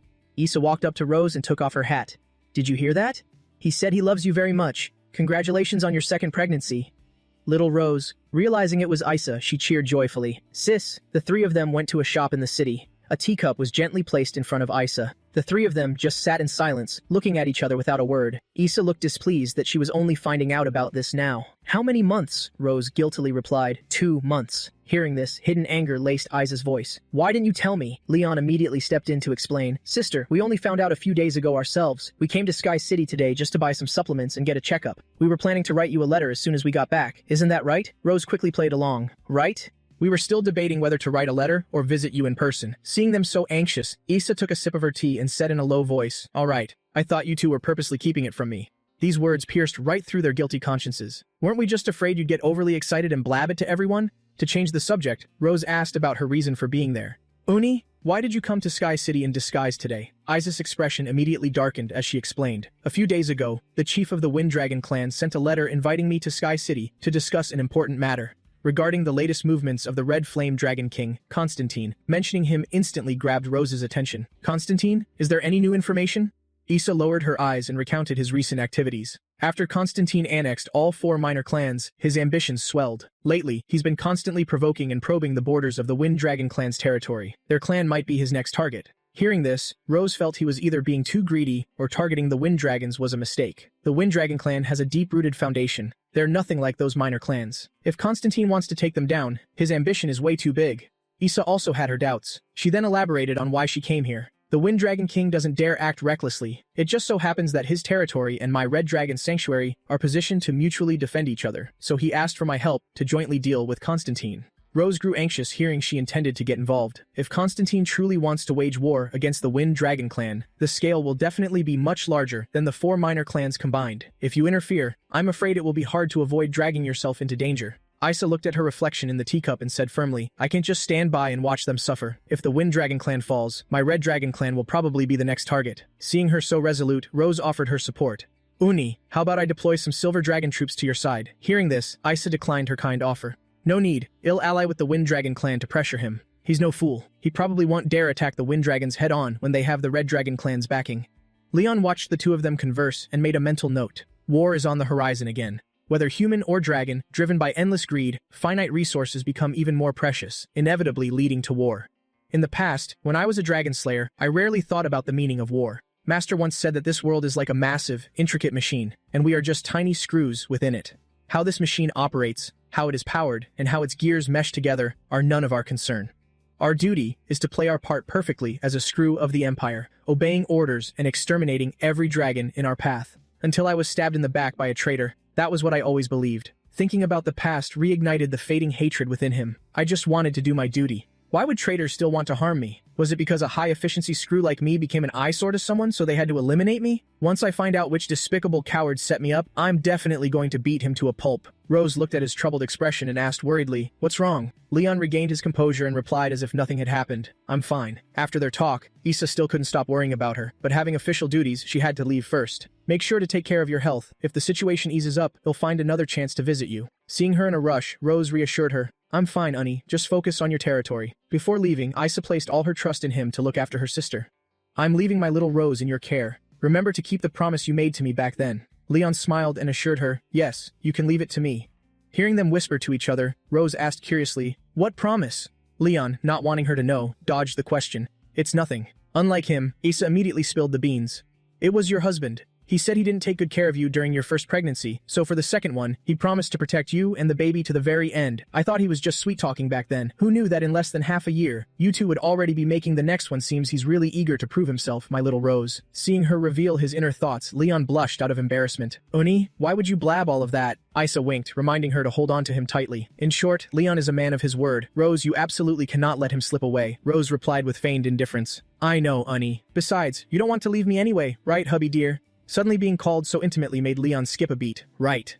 Seeing the two of them showing off their affection right in front of her, Issa puffed her cheeks in annoyance. Enough is enough, you two. If I stay here any longer, you'll drown in your sickening sweetness. I'm leaving. Watching her retreating figure, the two of them called out in unison, Goodbye, Uni. Rose then interrogated Leon. Is what she just said true? He feigned amnesia and replied, I don't remember. Let's hurry back. The kids are still waiting for us. Seeing him trying to run away, Rose wanted to know even more. Don't change the subject, fess up. Time passed, and night eventually fell over the Silver Dragon Palace. Wearing his bunny pajamas, Leon looked at himself in the mirror and brushed his teeth. He stared at the pink toothbrush in the cup, his thoughts drifting away. I've been living with that female dragon for a few days now. Good thing she hasn't forced me to perform my husbandly duties since that day. Every day, I secretly practice and store my mana in the dragon mark. The mana is gradually accumulating. After finishing brushing his teeth, he left the bathroom. Looking at Rose sitting on the chair, he secretly made up his mind. Anyway, not touching her is one thing, but the prenatal education plan still needs to proceed. She's still awake at this hour? What a workaholic. It's so late, you're still not asleep? Seeing him ask, Rose replied without taking her eyes off the documents. I'll sleep as soon as I finish going through these. What? Are you worried about me? Leon awkwardly explained. I'm just afraid you'll exhaust the baby. Go to bed early so you'll feel better. Seeing him denying his feelings again, Rose chuckled and teased. If you care about me, just say it. You don't need to use the baby as a shield. Hearing that, Leon couldn't believe his ears and retorted, Me? Care about you? I only care about when you're going to hand over the Silver Dragon King throne to me that way. The entire Silver Dragon Sanctuary will belong to me, Leon Kazmod.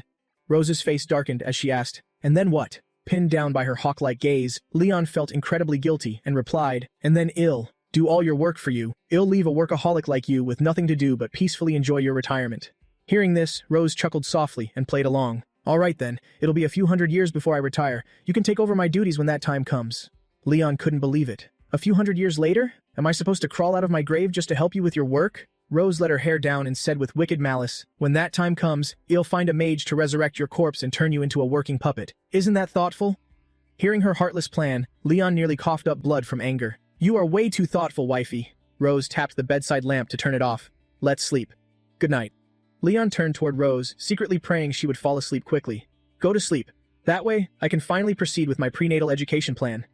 The clock ticked away with steady rhythm. The space between the two of them sank into a peaceful silence. Leon peeked through half-open eyes to see if Rose had fallen asleep. It was so late. What else could she possibly be planning? She leaned in and whispered into his ear, Are you asleep, Leon? Unaware that he was supposed to be sleepwalking, Leon was convinced she was about to test some weird experiment on him. Is this female dragon using a charm spell to make me obey and answer her questions? She did something bizarre like this once before. I might as well just play along. Seeing his reaction, Rose chuckled softly. Perhaps it actually worked this time. The inner demon in Leon's heart let out a sly, wicked laugh. What a naive female dragon. It's a good thing my dragon-slaying skills are a level above, so her trick didn't work on me. If you want to play games, then I'll gladly play along for fun. Voicing the anxiety hidden in her heart, Rose asked, Leon, that promise you made to my sister, that you would care for and protect me, did you truly mean it? Leon smoothly played along. Yes, it is the truth. I will absolutely protect you, even if it costs me my very life. This answer instantly sent a profound tremor through Rose's heart. Does Leon truly care for me that much? But we are enemies. To harbor such feelings for your enemy, doesn't that go completely against your conscience?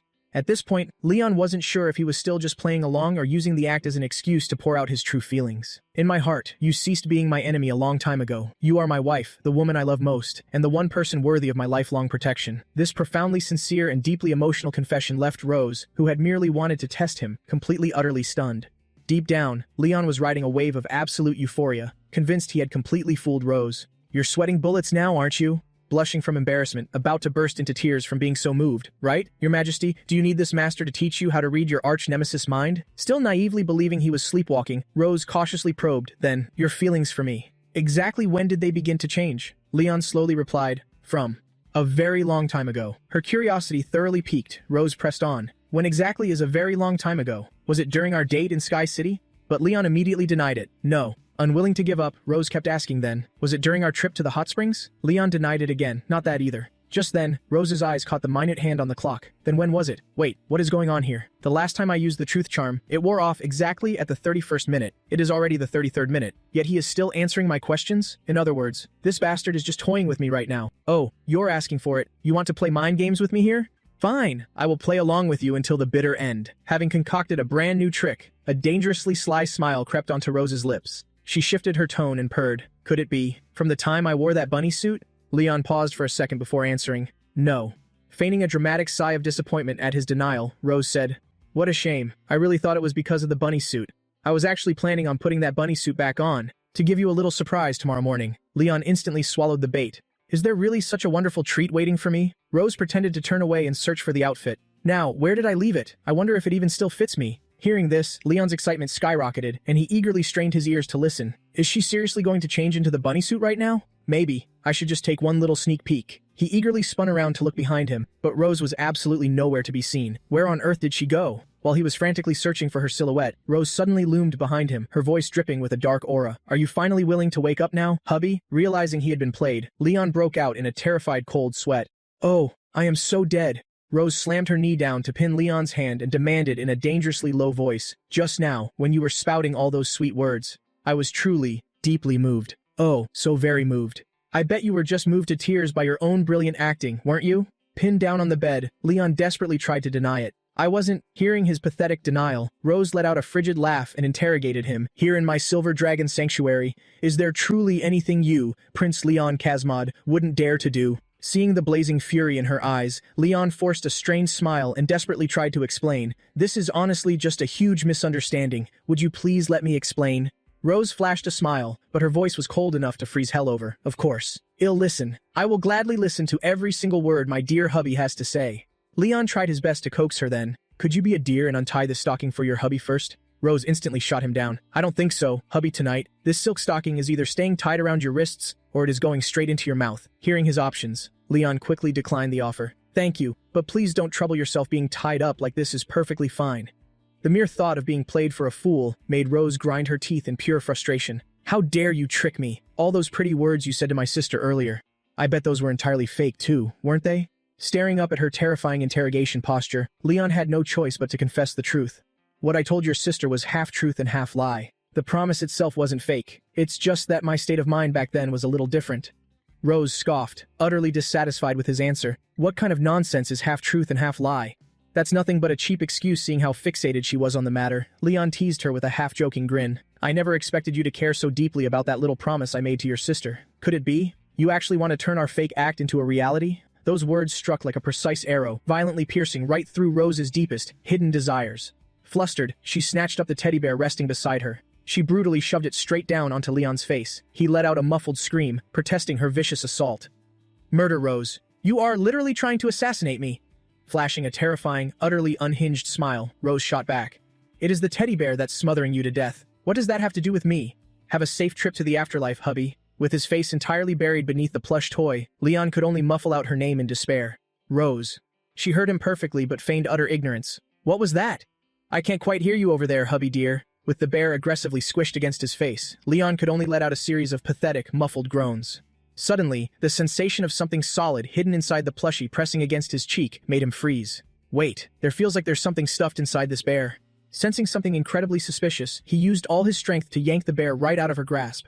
Seeing him swipe it away, Rose shrieked in sudden panic. You give that bear back to me this instant. Seeing her frantically reach out to snatch the bear back only cemented the suspicion in Leon's mind. For you to panic like this, there must be something really juicy hidden inside, feeling incredibly guilty. Rose quickly denied it. I am not panicking. Her awful acting only made Leon absolutely certain. He hugged the bear tightly and made a run for it. Let's see what kind of shady little secret you have stashed away in here. Rose sprinted frantically behind him, desperate to grab it back. Get back here right now. Sprinting out onto the balcony, Leon immediately tore the bear open to search for the hidden item. Just as I thought, there is definitely something hidden inside this thing. What the?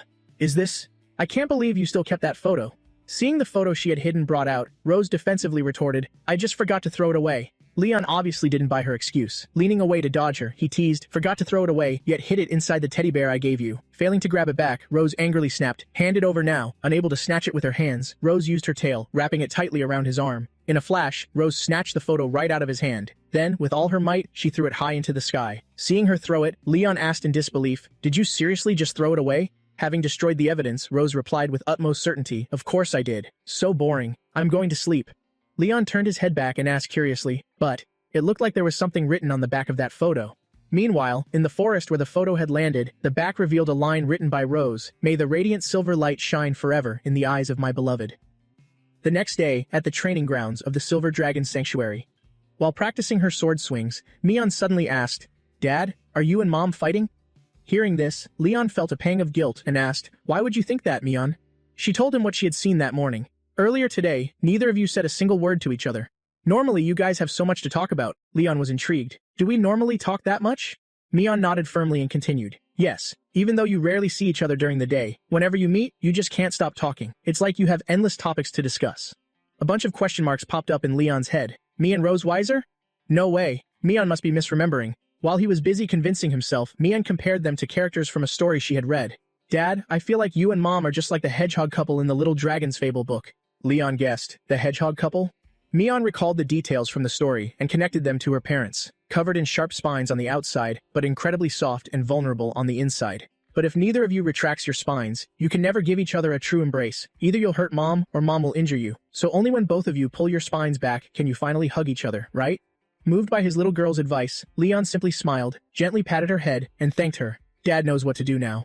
"Thank you, Mion. I promise you by tomorrow morning, Mom and Dad will be right back to normal." Seeing him promise her, Mion cheered joyfully. "Yay!"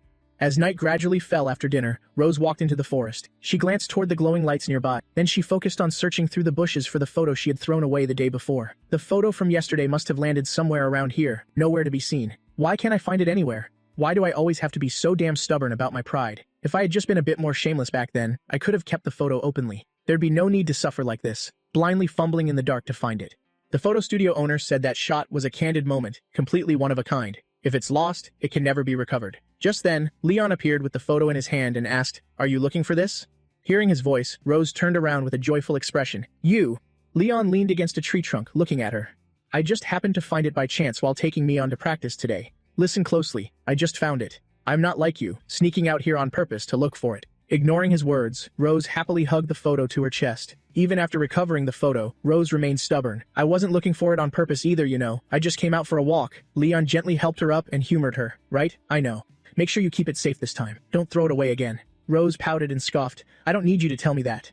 On their way back to the room, Leon couldn't help but tease her further. "Hey, do you know what Mion called you?" She said, "You're like a hedgehog." Knowing him better than herself, Rose immediately retorted, "Don't try to trick me. I bet Mion definitely said that about both of us." Seeing her guess right, Leon laughed out loud. "Wifey, you're really smart." In the quiet night, Rose's voice rang out, full of embarrassment. "Shut up! Who are you calling your wife?" After returning to her room, Rose no longer hid the photo. Instead, she put it into a picture frame, gently pressing it down to secure it inside. Then, she carefully placed it on her nightstand. With a soft smile, she spoke to the photo, or more precisely, to the person in the photo, in an incredibly gentle tone. "Good night."